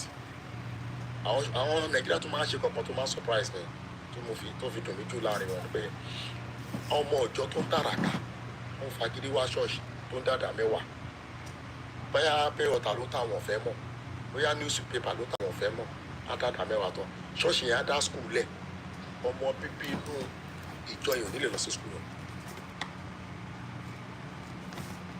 Ọdún òlà wọn fẹ́ nílà káyẹ̀ ọdún òlà fẹ́ kún wọ́n lẹ́nu kan ra private jet ìwò rí táyà ọ̀kadà ọdún òlù fẹ́ nílà káyẹ̀. Ẹ ṣé bàbá mi. Mo ṣe pèrè yẹn síwájú pé ìwọ gọ́gọ́ fúnra ara ẹ̀ tó bá nígbàgbọ́ pọ́pọ́n ẹ̀ mọ́ pẹ̀lú Ọlọ́run dípò lè bọ́lọ̀ sọ̀rọ̀ láàrin òun kó o ṣe tí kò kúnlẹ̀ kò bẹ Ọlọ́run lórí ẹ̀rọ ayé ẹ̀ o ò ṣe bọ́lọ̀ sọ̀rọ̀ fúnra rẹ̀ but àwọn pásítọ̀ máa wá sí ìkọ́ṣẹ́ rẹ̀ nígbà tó wà Nàìjíríà bọ̀bọ́ yẹn pẹ̀lú ìyàwó ẹ̀ ọjọ́ ń gbé papọ̀ ọjà ìyàwó kó kúrò lọ́dọ̀ ẹ̀ ó wá sí Kòròdú ó gbalẹ̀ sí Kòròdú pẹ̀lú ọmọ méjì so ibi tó gbalẹ̀ sí ọ̀bọ̀ kan wà bẹ́ẹ̀ bá ṣẹ lọ kò sí nǹkan kan lọ́wọ́ but ó láìka àwọn ọmọ wúmà yẹn gan ó súnmọ́ àwọn wúmà yẹn gan so wúmà yẹn ti fi inú trust ẹ̀ tó bá ń jáde ló máa ń pọ̀ ọmọ tì so kò sí nǹkan kan lọ́wọ́ ẹ̀ ó wá lọ rí pásítọ̀ kan pásítọ̀ á ní pé kó mú ọmọ kan wá tó bá ti kó bá jà bára wájọ mẹ́kẹ́rẹ́ ọkùnrin ó mú wá pé báwọn la máa parí iṣẹ́ sí lára bọ́lá máa fi gbàdúrà ẹ máa gbọ́ pásítọ̀ ẹ máa gbọ́ bọ́lá ẹ̀ ṣiṣẹ́ lọ so ó wá díjọ Sunday wúmà yìí fẹ́ jáde ó fẹ́ kó àmọ̀ ẹ̀ dání bọ̀bọ́ yẹn wá lọ bá wúmà yẹn láàárọ̀ pé òun náà máa jáde òun fẹ́ lọ síbẹ̀ bí ọmọdé pé bọ́n fẹ́ ṣe lọ síbẹ̀ gàmí kéèké pé wọ́n máa mú last born òun wúmà yẹn dání ó sì pé 7 years old ó wà lókè pé bàbá yín náà ló fi mí dání ó yẹ tẹ́lẹ̀ bọ́dá yìí lọ jábọ̀ mẹ́kùn dání wọ́n bá dẹ̀ dé lálẹ́ àwọn máa pàdé àṣẹ ó mú ọmọ yẹn lọ sọ́dọ̀ pásítọ̀ wọ́n ti fẹ́ lu ọmọ yẹn nígbà tí wọ́n máa wá dé ní alẹ́ níkọ̀ bíi 10 ó lọ wọlé ó rí fóun balẹ̀kùn títì àṣẹ aláyé wà nílé ó ti paná ó ti sùn gbogbo ọkùnrin máa ń pé kò tí ì dé ó bá jókòó síta tó bá dé abọ́ òun bẹ́ẹ̀ nígbà tó máa ń tàn ó di 12 lóru irú oorun wo ni irú pátí ò láàárọ̀ rẹ̀ fún ọtí dé mo bá lọ balẹ̀kùn mọ́ ọ̀pọ̀ lórí ìgbà tó lọ balẹ̀kùn mọ́ lórí ọ̀pọ̀ bá sọ ní ìjà mi lọ́wọ́ ló bá fàdà ayọ̀ ló bá ní pé sókè lọ́mọ ní pé sókè lọ́dọ̀ fún màmá sọ ọmọ káàkiri. wọ́n máa ń ọmọ mi tí ó mú jáde wọ́n máa yọ̀ mọ́ ọkọ̀ tó máa ṣe mọ́ wọ́n máa bá sá jáde fún ìdílé nígbà tó fàdà rẹ̀ ló bá sá lọ́dọ̀ àwọn security wọn kúra ló yàbọ̀ ló bá lọ pẹ́jọ́ ló bá rò fún wọn nígbà tó máa pẹ́jọ́ tó máa rò fún wọn tán àwọn yàbọ̀ bíi 5 sí 6 ló bá gbé mọ́tò ló bá tẹ̀lé wúmà yẹn nígbà tó máa délé wúmà yẹn ló bá gbálẹ̀kùn ó ṣàfẹ́ sílẹ̀kùn wọ́n fà gidi wọ́n bá sọ ó sílẹ̀kùn bọ́ ṣe máa wọlé báyìí ló bá bò so ọmọ wúmà yìí tó mú jáde ibo ló mú lọ ó dẹ̀ sùn ẹni lẹ́nu ò dẹ̀ lè jó sùn ibo ló mọ́mọ́ yìí lọ ó lóun mọ́ mẹ́ jáde wọ́n tó ronú wọ́n bẹ̀ kó jẹ́wọ́ nígbà tó máa gbé kóhùn lé wọ́n wá gbé lọ sí àbàwọn tó lọ tọ́ṣù ẹ̀ tó rí yàtọ̀ ju yà lọ ọ̀nà ti pa ọmọ yẹn. kí lè máa ṣe pa ọmọ ọlọ́mọ fún ọgọ́rí ọmọ ọlọ́mọ wọ́n rè sórí ọ̀tá nínú church wọ́n rè sórí ọ̀tá wọ́n wá sọ bọ́ọ̀dì ọmọ yẹn ọmọ ọdún méje. ṣe kí irú pásítọ̀ yẹn sì ní tó bá máa ṣe farakapapasakapapakaka ẹ̀ sáré lọ bẹ́ẹ̀ ẹ̀ rí mìíràn kó òjijì ọlọ́run gbàdúrà ẹ̀ ní mọ̀ pẹ̀lú ọ̀rọ̀ òun bó fi sọ pé gbogbo ọkàn tó ń sin ọlọ́run tó gbà pé ọlọ́run bá wà wáyé tó fi lè challenge ọlọ́run fún ara ẹ̀. ẹ ṣé bàbá mi. ìdí pásítọ̀ yìí náà ọlọ́run náà lòun náà gbàdúrà pé wáyé tó fi lè challenge ọlọ́run. so àwọn sọ pé mo fẹ́ dá sétò yìí kékeré dẹ̀ pé ọlọ́run bá nìkan ní kó ṣàánú wa. ẹ ṣé bàbá mi. mo máa gbé I will be I think my next live video gbogbo ẹ̀yin tẹ́ ẹ jẹ́ oníṣẹ̀ṣe nínú ilé gbogbo ẹ̀yin tẹ́ ẹ jẹ́ bàbá mi nínú ilé gbogbo ẹ̀yin tẹ́ ẹ jẹ́ ẹ̀gbọ́n mi nínú ilé tẹ́ ẹ jẹ́ oníṣẹ̀ṣe confam mo máa nílò ìdásí yín lórí ètò tí n máa ṣe next mo fẹ́ jẹ́ kẹ́ ẹ wá yànnà náà ìbáṣepọ̀ tó wà láàrin ẹran ara èèyàn ẹ̀jẹ̀ èèyàn àti àwọn nǹkan tí àwọn pásítọ̀ yìí fẹ́ máa achieve táwọn àfáà náà fẹ́ achieve ó máa jẹ́ next live video wa ẹ gbọ́dọ̀ pẹ̀lú ọgbọ́n ìmọ̀ àti òye tí Elédùmarè gbé fún yín nínú ìṣẹ̀ṣe torí ó ti ń kanni lóminú báyìí lẹ́ni wọ́n múyàn pẹ̀ lórí eré èèyàn ní babaláwo kan ló ní kó ń lọ mú wá táwọn ọlọ́pàá òde kì í ṣiṣẹ́ wọn tó bó ṣe yẹ kán ṣe mí tí ì rí ọ̀pọ̀ nínú àwọn fọ́nrán yẹn tán bá débi wípé wọ́n lọ mú àwọn babaláwo tàbí oníṣègùn yẹn àwọn tó ń ba ìṣẹ̀ṣe jẹ́ ẹ̀yin tẹ́ ẹ jẹ́ olóòótọ́ tẹ́ ẹ mọ òótọ́ tìjìnlẹ̀ máa ṣe advert yẹn ẹjọ́ ẹ wá bá wa sọ̀rọ̀ lé lórí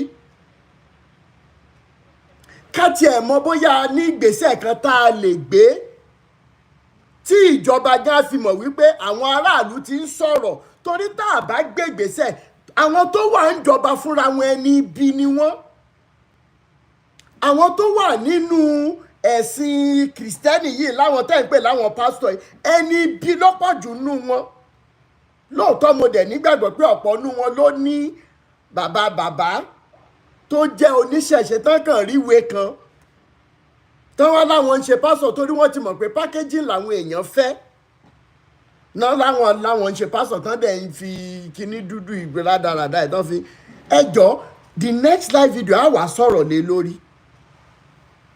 ẹ̀yin la máa fún láyè kẹ́ ẹ sọ̀rọ̀ lọ́lọ́kan òjọ̀kan ẹ̀yin tẹ́ ẹ jẹ́ oníṣẹ̀ṣe ẹ sì mọ ràn wá lọ́wọ́ ìgbésẹ̀ tá a lè gbé láti bẹ̀rẹ̀ sí ní dẹ́kun wáyé Caesar 1 ẹ jẹ́ sáré bá gbóhùn sókè pápápá mò ń lọ bí iṣẹ́.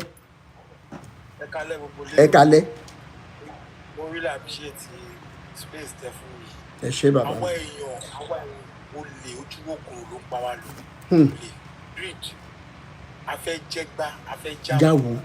I was once a redeemed member chief usher ni mí nígbà yẹn tí wàá sọ fún yín pé pásítọ̀ mi chief usher kò ṣe parish o kò yẹ yín region ni mí o kò yẹ yín pásítọ̀ mi tó jẹ́ pásítọ̀ mi tí wàá fẹ́ bá sọ̀rọ̀ báyìí a máa wò mí bíi pé mo jámọ́ kankan but táwọn olówó yẹn bá dé ẹ understand attention tó máa fún wọn so àwa ò lè greed tó wà nù wa mo fẹ́ miracle òjijì ọlọ́run tó ẹni tó fẹ́ lọ bá oyè yìí ọlọ́run ló máa tó kó wọn pè so kí ló ṣe wọ ṣé pọ́ọ̀sì mú ẹlẹ́nu tó lè pe ọlọ́run yẹn èmi ò ń lọ ṣọ́ọ̀ṣì lọ gbà tí pátọ̀ ti bẹ̀rẹ̀ ṣe mo abandon church for more than 7 years ìyàwó mi ló kọ̀ bẹ̀rẹ̀ sí fà mí lọ ṣọ́ọ̀ṣì jọ kan pé kí tẹ pé ká lọ sí church pé kó má jẹun kó bìnrin ọ̀nà àgbàrá mo ṣáà tẹ̀lé lọ ṣọ́ọ̀ṣì mo á dé báyìí dẹ́nu lọ́wọ́ pásítọ̀ wọn àtà bí àwọn mi ṣe kúnlẹ̀ yẹn pé daddy good morning sir ṣó o ṣí èrò kó o kúnlẹ̀ kí èmi lé o pé bọ̀bọ̀ eléyìí ní daddy good morning sir mo fà padà pé ya ilé ya o lọ ṣọ́ọ̀ṣì mọ́ in short o lọ ṣọ́ọ̀ṣì mọ́ ọlọ́run yẹn wà nílé kó máa gbé àtìgbà tí ó ti wà nílé tó ṣe kíní everything is going on perfect. bẹ́ẹ̀ni. everything is going on perfect. ìyá mi kọ́ wò mí jọ̀kọ́ pé kò ga àwọn lọ ṣọ́ọ̀ṣì pọ̀ gbogbo nǹkan gbọ́ pé wàá lọ sí ṣọ́ọ̀ṣì everyday lẹ́ ń ṣe program everyday lẹ́ ń ṣe program ẹ̀yin lẹ́ pa awakọ̀lá pa Jésù náà kí wọ́n ní why you like this there was one day àfa kan wà ní street mi kò yẹ yín ọlọ́run dájú olóyè burúkú làwọn èèyàn àfa yẹn wèrè kan wà ládùúgbò wa ó dẹ̀ ń bá wèrè yẹn sùn ó dẹ̀ ń bá sùn àwáká ẹwọ́ bẹ̀ sí bẹ̀bẹ̀ àkíní kọ̀ọ̀kan mo kọ̀ wó báyìí mo dẹ̀ bí orí àwọn kákọ́ọ̀sì tó mu àwọn kákọ́ọ̀sì tiẹ̀ but unluckily for them èmi wà ní bẹ́ẹ̀ tó sì lọ pé àfà tọ́jú tí mo rò pé hàn gidi ní àwọn yòókù àwọn àbábá wà àkànṣe àgídí gangan lọ́kọ́ bóun yẹn wà àkànṣe èmi ti mẹ́lẹ̀ kò tẹ́ tí mo fẹ́ bá rojọ́ fún mo ti mọ̀ pé olórí burúkú nìyí wèrè ó ń bá wèrè sùn ó wá bá sùn tó wá má káṣí wá fi ní ojú ara wèrè yẹn you understand I was not like kí wàá ní ọlọ́run tẹ́ ẹ pé ọlọ́run aláwèrè ilẹ̀ ń pè é ẹ ṣe ń tọrọ ayín báyìí lọ. bẹ́ẹ̀ni. ẹ̀yin kírísítẹ́nì ṣe tí ẹ̀yin mùsùlùmí ṣe parọ́. bẹ́ẹ̀ni. why you people like this ẹ ṣe lè jókòó sílé. gbogbo àwọn questions tá a dẹ̀ ń béèrè láti inú Quran àti Bible yẹn wọn ò lè dáhùn. they will never answer because they don't know it. irọ́ ni gbogbo ẹ̀ gbogbo ọlọ́run dé èèyàn ọkọ̀ ọlọ́run ló dá èmi ló dá ẹni yẹn ókè òní bí ọlọ́run ti máa fi lọ bá mi èmi ò lè bọ́ ọlọ́run fúnra mi ṣé òní bí ọlọ́run so it makes us greed olè oríjú kòkòrò olè ká fẹ́ jẹ níbi tá a ti ṣe sí bẹ́ẹ̀ ni. God bless you. Thank you so much baba mi I really love your contribution. magic immediate kini ọlọ́run that's why tẹ́ pé àwọn gbogbo foreigners tẹ́ bá ń sọ̀rọ̀ pa express yìí mo máa wò wá pé ṣọ́nà àwọn ọ̀tọ̀ọ̀tọ̀ là ń sì rí àbí báwo làwọn bíbí ìwé ìdáhùn bíbí ṣe sọ pa kiri pé very very easy àwọn máa ń sórí bíi pé yà ń jẹ wá pàṣípàṣí kúmọ̀dá tẹ̀lé epo tẹ̀pọ̀ mọ́tò òun kan fúnjọ bẹ́ẹ̀ dẹ̀ 1.8 billion I was like billion mọ́tò tó máa depreciate billion. bẹ́ẹ̀ni it is well ẹ jẹ́ ẹ má jẹ́ ká relent. Please help me follow this page. Let's follow one another. When people follow you, please follow them back. Let's follow one another. Please, from this page, please, let's grow. Mr. Jesu Loba, Egbon Soke. Okay, my brother. Please, let's grow. Mr. Jesu Loba. Okay, my brother.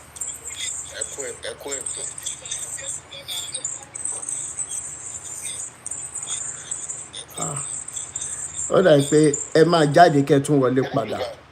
Ok. Ṣé ìpé bóyá ẹ tún gbọ́ fídíò yẹn ní ọ̀dọ̀ yín lórí another phone bẹ́ẹ̀ ni? Ẹ jáde kẹ́ wọlé padà, Mr. Jesu Loba.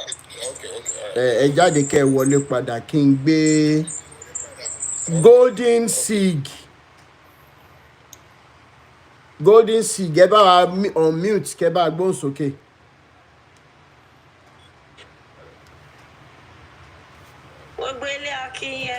ṣé ìyá Jésù lẹ́yìn àbí ìyá Mohammed? Àwọn ò ṣe ìyá àkọ́kọ́ mọ́ o. Ìyá èmi ò ṣe ìyá àkọ́kọ́ mọ́, ìyá ara mi lèmi o àti ìyá àwọn ọmọ mi.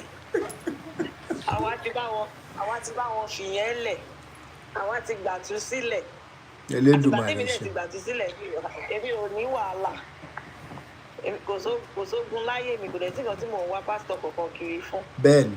Bí máàkì sọ̀rọ̀ tán ìbọn ṣe sọ májíìkì everybody ń wá káàkiri and as it is mo ti ẹ̀ dúpẹ́ pé liberation yẹn ó ti ń pọ̀ sí i when you go on social media Facebook, TikTok, gbogbo nípa churches àṣírí àwọn pastors yìí náà tú. But ká má relent mo ṣe sọ ká má relent because bí o ṣe ṣiṣẹ́ ní country yìí iṣẹ́ tí àwọn èèyàn ń wò pé ó easy láti ṣe jù báyìí tó lè mú owó wá ní iṣẹ́ kọ́ lọ sọ̀rọ̀ àwọn di pastor. Ẹ jẹ́ má bínú, ẹ má bá mi power tap, ẹ má bá mi love. Wọ́n tún ti send message sí àwọn kan ń report page àtọ́rà ń dárúkọ àwọn bàbá wọn ní Olúwa. Ẹ jẹ́ má bá mi power tap. Ẹ jọ. Ara ló máa ta wọ́n pa. Bẹ́ẹ̀ni. So tó bá ti rí pé wọ́n ti fail ní iṣẹ́ tó ń ṣe yá wọn ò ṣe iṣẹ́ yẹn bó ṣe yẹ kán ṣe next thing ní kán lọ gba kọ́là.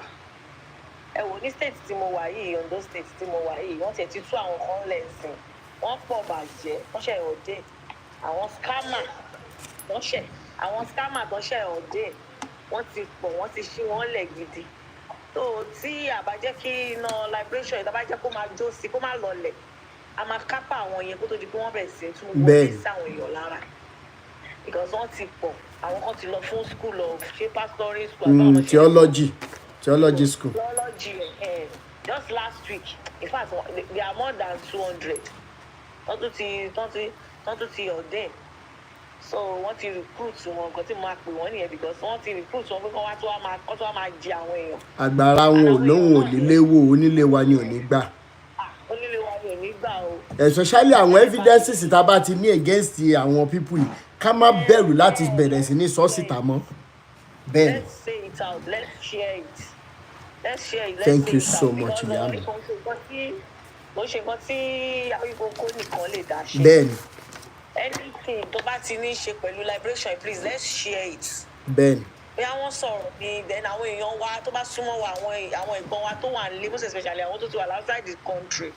Because somebody kan sọ ti tọ̀dọ̀ mi àwọn èèyàn mi tó wà ní outside àwọn ló kọ́kọ́ ṣí ojú mi. Àwọn ló máa ti máa sọ pé bí a mo lọ church àwọn máa ní kí ló ń wá kiri ṣé ò lè bọ́ náà sọ̀rọ̀ nínú ilé. So gbogbo bó ṣe ń sọ yẹn mò ń wò mo wá ń rò díẹ̀. Pàtó tó time kan mò ń wò pé ṣé do I really need to because churches they will put program every week as in every day of the week. Wọ́n máa make sure pé ò ní brain ara ẹ ò lè fi ara balẹ̀ kó ronú ara ẹ kó tiẹ̀ mọ́ bí tó ń lọ kó mọ̀ kan tó fẹ́ ṣe fúnra rẹ̀. Èèyàn lè nísìnyí. Everything you be hearing voice pastor ẹni orin tó ń kọ́ church ni everything ló máa ring in brain ẹni throughout a week ni because ibi tó ti ń lo gbogbo days ẹ nìyẹn. So ó affect ẹ kò lè jẹ́ káwọn èèyàn ronú straight ó máa difficult kéèyàn àwọn àfi ẹni tó bá jẹ́ àwọn tó bá ti jẹ́ pé bí wọn kì í ráwọn èèyàn sọ̀rọ̀ nípa liberation ilé tiwọn rárá ó máa ń difficult fún wọn láti lè já kúrò lọ́dọ̀ àwọn pastors wọn ó máa ń difficult because their belief ni pé pastors wọn ló ń gba àdúrà fáwọn tàdúrà wọn fi ń gbà lọ́tún ní pé pastor kan máa pe àdúrà fún wọn ni the only thing táwọn kan ṣe ni wọ́n máa fẹnu ara wọn gbà kò dẹ̀ ṣe pé pastor yẹn gan kó tó wá gba àdúrà èmi gan orí obìnrin ló ti dìde èmi gan àwọn ọmọ ìjọ ẹ̀ kàn gba àwẹ̀ lásán ni òun ò bá wọn gba àwẹ̀ yẹn èmi lára wọn ibi ló pa ọmọ ẹ̀ ló wá láti school tó ní ìdówó tó fi gbé ìṣọ́jí ọlọ́jọ́ mẹ́ta kalẹ̀ bẹ́ẹ̀ni wọn ò rí nǹkan kan but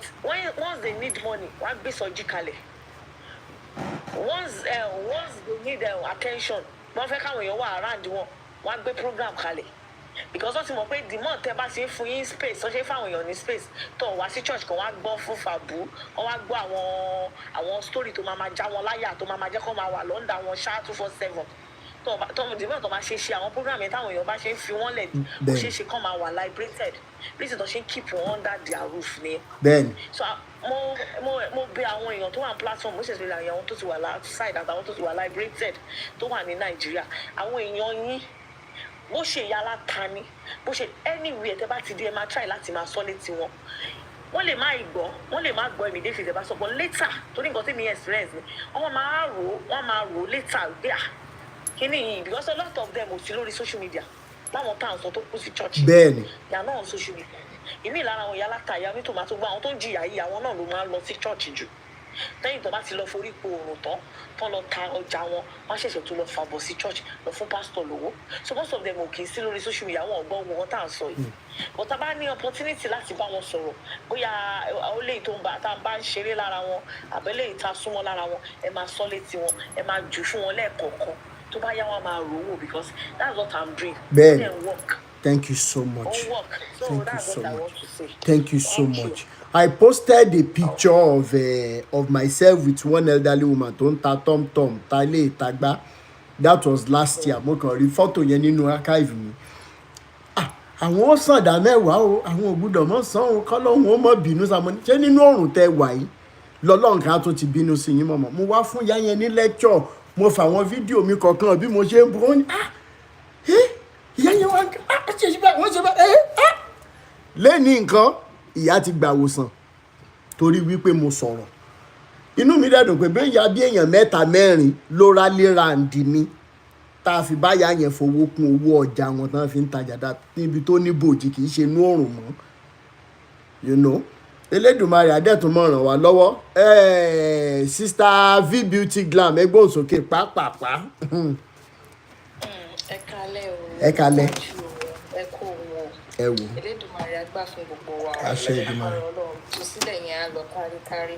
Àṣẹ Èdùmàrè. Lórí pé wọ́n sọ pé tí ìpìlẹ̀ bá bàjẹ́ Kí ló lòdù fẹ́ ṣe?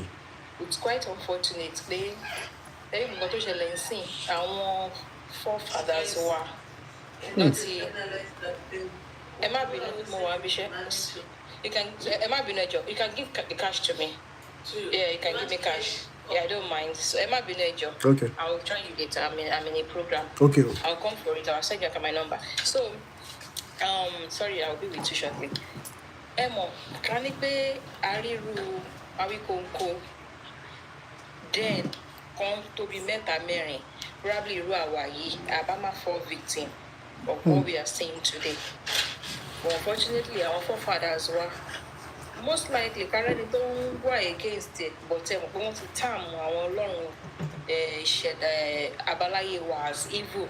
So at that time, once of abalaye was evil. So at that time, once of abalaye was. Can you please mute? I can hear you myself.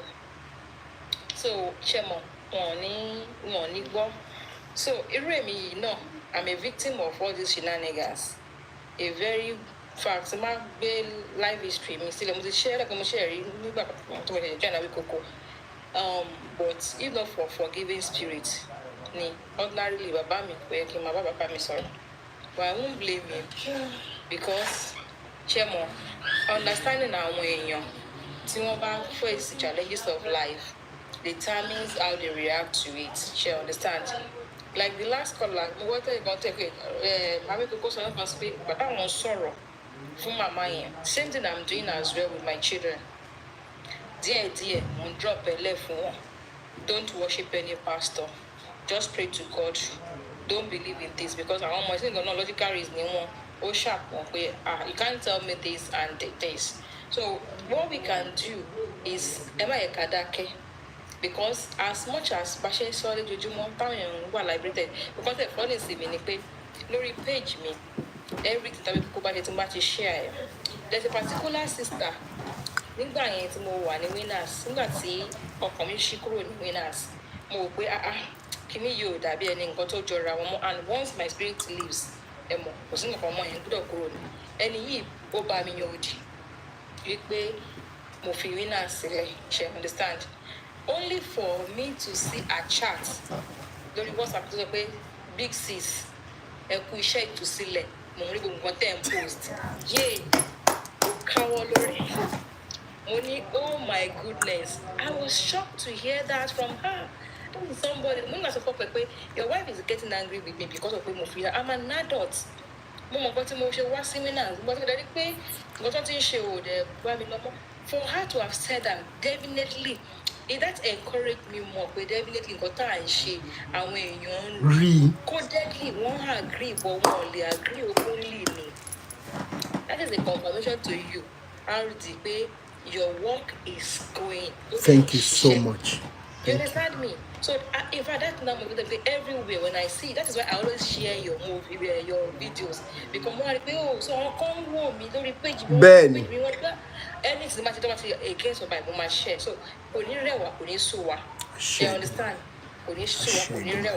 So let's just keep doing it. Let's let them understand the pay Ọlọ́run lead by Lodawa. When you talk to him, like for instance, in last week, I needed something in the sharing.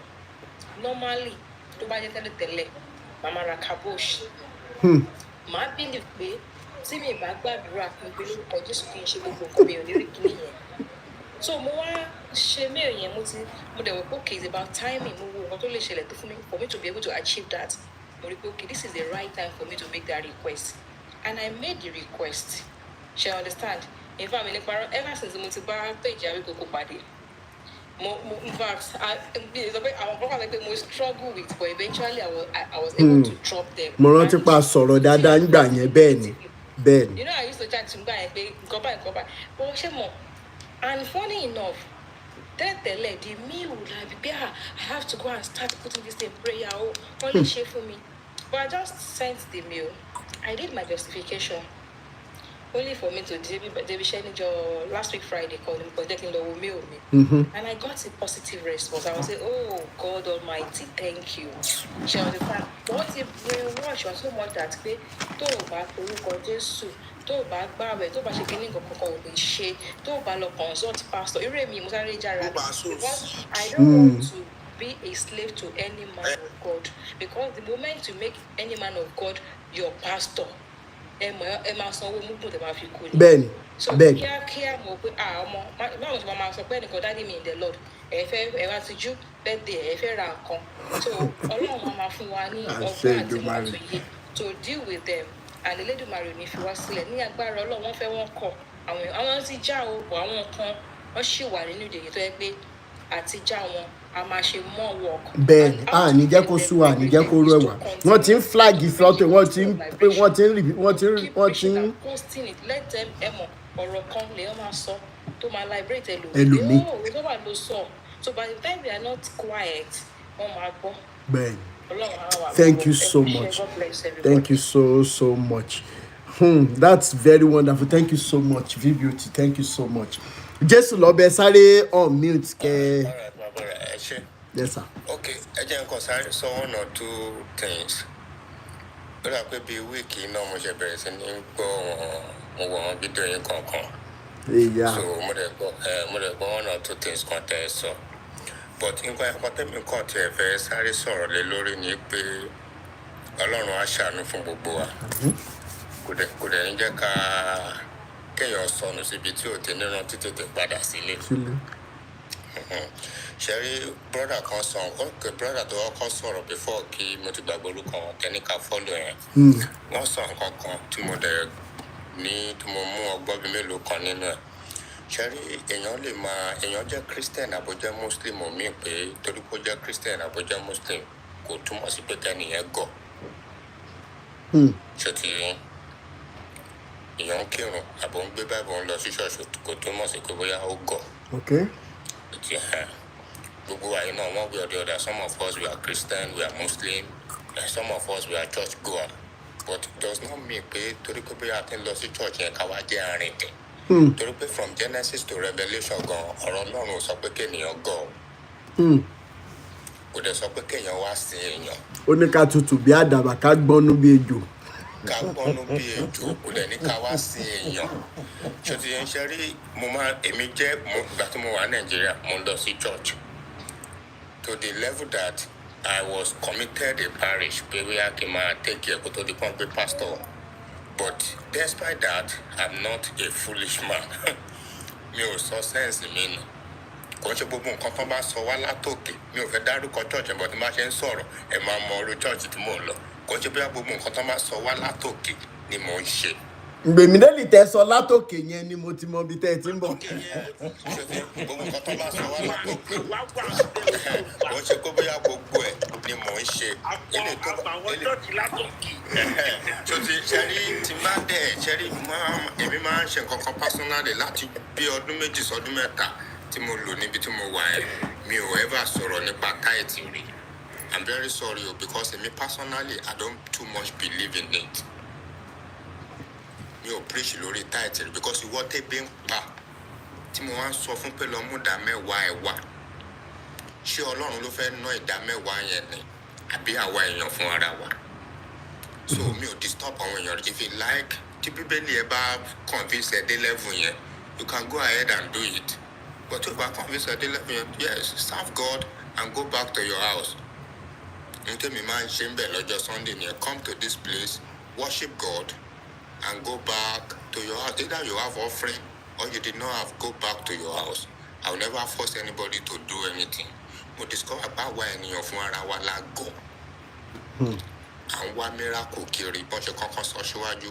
Àdèmọ̀ pé miracle tá à ń wá kiri yẹn ó wà lára wa fún ara wa gangan ó lẹ̀ mọ́ wa lára. Torí gbogbo ohun tẹ́dá máa dì láyé ó ti wà lọ́wọ́ Ọlọ́run ti dá mọ́. Tó bá jókòó sínú yàrá ẹ̀ tó bá gbàdúrà Ọlọ́run máa gbọ́.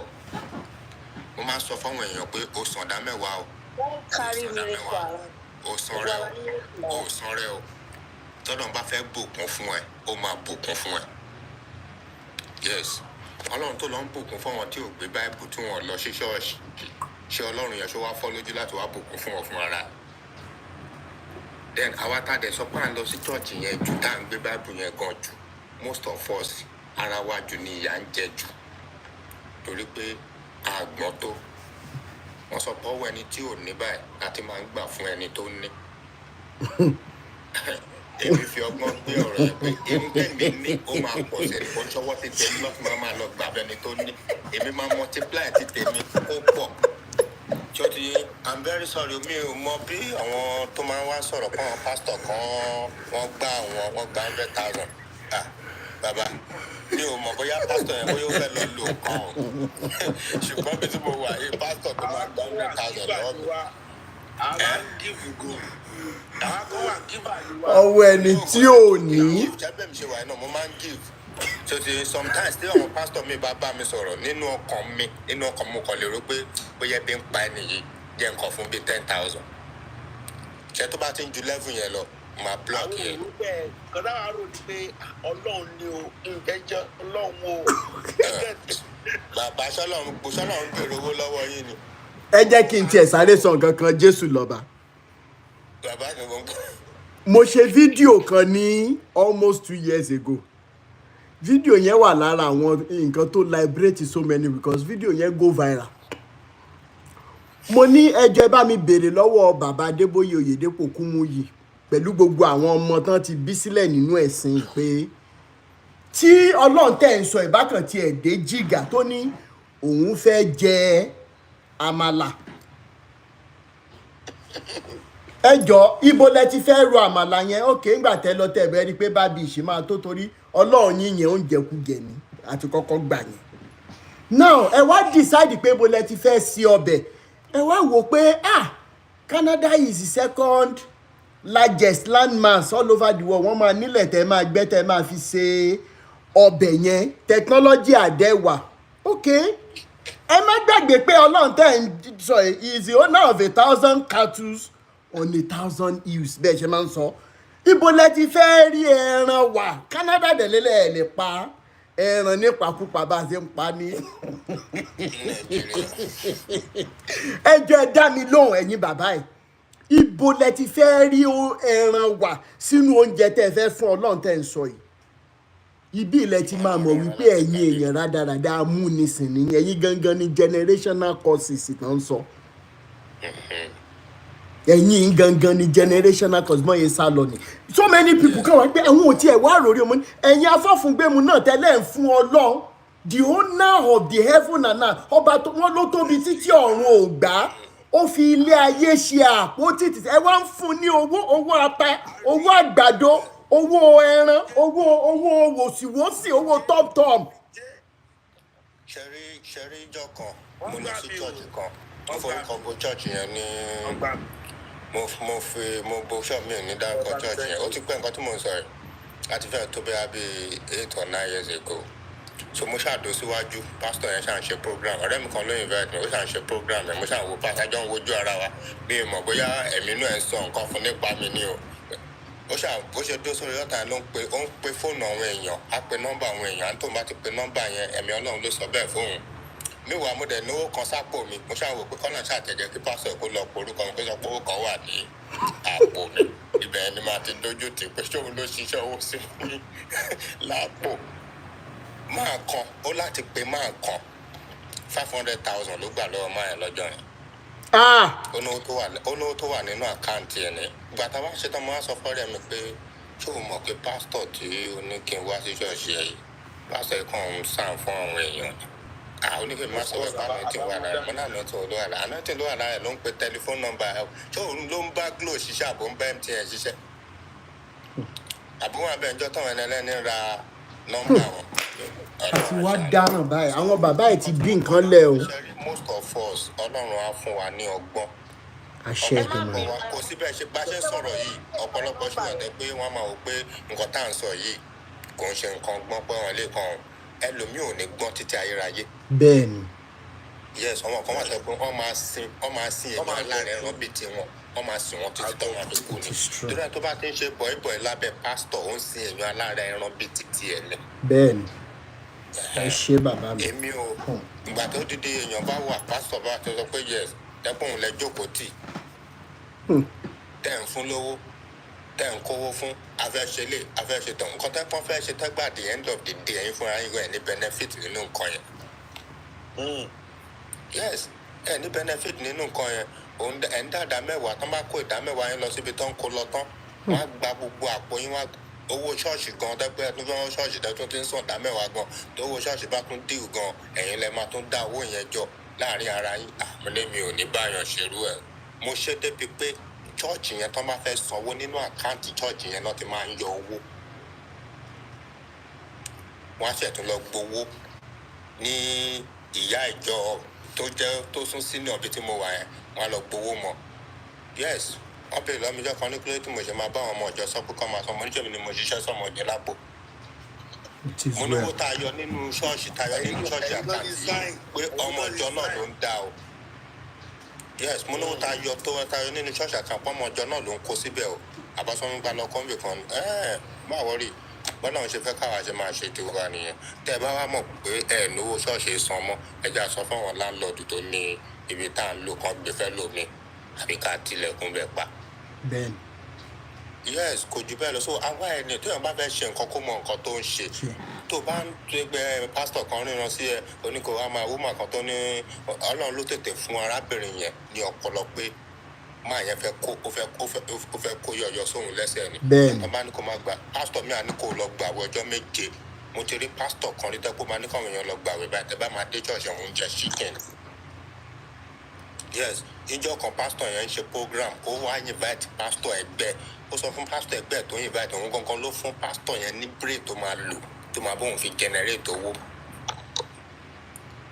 yes pé òun fẹ́ kó owó kó pawó jáde dáadáa fóun lé ní o ìyẹn náà bẹ̀rẹ̀ sí ní rìn oríṣiríṣi ó yẹ bọ́ta tó bá lè la tẹ́wẹ̀ sílẹ̀ bá kí n tutọ́ sí ẹ lọ́wọ́ ogun tó ń bẹ̀ ẹja yẹn kò ní bẹ̀ ẹja pásítọ̀ ń tutọ́ àwọn aṣèrè rádaràda sí wọ lọ́wọ́.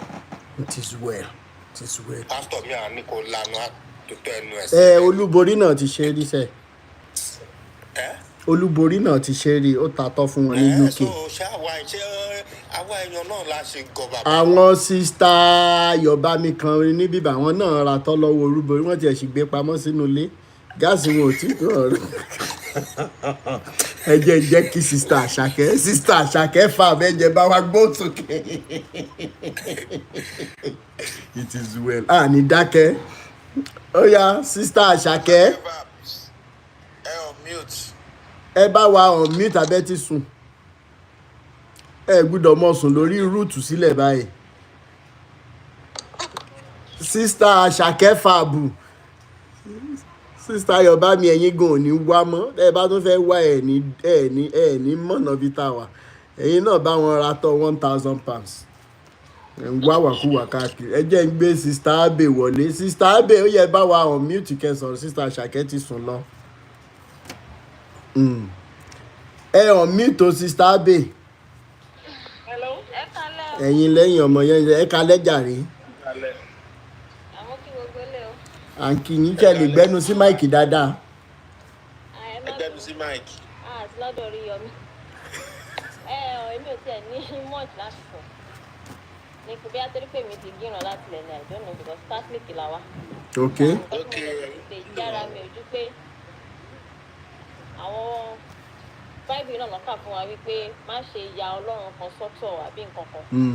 Ọmọdé notice pé ok wọ́n gbé Mary síbì kan wọ́n máa forí balẹ̀ fún wọ́n máa ṣe gbogbo ẹ̀ fún so and which èmi wà against it ọ̀dọ̀ èmi ò tẹ̀ ní mi ní faith náà dùn so mo nígbàgbọ́ so ìgbàgbọ́ mi kéré gan so I'm telling you ìgbàgbọ́ mi kéré ìwọ tó bá máa confuse mi láti ṣe nǹkan ó máa múra gidi so àtìlẹ̀ ni mi ò ti lọ sí church ọjọ́ kan tẹ̀sí wá pọ̀ sí mi lọ sí church ọ̀hún kan tó fún wa lówó pé ká dá owó ọrẹ èmi ò dá tèmi bẹ́ẹ̀ ni pastor ń preach pé oúnjẹ Ọlọ́run ló lè èmi ò dẹjọ́ Ọlọ́run ló lè torí mi kẹ́rù lé Ọlọ́run so only time kan náà tí mo ní experience gan pẹ̀lú one stupid pastor like that wọ́n invite mi sí program lọ́wọ́ dẹ̀ ní pẹ́pẹ́ sí o ṣẹ́gbọ́n pè mí lẹ́gbẹ́ èmi ṣe kìíní kan èmi ṣẹ̀jẹ̀ ń gbọ́ni for the first time torí mi ò ní wá èmi ò lọ sí church kí lẹ́tẹ̀ fún mi ẹ máa wulẹ̀ question mi àìmí lẹ́gbẹ́ mo ṣe kìíní kan ó yẹ kán di ẹrù ẹgbẹ́ fún mi I was like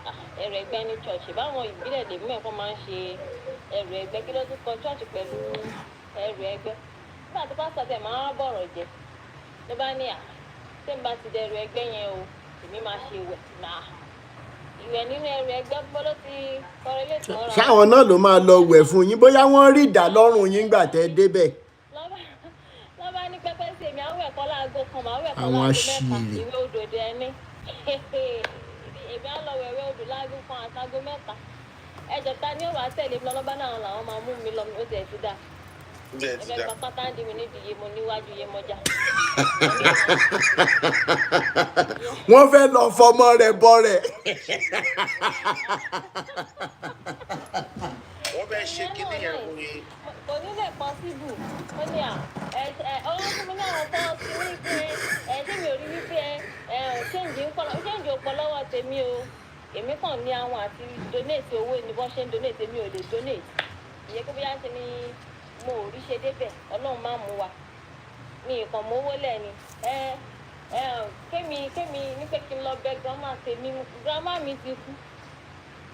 mi ti kú gan sí kì í ṣọ̀rọ̀ 10 years kì í ṣọ̀rọ̀ 15 years ó jẹ́ àìsíkí mi mú àìsíkí wo ni ó dì mú tẹ́ wá kí n lọ máa bẹ grandma so gbogbo àwọn damages yẹn àti wọ́n ti church dẹni kó tó tún wá ń ṣe àwọn èèyàn ni wípé mo sọ kíní kan lọ́jọ́ kan mi mọ̀ bóyá ọ̀nkúrò tí mi ṣì rántí pé ọjọ́ tí Nàìjíríà bá ti yọ tẹ́tẹ́ because believe wọn ni wípé tí àwọn bá mú 500 táwọn bá mú 100 naira sílẹ̀ Ọlọ́run máa fi bless àwọn ní 500,000 who does that? ó fẹ́ jọ Ọlọ́run ló lè ó ṣiṣẹ́ ibi tó ò ṣe sí ò lè kéré bẹ́ẹ̀ náà bẹ́ẹ̀ni ó ṣiṣẹ́ ó dẹ̀ ń retí kọ́lọ̀ fún ẹ kọ́lọ̀ azin mi wọ́n ti fẹ́ kùtẹ̀ pé ó ṣiṣẹ́ ó ṣe nǹkan kan o ó dẹ̀ ń retí ìbùkún tó fẹ́ fò wá bá ẹni.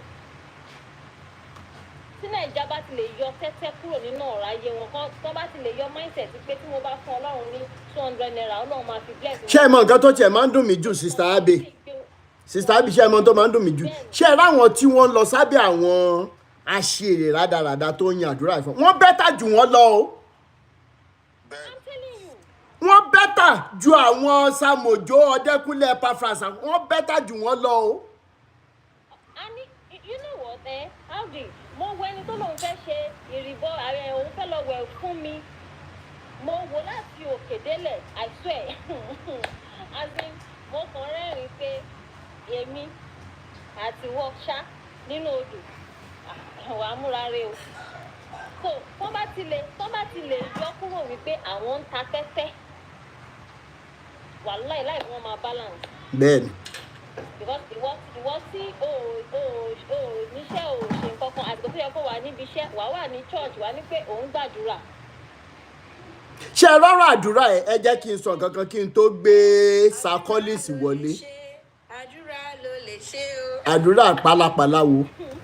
ok bible yẹn sọ ẹjọ èmi ò mọ bíbélì mọ́ torí mo ti wà liberated tipẹ́ ṣùgbọ́n wọ́n ní bible yẹn sọ nbìkan wípé at the mention of the name of Jesus every knee must bow and every tongue shall confess. ṣé mo sọ dáadáa mà. Sister V ṣé mo sọ dáadáa. tó bá ṣe pé lóòótọ́ ni ọ̀rọ̀ ẹ tí bíbélì dẹ̀ tún sọ wípé ọ̀rọ̀ rẹ̀ yea and amen ni. kí ni ìwẹ̀ odò ó níṣe kí ni Sister Queen Dida kí lẹ̀ ń ṣe ìwẹ̀ odò sí. kí lẹ̀ ń bọrí nínú ṣọ́ọ̀ṣì sí tẹ̀dẹ̀ sọ pé àwọn tó ń ṣe abọ̀rìṣà ni wọ́n. kí lẹ̀ ń ta ọṣẹ sí nígbà torúkọ Jésù at the mention of the name of Jésù. It is still my confusion to date. ibi ṣé àwọn pípù yóò kí n rorí wípé láti ìgbà tí wọ́n ti wá ń ṣe prayer kí ló wá yàtọ̀ nínú lifestyle wọn. má tó tẹ ta òkú yẹ ó máa ń ṣe Nollywood ó máa ń ṣe ó ti wo Nollywood gan ó máa ń ṣe. à ń tẹ́lẹ̀ yorí ẹ̀ ti yí. àṣèrè ni bọ̀bọ̀ ẹ̀ Sister Abby ẹ wò ṣé ẹ ṣáà bá wọn ṣèwé odò ṣá. ẹ ṣe. àti àbítọ́ làwọn ti gíràn. ẹ ṣe jàre. Sir Collins it is well a máa sọ kò ní sú wa. Sir Collins ṣe wà ń bẹ̀. ó yẹ bá wa dá sí ọ̀rọ̀ tó ń lọ lọ́wọ́ pápápá. ẹ jẹ́ kí iṣẹ́ Olúwa. ẹ ṣe bàbá mi. ẹ jọ ẹ follow page yẹ bá mi follow ẹ bá mi share ẹ jẹ́ káwọn èèyàn follow ẹ heavily ẹ jẹ́ ká follow ara wa kẹ́ ẹ follow back ẹ jọ. mo láì gbẹgbẹ rẹ́sípọ̀tì pé Olúwa kú iṣẹ́ ẹ̀ torí wọ́n ṣe máa ń kíra wọn náà nìyẹn. bẹ́ẹ̀ni iṣẹ́ Olúwa gangan lè ṣe. Acts of Apostles 7:48 ẹ jẹ́ bẹ̀rẹ̀ láti bẹ̀rẹ̀. okay. ó sọ wípé however the Most High does not live in a house made by human hand. okay. As say the prophet. Like prophet says pé Ọlọ́run kì í gbé inú létè ènìyàn fọwọ́ kọ́. okay. ẹ̀sìn yẹn lédè kí ni wọ́n wá ní ṣọ́ọ̀ṣì torí pé èèyàn ló fọwọ́ kọ́ ṣọ́ọ̀ṣì. Same thing Acts of Apostles 17:24 òun náà tún sọ same thing. Only the God who made the world and everything in it is the Lord of heaven and earth and does not live in a temple built by human hand. Kò sẹ́ni tó lè sin Ọlọ́run ló ń sìn wá. òdodo ọ̀rọ̀ ẹ kú àgbà bàbá mi. Ọlọ́run kì í ṣe ewúrẹ́, Ọlọ́run kì í ṣe àgùntàn, kò ṣológbò, àwọn nǹkan tó ń sìn nìyẹn. Ẹni tí ẹtẹ́ bá jẹ́ pé tòótọ́ gan làwọn kan follow scripture. Ọlọ́run ló ń sìn wá. Ẹni tó bá ti ń rí creator supreme being bí bàbá kan tó dádé tó tó. máa ń bẹ̀ ni ò jẹ́ kán fẹ́ sòótọ́ wọ́n mọ̀. wọ́n mọ̀ ṣé ìka làwọn bíbù yìí àdá fún yín sísá tó sọ̀rọ̀ yìí. Àwọn bíbù yìí mọ àwọn nǹkan táwa ò mọ̀ o. bẹ́ẹ̀ni. wọ́n mọ àwọn nǹkan táwa ò mọ̀. Wọ́n mọ̀ pé kò sí nǹkan kan tó ń jọ̀rùn àpáàdì confam ni. bẹ́ẹ̀ni láódà bàbá mi. Wọ́n mọ̀ pé kò sí nǹkan kan tó ń jẹ́ bẹ́ẹ̀ because Bible náà prove ẹ̀ kò sí. Kí n má kàn gba time ni ṣe rí mo rí àwọn nǹkan kan Bible ló change mi o ẹ má jẹ́ kí n tàn yín. Because ẹgbẹ́ yóò mú òtítọ́ yóò sọ yín lómìnira òtítọ́ lè bí mọ̀ nínú ẹ̀ o. Òun dẹ̀ lè bí fi mọ̀ wípé God tó ń sọ yẹn òun náà ló hack èèyàn méjì. Òun náà ló hack God òun ló hack Satan. According to Isaiah 45:7 ó ní Ọlọ́run ló dá ìmọ́lẹ̀ òun ló dá òkùnkùn. He said, I created peace and I created evil, says the Lord. Ẹni tó dá corona kí n bí example tó dá coronavirus òun náà ló tún ṣe vaccine. Bó lè ṣe fẹ́ dúpẹ́ lọ́wọ́ ènìyàn.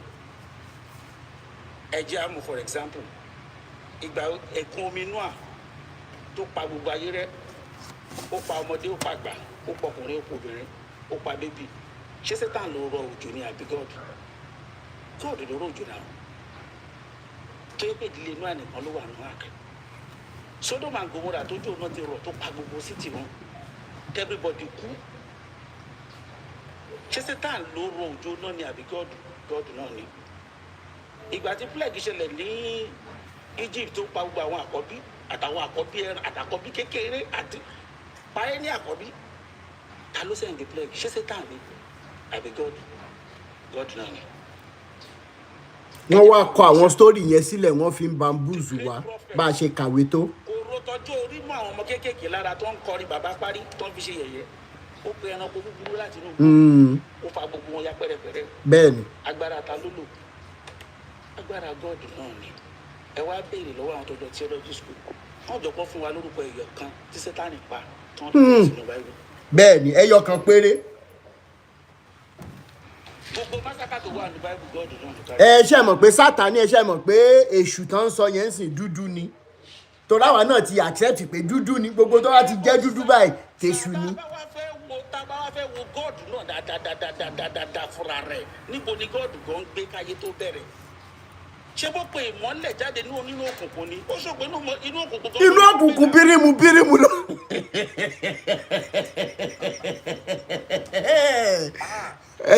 àfìgbà tẹ fọ́ gbogbo tébù tá a manage.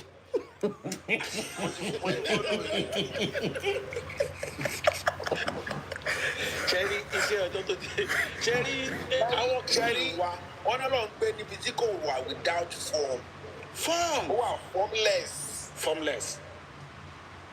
ṣẹ́rí nǹkan tẹ̀mí fi mọ̀ pé kò sí ọ̀run àpáàdé inú báìbù náà mo tèrè ó wà ní Matthew 11. bẹ́ẹ̀ni 11:2. ó tún wà nínú Old Testament gan.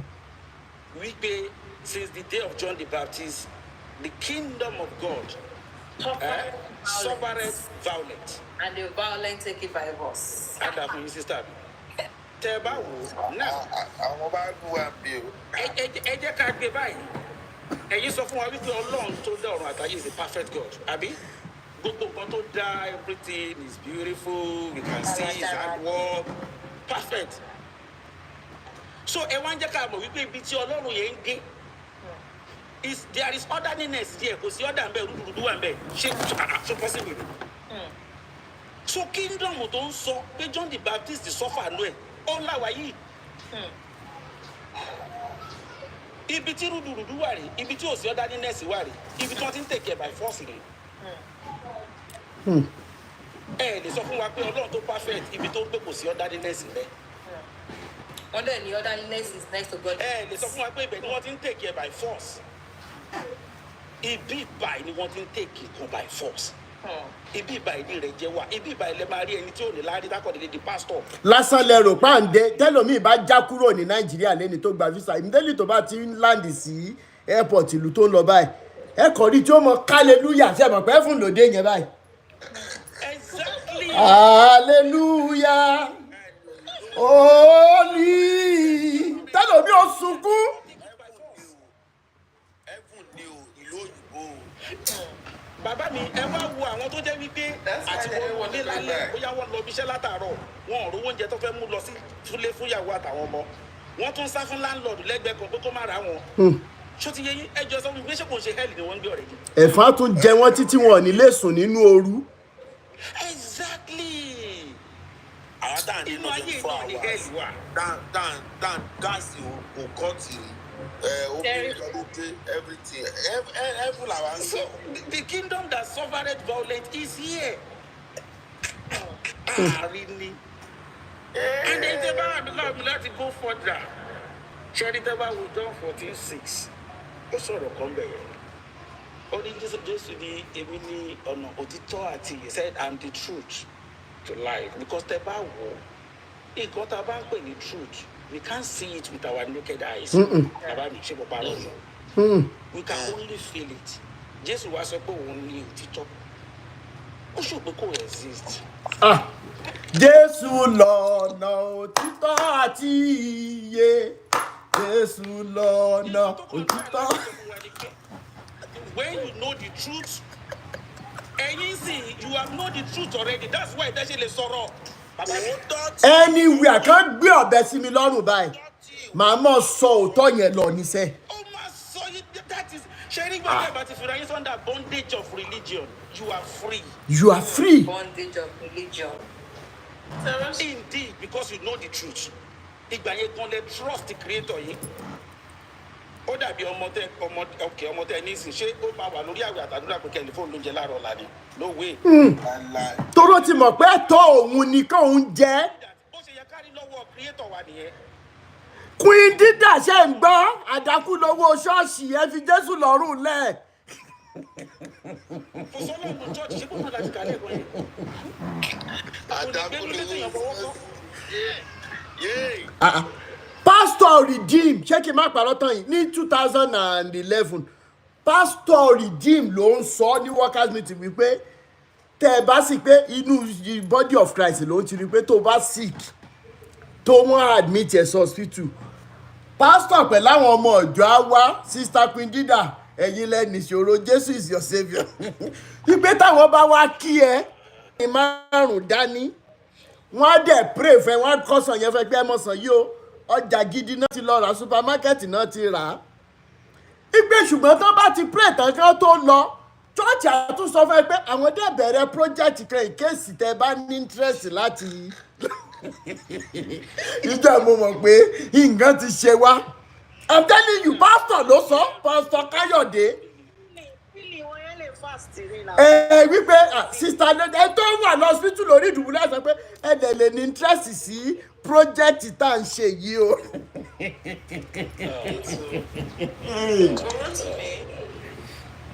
Yes ma.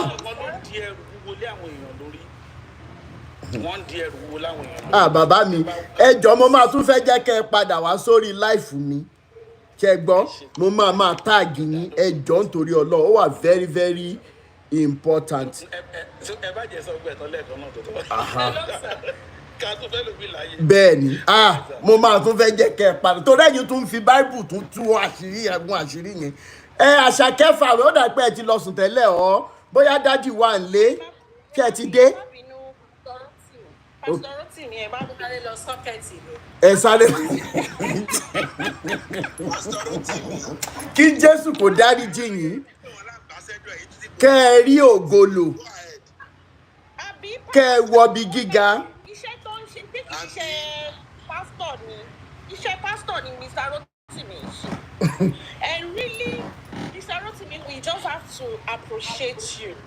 We really appreciate the work you're doing, your effort, your sleepless nights on this course to ensure that the truth is being disseminated. God bless you. God will continue to strengthen you. Thank you so much, sister. Sister. I must confess to you, the struggle is real now. I watched this idiot's video, this pastor in Port Harcourt. Ibiyome. Yeah. Tó ti sọ pé apple pé ṣáàrò pé apple ni Adam jẹ nínú Garden of Eden. Ìgbé ṣe apple ló jẹ o. Ìgbé ó fọwọ́ kan. Táìtì Ọlọ́run bẹ́ẹ̀ ni. You can see that they are really struggling. So gbogbo ọ̀nà àti rán gbogbo ẹ̀ náà fi ń ta kí lórúkọ ẹ̀ product tight tọ̀ǹtà yìí pé àti gbogbo ẹ̀ wọ́n ṣáà change all the narrative. It's desperation, you know. It's desperation. That is the first time I'm hearing such a narrative that what the apple in the Garden of Eden means. That is the first time I'm ever hearing that. In my how many years, 48 years of on earth, me interpretation yeri, but no, these guys are losing it. These guys are they want to lose decorum. So the time to kill the resources is definitely getting lean and lean. Once you read, and when you drop more, tell us the desperation in which they are really hitting their congregants is Sister Shake.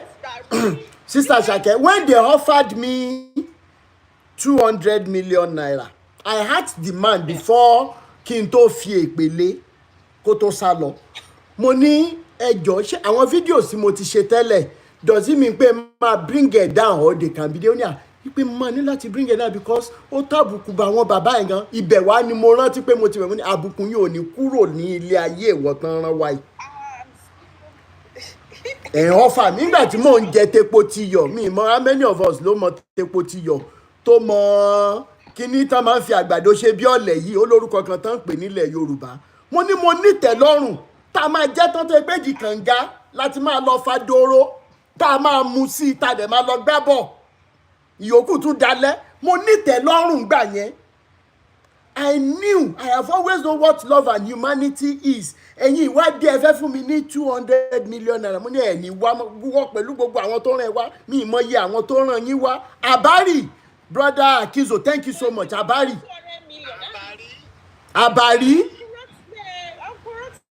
Naam. 200 million naira lẹ́kọ̀ọ́ turn down bẹ́yẹn. 200 million naira. Tí n bá ra recharge card níbi tí MTN àti Glo dé kí n tó kúrò Nàìjíríà níjọ́ náà lọ màá ti lo MTN àti Glo màá ti lo data bí oní 50,000 naira kí wàá là ń bá ká. You have even gone too far. Really, for that for such cheap blackmail. Ọlọ́run ní jà yín wálẹ̀. Àṣẹ Èdùmàrè. 200 million naira èmi. Kò believe máa yín ò believe. Ó ní kí n máa ṣe Nàìjíríà ní ìwé ẹ̀ tí n bá lákàntì sí kí n send her details yẹn. Òun máa forward there see the necessary people they will send the money to me. Mo ní èpè tó gbà yàn èkó tó sá lọ. Bóyá ó ń tẹ red button yẹn gan Ọlọ́run fẹ́ jẹ́ kó forí gbà. Adẹ̀mọ́ ó máa dẹ̀ mọ àwọn nǹkan.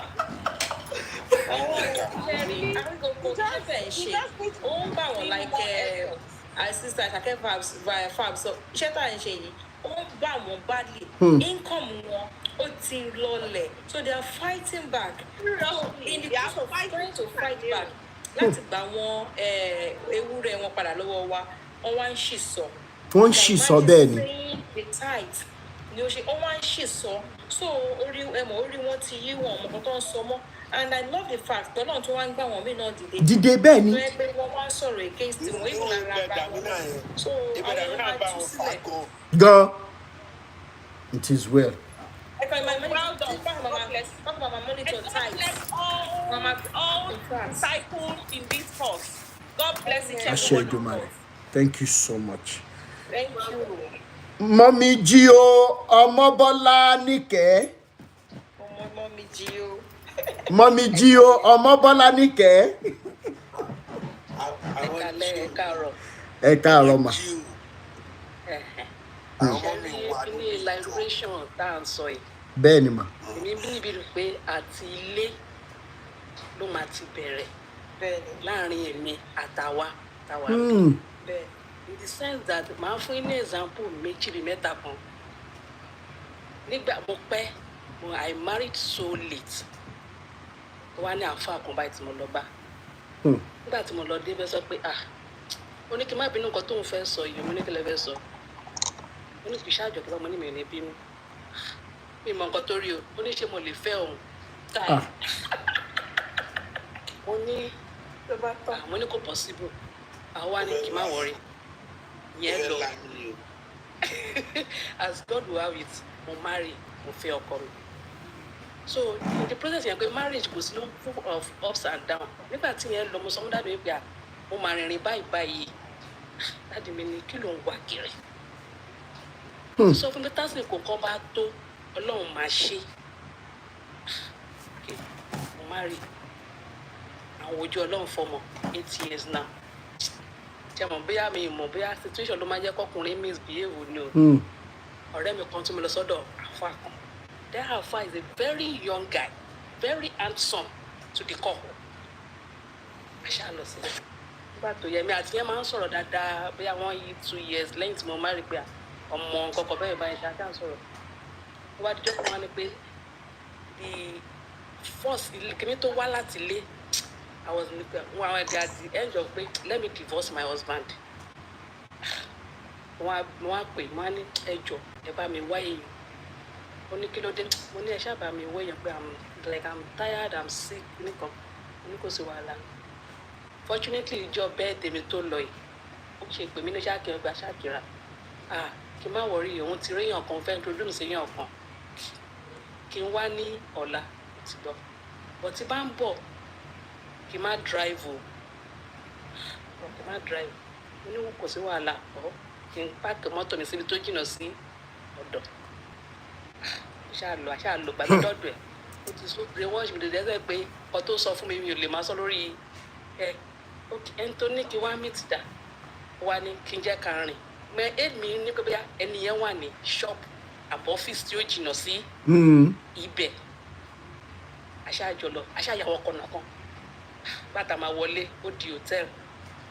bàbá o. ní hòtẹ́ẹ̀lì yẹn ibi tí hòtẹ́ẹ̀lì yẹn tẹ́rí bùdè mi ì lè jókòó sórí chair àwọn bíi báwọn lọ́ọ́ máa ń pè mo sá fún ẹ tó mi ì lè jókòó sórí ẹ mo ṣáà dúró mo ní ẹni yẹn dà mo bá pè orí fún wọn ṣáà lọ sọ̀rọ̀ níta ni pé ẹ ó ní mọ́tò ń break down òun ò lè ráyè mo ṣáà dúró káàkiri. àfàdé lẹni tẹ́ ẹ sọ yìí o. confam. mo ṣáà kàtẹ́ ó ní ẹ kí n jẹ́ ká wọlé mo ní lọ síbo ẹ ní sọmọ kí ẹ gbàtẹ́ni ò ti wà available. tá a bá ràdùn àfọ̀nbẹ̀ṣẹ́ bọ́. àfọ̀nbẹ̀ṣẹ́ wọn ò pé jẹ́ kí n máa react mo ṣáà mo ní kò possible àbáṣà lọ nígbà tó lọ ní méjì mi sọ fún pé kò possible. Okay, let's take your weight. mo ní nǹkan tí mo yẹ sọ bẹ́ẹ̀ ni pé tí bá sọ̀rọ̀ mi tí mo wà yẹn nǹkan tí mo máa jáde lẹ́nu mi ẹ máa rí mi ẹ ní kí mi mọ́ pé àwọn máa ń ṣẹlẹ̀ dáadáa ìmọ̀ iye àwọn táwọn ti ṣe fún àfáà ló mọ iye ọmọ tó bí níta náà. mo tún bá ti ṣẹ̀ṣẹ̀ bẹ́ẹ̀ yẹn ọ̀tẹ́rì rẹ̀ lọ́dún jẹ́ mi máa tún padà lọ́wọ́ dáàdì mi dáàdì mo lọ sọ́dọ̀ ẹ̀wọ̀n dáàdì mi kí ló ń wá kiri ṣé òun ló fẹ́ fún ẹ lọ́mọ ní mo ní kó ní sùúrù kí ni yẹn rẹ pé mo sọ pé liberation láti rẹ ni pé bàdá ìsọmọ rẹ pé ọdún yìí my house àní mọ́ọ̀sù bọ̀ tó máa sọ fún ẹ pé mi ò gbé mọ́ọ̀sì mi fún ìjọ kankan wọlé kò ṣàdúrà ní mo kúrò láti gbà kan kọ́ máa ṣe wáàsí bẹ́ẹ̀ wọ́n máa ń sọ nídìí wáàsí yẹn pé ẹ ká má máa lọ sí hospital ká má máa ṣe kíní kan bí dáàdì mi ṣe gba mic lọ́wọ́ ẹ ni pé kí ló mean kó má ẹ̀ va ilé ayé ẹ̀ wá ṣe irú wáàsí yẹn bíbá yìí mọ́ wọ́n sọ pé bọ́lá ti gbọ́ kọ́ nílé bàbá kíní kan lọ́ọ́ ti gbọ́ pé wọ́n máa lọ àti ọdún yẹn àwọn pípẹ́ wọn fẹ́ lo 2 weeks ẹ̀yọjọ́ ọkọ̀ tó lò yẹn lọ́lọ́ so this liberation of the thing that's to start from home ẹ jẹ́ ká fi yé àwọn ọmọ wa kò sí nǹkan tí nǹkan lásìkò bá tó láti ṣe nǹkan ọlọ́run máa ṣe àwọn gbogbo nǹkan tó ń ṣẹlẹ̀ títì irú ẹni gbogbo wọn ń pa nǹkan tó máa jẹ lọ́n wá ẹni tó máa pàjẹ́ lọ́n wá káàkiri ẹ ṣe ìyá mi sọ̀rọ̀ kan bì kankan ẹ ṣe. àbúrò mi á ní pásítọ̀ tẹ lọ bá màáfà tẹ lọ bá ṣó mọ nǹkan tó ń ṣẹlẹ̀ nílé ẹ̀kọ́ ṣe ń bá yín sọ̀rọ̀ so ẹ jẹ́ ká gbogbo ẹ jẹ́ ká bẹ̀rẹ̀ láti ilé ẹjọ́ àwọn ọmọ wa àti pàpẹ́ títí wa káwọn sọ pé táwọn ní pé ó ti dìre àwa ti mọ̀ bọ̀tà àwọn tó ń bọ̀ lẹ́yìn wọ́n lọ sí mọ́ọ̀sì wọ́n lọ sí schools káàkiri láti ọ̀dẹ́ náà gẹ́gẹ́ bí sísítà kan ṣe sọ wọ́n ń lọ káàkiri ẹ jẹ́ ká máa kọ́ wọn lé pé báyìí báyìí lọ́rọ̀ ayé ìṣe rí kò sí kankan bí kankan tó bá ní the guardian lọ kà ó wà ń bẹ̀ lọ kà ọ̀tọ̀ rẹ̀ ṣe ní kíní kan tó bá dẹ̀ níjẹ̀ tó àwọn tó ṣe kíní lọ wọ́n á kọ́ wa tọ́ wọ́n á tọ́ wa sọ́nà. ẹ ṣe ìyá mi. ìgbà tí mo join page mo ti ń gbọ́ láti jọ rẹ pé I'm just oríṣiríṣi kankan wá sí mi lọ́kọ̀ pé ṣé àwọn nǹkan báyìí ń ṣẹlẹ̀ àwọn nǹkan mi tí mo ti gbọ́ bíbá yẹn pé ó ń ṣẹlẹ̀ ṣá. bẹ́ẹ̀ni. tó ẹ jọ nítorí ọlọ́run àtúbọ̀ máa fún wa ṣe. àṣẹ Èdùmàrè. Mr. Rotimi dalẹ̀ ọlọ́run àtúbọ̀ máa fún yín ṣe ẹ̀ ní jábọ̀. àṣẹ Èdùmàrè pẹ̀lú gbogbo everybody tó ń spread the news yìí náà láṣẹ Èdùmàrè ẹ ṣe ìyá mi. Brother Ọládayọ̀ Awóyẹmí ó yẹ sáré gbóhùn sókè pàápàá ká máa lọ.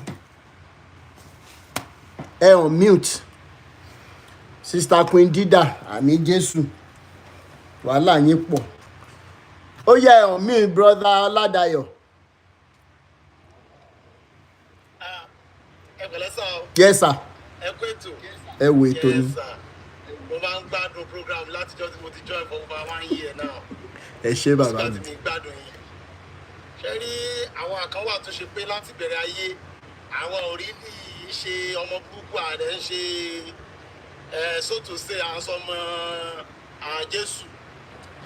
mo jẹ́ I'm from Ekiti. Okay, merci to be precise. Okay sir. ṣe rí lọ́dọ̀ wa nílé tí bàbá tèmi o èṣù làwa ń bọ̀. Okay. bí mo ṣe ń sọ̀rọ̀ yìí gbogbo nǹkan tó bá ṣẹlẹ̀ sí yẹn ni adúpẹ́ fẹ́lẹ́ dùmarè adúpẹ́ lọ́wọ́ èṣù. bẹ́ẹ̀ni. because nǹkan tẹ bá fẹ́ kò lè ṣù máa ṣe fún yín. bẹ́ẹ̀ni.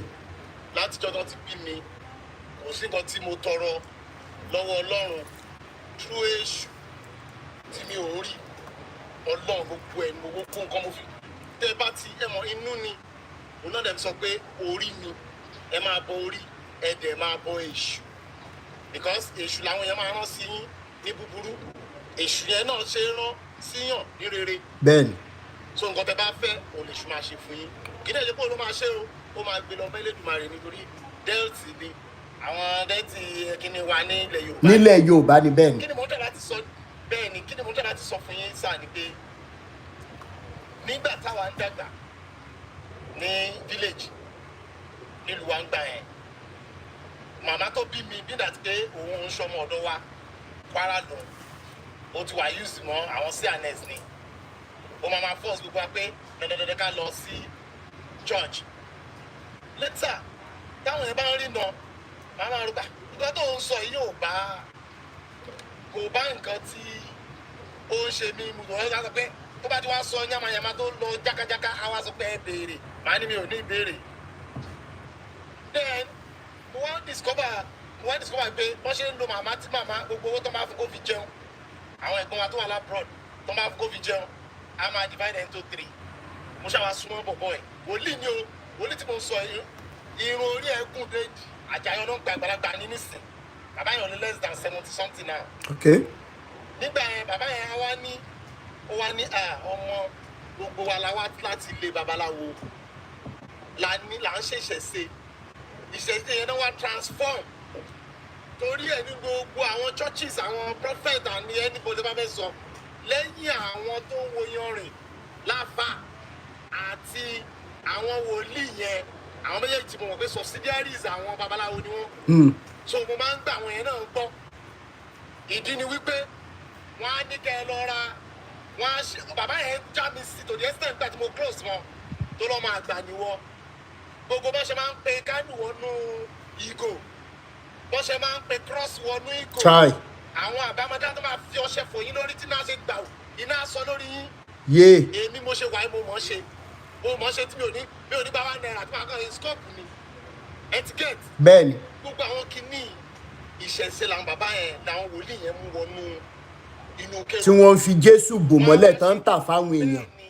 wọ́n wá fi Jésù gbáǹdì Jésù tó ẹgbẹ́ Jésù yẹn exist truly o kò tẹ orúkọ wọn ò sínú anywhere but at the end of the day because ìṣẹ̀ṣe yẹn náà fi ṣe wọ́n á ní kẹ́ ẹ mú ẹyẹ òróró ẹ mú kinní kan ẹ bọrí tó bọrí yẹn wọ́n bá ti bọrí yẹn fún yín wọ́n máa ní Olúwa Jésù Kristi ó máa ṣẹ̀ṣẹ̀ fún yín ẹlẹ́dàá yín ò ní gbàgbọ́ at the end of the day orí tẹ́ bọ̀ yẹn á wá là fún yín ẹ̀yin á believe pé Jésù I'm sorry to say Jésù ló ṣe meanwhile ìṣẹ̀ṣe ló fi gbáǹdì ó wà lọ́ra góyà àbí olive oil. olùpẹ̀ lánàá ẹ̀ tí ń họ ẹ̀ torí wípé irọ́ láráyé ń fẹ́ ni.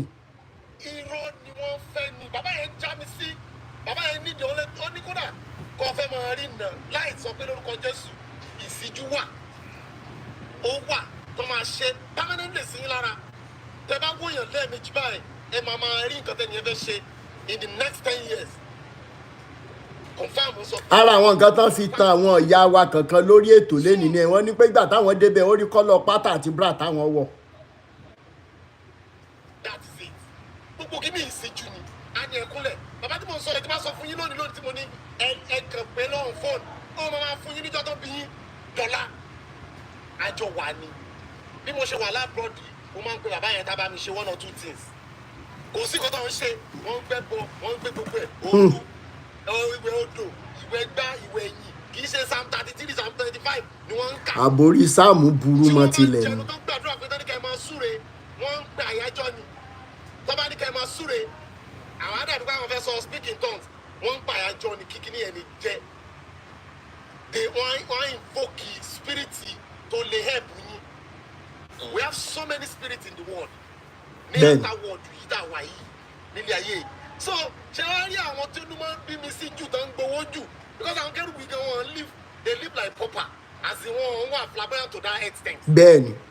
But ṣe láwọn ibi tí mo dàgbà sí ní ìlú wa ló mọ̀ àràn ibẹ̀ náà bí mi síbẹ̀ ni mo dàgbà sí but kì í ṣe ibẹ̀ ní ìṣọmọlúbẹ̀ bíṣọ̀bù Oyèdépò àjọ parí the same secondary school ni àjọ sọ́bàdàn ni etiquette 1978 lòun èmi 96 lèmi ṣe get so kí ni mo dá láti sọ nípa àjọ ṣe mi ti bá àjọ wà ní the same platform ni mo ti ń sọ̀rọ̀ lọ́wọ́lọ́wọ́ ẹ̀ we all know their beginning Kérúbù after Muslim Kérúbù ni bàbá lọ wọn ó ti máa ń lálàá ẹ máa ń àlá tẹ́yọ́ kó tó bá àwọn ọmọ lálàá sí pé ọ̀la kẹwàá kẹ́kọ̀ọ́ pẹ̀lú mọ́tò ó máa ń lálàá lóòótọ́ to be sincere ó máa ń lálàá kì í ṣe rí náà because seriousness ni màmá ẹ̀ mú lọ tí wọ́n ti ń lọ kó tó di pé wọ́n lọ Kwara Poly nígbà yẹn gbà yẹn wọ́n pè ní Kwara Tech kó tó di pé wọ́n lọ ọbẹ̀ nígbà yẹn so gbogbo alámọ́ bó ṣe ń lọ to boost economy òun lè àwọn èèyàn fi ń di pastor láti boost the economy pé because kò easy fún èsì anẹ́spa wòlíì kó ní kẹ́ lọ mú 10 million wá ẹni ẹgbẹ́ ò ní lè gbà láti sọ ó lè ṣe nǹkan fún yín tó kó wá ní kẹ́ dúpẹ́ kò ní lè sọ pé nǹkan bá àbíkẹ́yìn kankan bá fún ní tẹ́ bá fún ní plain check pé ẹ sọ nǹkan tẹ́ fẹ́ sà ìyẹn ni ó máa sọ pé I need the agogo church I need the bọ́ọ̀sì church àmọ́ Kérúbù lẹ́nu tí ní power yẹn wọ́n ti but àwọn eléyìí ìgbà tí ìṣẹ́rí gbogbo àwọn pípò yẹn gbogbo bó ṣe lọ làwa mọ̀ máa tí wàá ṣí mọ́ lọ́wọ́ when I was in Zaria nígbà tí mo wà ní university ó wá sílùú wa ní Zaria ní school wa ń gbà ẹ̀ wá bá jáwọ́ ló ń pe church yẹn Jesus Alive Word Outreach Ministry bá nǹkan ọmọ Kwara State lóní Bákàrẹ̀ náà gbogbo ẹ̀ bá ó wá sí church yẹn la máa ń lọ pé ká kàn lọ wá ìwé ọmọ lèmi wá lọ ń gbà ẹ̀ pé ká gbọ́ ọmọ ẹ̀ mọ̀ torí church yẹn máa ń láwọn student tó pọ̀ so kéèyàn dẹ̀ mú wọn mọ́lẹ̀ ìdí mímọ̀ fẹ́ born again rọ. broda Owóyẹmí o.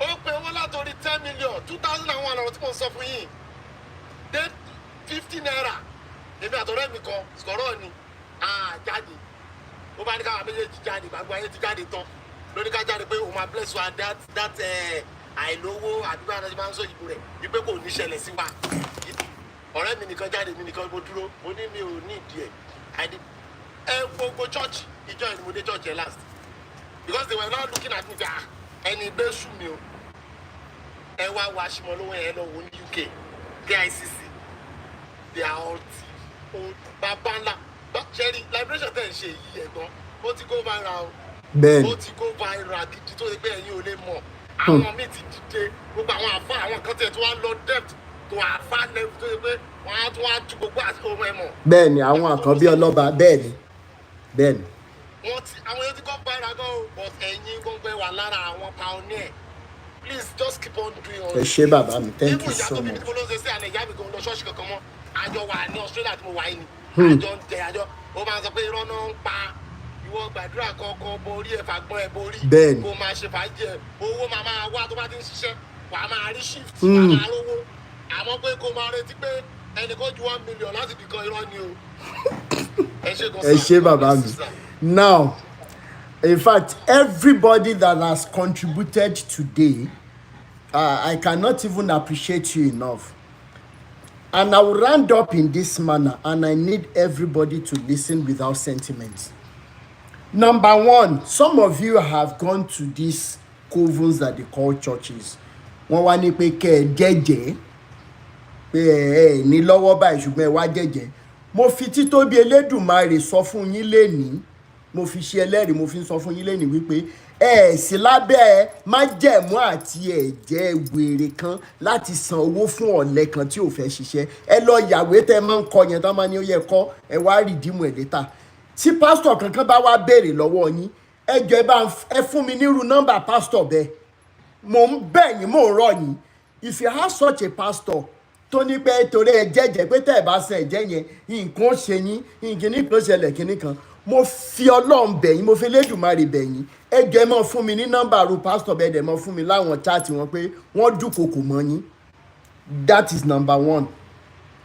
Number two, out of the basic things that we run after these men for, one of the most important ni mo fẹ́ fi ṣe example which is ọmọlẹ́yìn ìgbéyàwó ẹlòmíì gan máa ń sọ pé òun ò tiẹ̀ ṣègbéyàwó pé kò ń ṣàlọ́mọ ó ti wá lọ àáfàá ti bẹ́ẹ̀ sùn pásítọ̀ ti kí nǹkan bẹ̀ lábẹ́ àwọn tó pera wọn ní oníṣẹ̀ṣe náà tó jẹ́ kàńdá nínú ìṣẹ̀ṣe náà àwọn náà ti ṣe titi wọn kò dẹ̀ tí ì rọ̀ lára ẹ̀ náà ẹ jẹ́ nǹkan kan máa fi yé wa wípé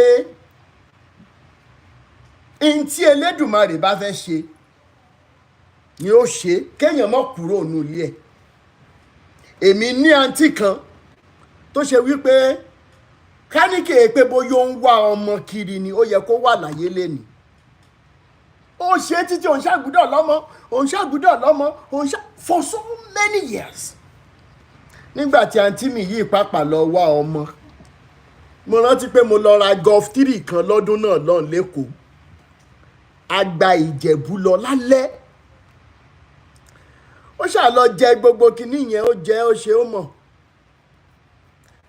ní tòótọ́ àmọ́ ní lọ́lá tí a máa wá lọ Ìbàdàn bẹ́ẹ̀ ní Rótìmí jẹ́ ká bọ́ sọ́nà kò sí nǹkan tí ó ṣẹlẹ̀ anybody tó bá já náà gbá wọn lọ mo ní wọ́n jẹ́ ń gbá ọmọ ṣe ra ọkọ̀ tuntun ni o but like joke àǹtí mi yìí lóyún tí n bá ń sọ fún yín níwájú Ọlọ́run àti ènìyàn pé àǹtí mi yìí ó kú toyún yẹn ni ẹ̀mìíràn nírọ̀ ni oyún yẹn ti pé bí oṣù 6 sí 7 mò ń fi eléyìí from a direct from the horse's mouth lẹ́ ń gbọ́ yìí ó wà lára ẹni tó yẹ kó mọ jọrọ pé mo wà ń lu òyìnbó lẹ́ni níbi tá a close in fact ibi tá a close di orúkọ ni mo máa ń pè àbúrò ìyá mi dẹ̀ ni níbi tí ẹni ní inú gidi dé mi tí ẹ lè sọ ń pa ẹ lẹ́ni now gbogbo ẹ̀yin tẹ́ wá ń wò mí tẹ́ ń gbọ́ mi lórí ọ̀rọ̀ ọlọ́mọdé ṣé ẹ rò pé Elédùmarè yẹn ò mọ tó ń ṣe ni ọkọ àtìyàwó tó lówó tó nífọ̀lẹ́ kan náà wọ́n ń lọ lóyìnbó káàkiri wọ́n lọ ṣe tẹ́sítì wọ́n ní nǹkan kan ò mọ̀ ṣe wọ́n ṣùgbọ́n wọn ò mọ̀ lóyún látàárọ̀ dalẹ́ rí bẹ́ẹ̀ dẹ̀ lélẹ̀ níwájú ìta wọn lọ́nà ọjà wọn tán bá ti kúrò ní VI or Banana Island ní ìta gbangba báyìí nínú ọjà wọ́n rí wèrè méjì tó bára wọn sùn tó lóyún o ṣe fẹ́ mọ́ lọ́n sí ni ọ̀rọ̀ àwọn àtọ́lọ́run wá ṣe kí ni ó wá dàbí ewúrẹ́ tó ń fẹsẹ̀ halẹ̀ kí ló fẹ́ fi olówó ẹ̀ ṣe pàápàá jùlọ ó dojú ẹ̀ ká sọ fúnra wa báyìí kì í ṣe àìrọ́mọbí ni wàhálà ẹlòmíì o kì í ṣe àìlọ́kọ àìníyàwó o kì í ṣe àìníṣẹ́ táwọn èèyàn máa ń gbé gẹ́gẹ́gẹ́ pé ibo ló ti ṣe àlàǹgá communication náà but wàhálà tá à ń bá káàkiri is problem of what will people say òun ló jẹ́ kí ọ̀pọ̀ nù wa ká há síbi tá a há sí lẹ́nìí àtúwá há tán problem of what will people say yẹn náà ni ò tún jẹ́ ká lè táṣìírí wípé ọ̀dọ̀ afá tí mo mọ̀ lọ tó ní kí n kúnlẹ̀ ó mọ̀ yọ nọ́ọ̀sù tì mí mi ì lè sọ síta. You are now jumping from friend pa níbo tó tọkùnrin bá sọ fún ẹ wípé o gbúdọ̀ lọ́wọ́ mọ́ sọ fún àwọn ìyá ọkọ tẹ mọ́ ní ìyá ọkọ mi ló ń gbé mi lẹ́mìí ẹ sọ fún ìyá ọkọ bẹ́ẹ̀ pé kó lọ wábi kú sí. tọ́mọ ẹ̀ ò bá fẹ́ yín ẹ jẹ́ kó jẹ́ kẹ́ ẹ ṣayé yín náà ọ̀tọ̀ ọ̀rọ̀ délẹ̀ ká sọ fúnra wa.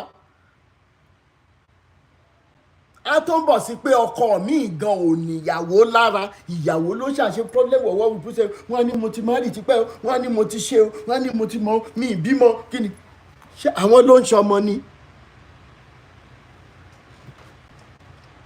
èmi dẹ̀ lélẹ̀ Ọlọ́run fún mi ní ẹ̀bùn kan mo ní èsì gidi lọ́wọ́ láyé UI gbà yẹn mi gbogbo àwọn tá a bá mọ UI dáadáa níwájú zikọ gate báyìí ní kegite kìíní wà ń gbà yẹn lọ́dún náà lọ́hùn jẹ́jẹ́ mi ni mo kúkú sùn níjọ́ náà lọ́hùn wọ́n bá dẹ̀ jí mi àwọn ọ̀rẹ́ mi kan Rótìmí kegite máa ń ṣe generation ọjà tó lọ mẹ́mu ká lọ jẹ pọn mo bá dẹ̀ wọṣọ mo dẹ̀ tẹ̀lé wọn nígbà tí mi ní náwó àwa débẹ̀ nínú màmí market ń bẹ̀ you know àjókòó káwọn kẹ́gàtì tó bẹ̀rẹ̀ generation tó lórí yẹn náà wà lára tá a fi ń dára lára yá ń gbà yẹn lórí tébù tá a jókòó sí kí ni wàá máa mú kí ni ọmọ ẹ jẹ fún mi ní kóòkì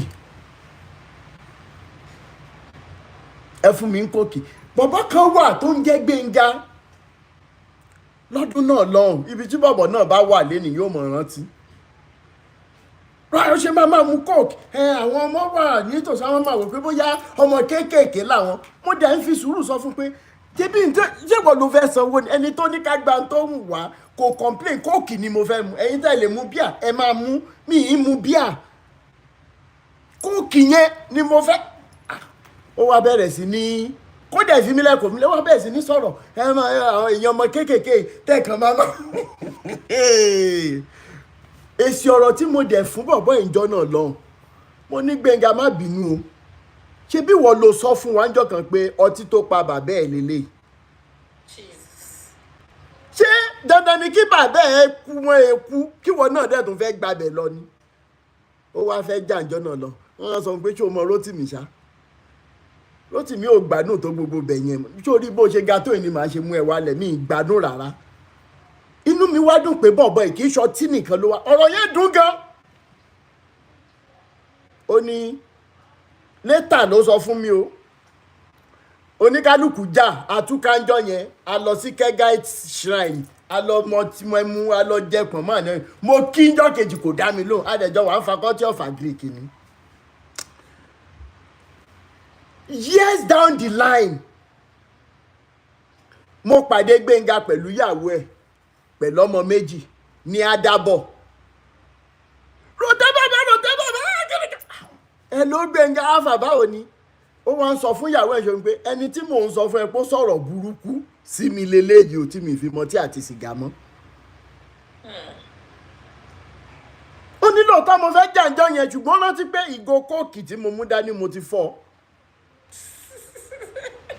tí mi ìbálẹ̀ ara àjàlẹ̀ yín wàṣẹ tí mi ìbálẹ̀ dá mi máa fọ́gùn mẹ́ lórí ó sá lọ last mo kí n jẹ́ kejì kò dá mi lò ó wá ń sọ fún yàyẹ wọ́n wá ní à ẹ ṣe ọ̀rọ̀ yẹn ó máa ń dùn gan ṣùgbọ́n ó lẹ́ni bẹ́ẹ̀ ó sọ fún ẹnu gbéyàwó yóò ló sọ ọ́ adẹ̀dọ̀rẹ́ gidi. Now problem of what will people say if you have the right response wọ́n á fi ẹ́ lọ́rùn lẹ́ẹ̀. Problem of what will people say lẹ́lòmíì lọ ṣe tó lọ wọ nǹkan tí ò yẹ kó wọ̀ ló lọ kọwọ́ bọ̀ tí ò yẹ kó kọwọ́ bọ̀. And lastly, which is the most important for today, is it possible that if so many people are on this platform tonight, maybe so many of us are even family men and women, do we even have young adults amidst us? Is it possible that no matter what it will take, can we begin to allow family love to start growing again? Can we begin to employ the power of constructive communications? Can we begin to imbibe the culture of just letting go? Kì í ṣe gbogbo nǹkan lèèyàn máa fà gbirigbirigbiri. Is it possible? Ìwọ ìyàwó ọkọ tó ń báyà ọjà ìwọ ìyàwó tó ń ní ọkọ lára. Ìwọ ọkọ tó ti súnyàwó kan gírí ọ̀rọ̀ as in, can we start? What about majorly from we parents to our children? Mo láwọn ọ̀rẹ́ kọ̀ọ̀kan bíbá tẹ́ pé mo like communications wọn pẹ̀lú àwọn ọmọ wọn. Àwọn ọmọ wọn free mọ́ wọn gan. Ẹ máa rò pé bóyá ẹ̀gbọ́n àtàbúrò ni wọ́n. Àwa kan wà tó yẹ pé we really need to go on our knees. Kì í ṣe pé bóyá kìíní o to beg, to plead with our children. Because of so many things we have done against them. Ìwọ bàbá tó ti gbé ọwọ́ sókè rí lu ìyàwó ẹ̀. Ó lè má jẹ́ kan lọ, ó ti wà ní mẹ́mórì àwọn ọmọ yẹn. Ǹjẹ́ a lè padà? Ǹjẹ́ a lè túbá fáwọn ọmọ yẹn? Because this is part of liberation. Our children cannot confide in us any longer. Ǹjẹ́ àwa gan fúnra wa wà available unto these children? And I repeat again before I close the curtains for today. Parents are supposed to be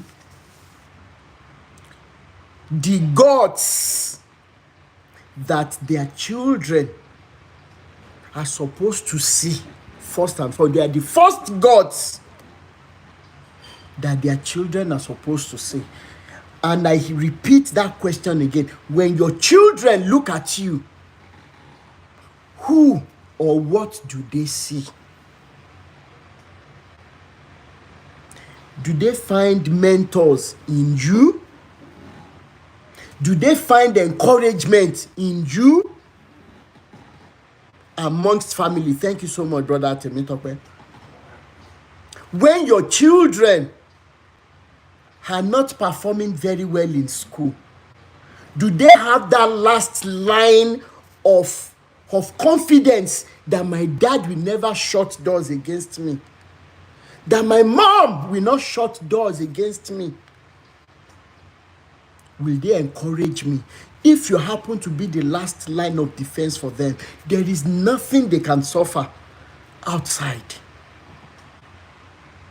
How many boys can tell their fathers today, Daddy, tí n bá ti wo ọmọ tó wà ní ìtòsí ilé wa, àyà mi máa ń ṣe wúkẹ́.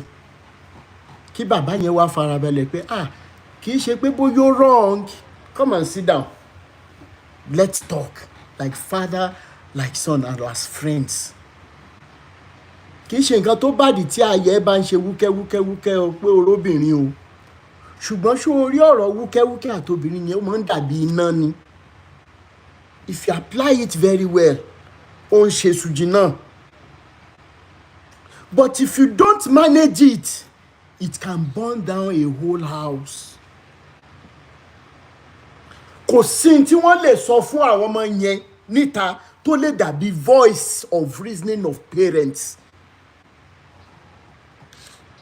How many girls, how many parents ló mọ̀ gbà tí daughters wọn ní first menstruation ni? How many parents? Kò sí gbogbo yẹn máa dẹ̀ máa ní economy ní, ṣùgbọ́n economy à ń kú sí ṣọ́ọ̀ṣì ń gbogbo ìgbà. Time waste ní ṣọ́ọ̀ṣì. Kó jẹ́jọ́ wẹ́ẹ̀yẹ ló sọ pé you know what? Mo give up. I want to sit down with my family today. I have to be, my dear, ìwọ náà jórí gbogbo ọjà tó fẹ́ tà lẹ́nìí tètè close. Kíyàwó ẹ máa pè kí ló tún ṣẹlẹ̀ bá Sodiq, kí ló dé?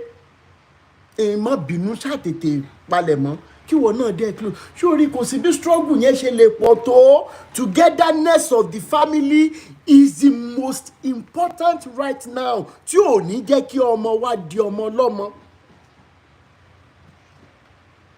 Òótọ́ rẹ̀ ti délẹ̀ ká mọ̀ sọ fúnra wa. Òun ni ò ní jẹ́ kí pásítọ̀ máa lọ ọmọ wa mọ́lẹ̀ kán dẹ̀ má lè sọ fún wa. Òun ni ò ní jẹ́ káfà máa tàn wọ́n. Family love, let it start growing. They say it goes from the head. Mò ń gbà ládùúrà fún gbogbo àwọn ọkùnrin lénìí láti inú ọkàn mi wá.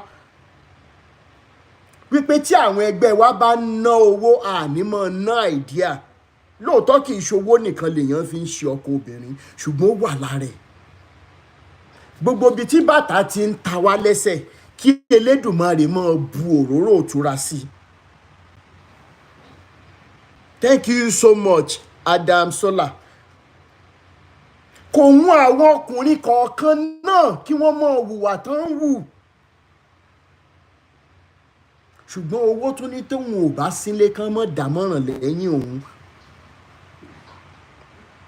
Ṣùgbọ́n kí ọkọ ọkùnrin lè balẹ̀ ó tún wá wà lọ́wọ́ ọ̀rọ̀ tútù tí ìyàwó mọ̀ sọ sí tí ò bá sówó.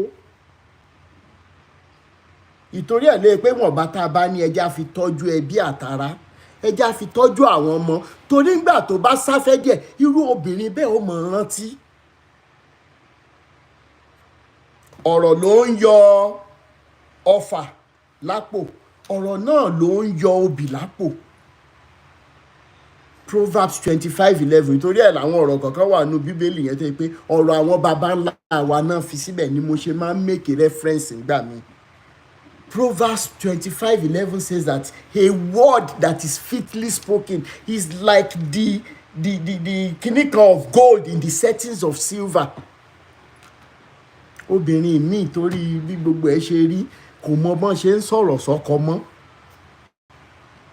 lọ́kùnrin tó ṣe pé tó fi máa fi kíní ìdọ̀dọ̀ ẹ̀ ṣeré ọ̀rọ̀ náà ni ìjọ ẹ̀rọ ọkùnrin mi àkànní o respect mi ìjọ tó ti dẹnu kọlù ti ní respect àfi tó mi ìmọ̀rú respect tẹ̀ ń sọ o tó yẹ pọ́kùnrin míì tí wọ́n sọ di ìgbà tó bá fẹ́ bẹ̀bẹ̀ tó bá fẹ́ sọ́kẹ́ẹ̀tì nìkan náà máa ń rẹ́rìn lẹ́nu wọn tán bá dẹ̀ tó ti ṣe tán tíyàwó bá fọkàn gẹ́gẹ́gẹ́gẹ́ ẹbí yẹn ṣe ń fọwọ́ kan bàbá ẹ̀ ń lé nìyẹn ẹ jọ̀ọ́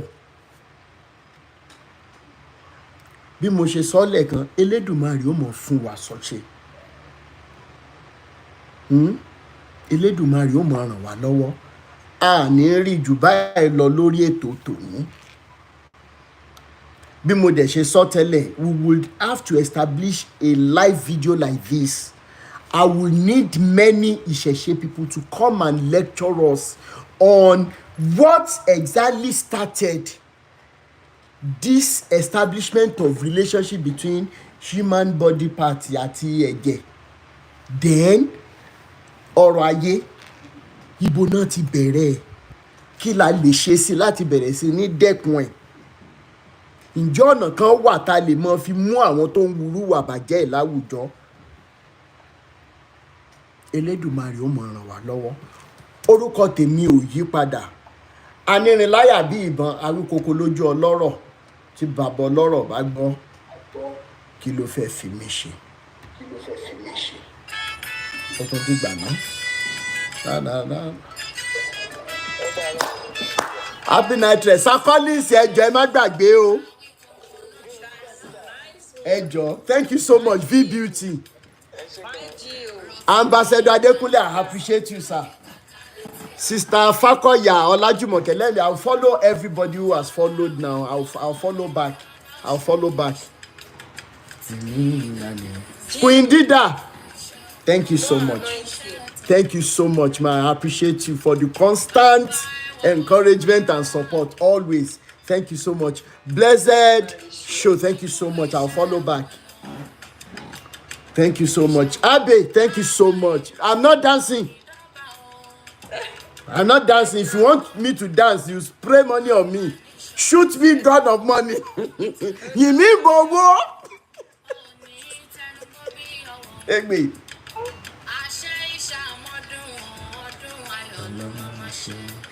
Sister Yobami of Celestia Kini. Àwọn ti sán lórí tipẹ́. Bẹ́ẹ̀ ni. Ìwọ ọlọ́kọ̀ ire.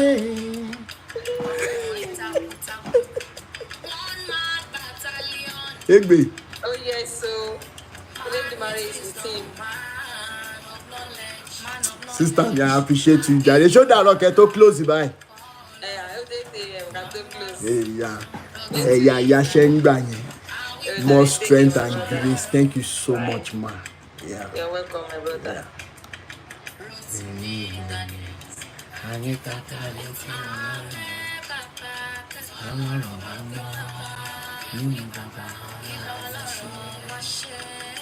Yeah.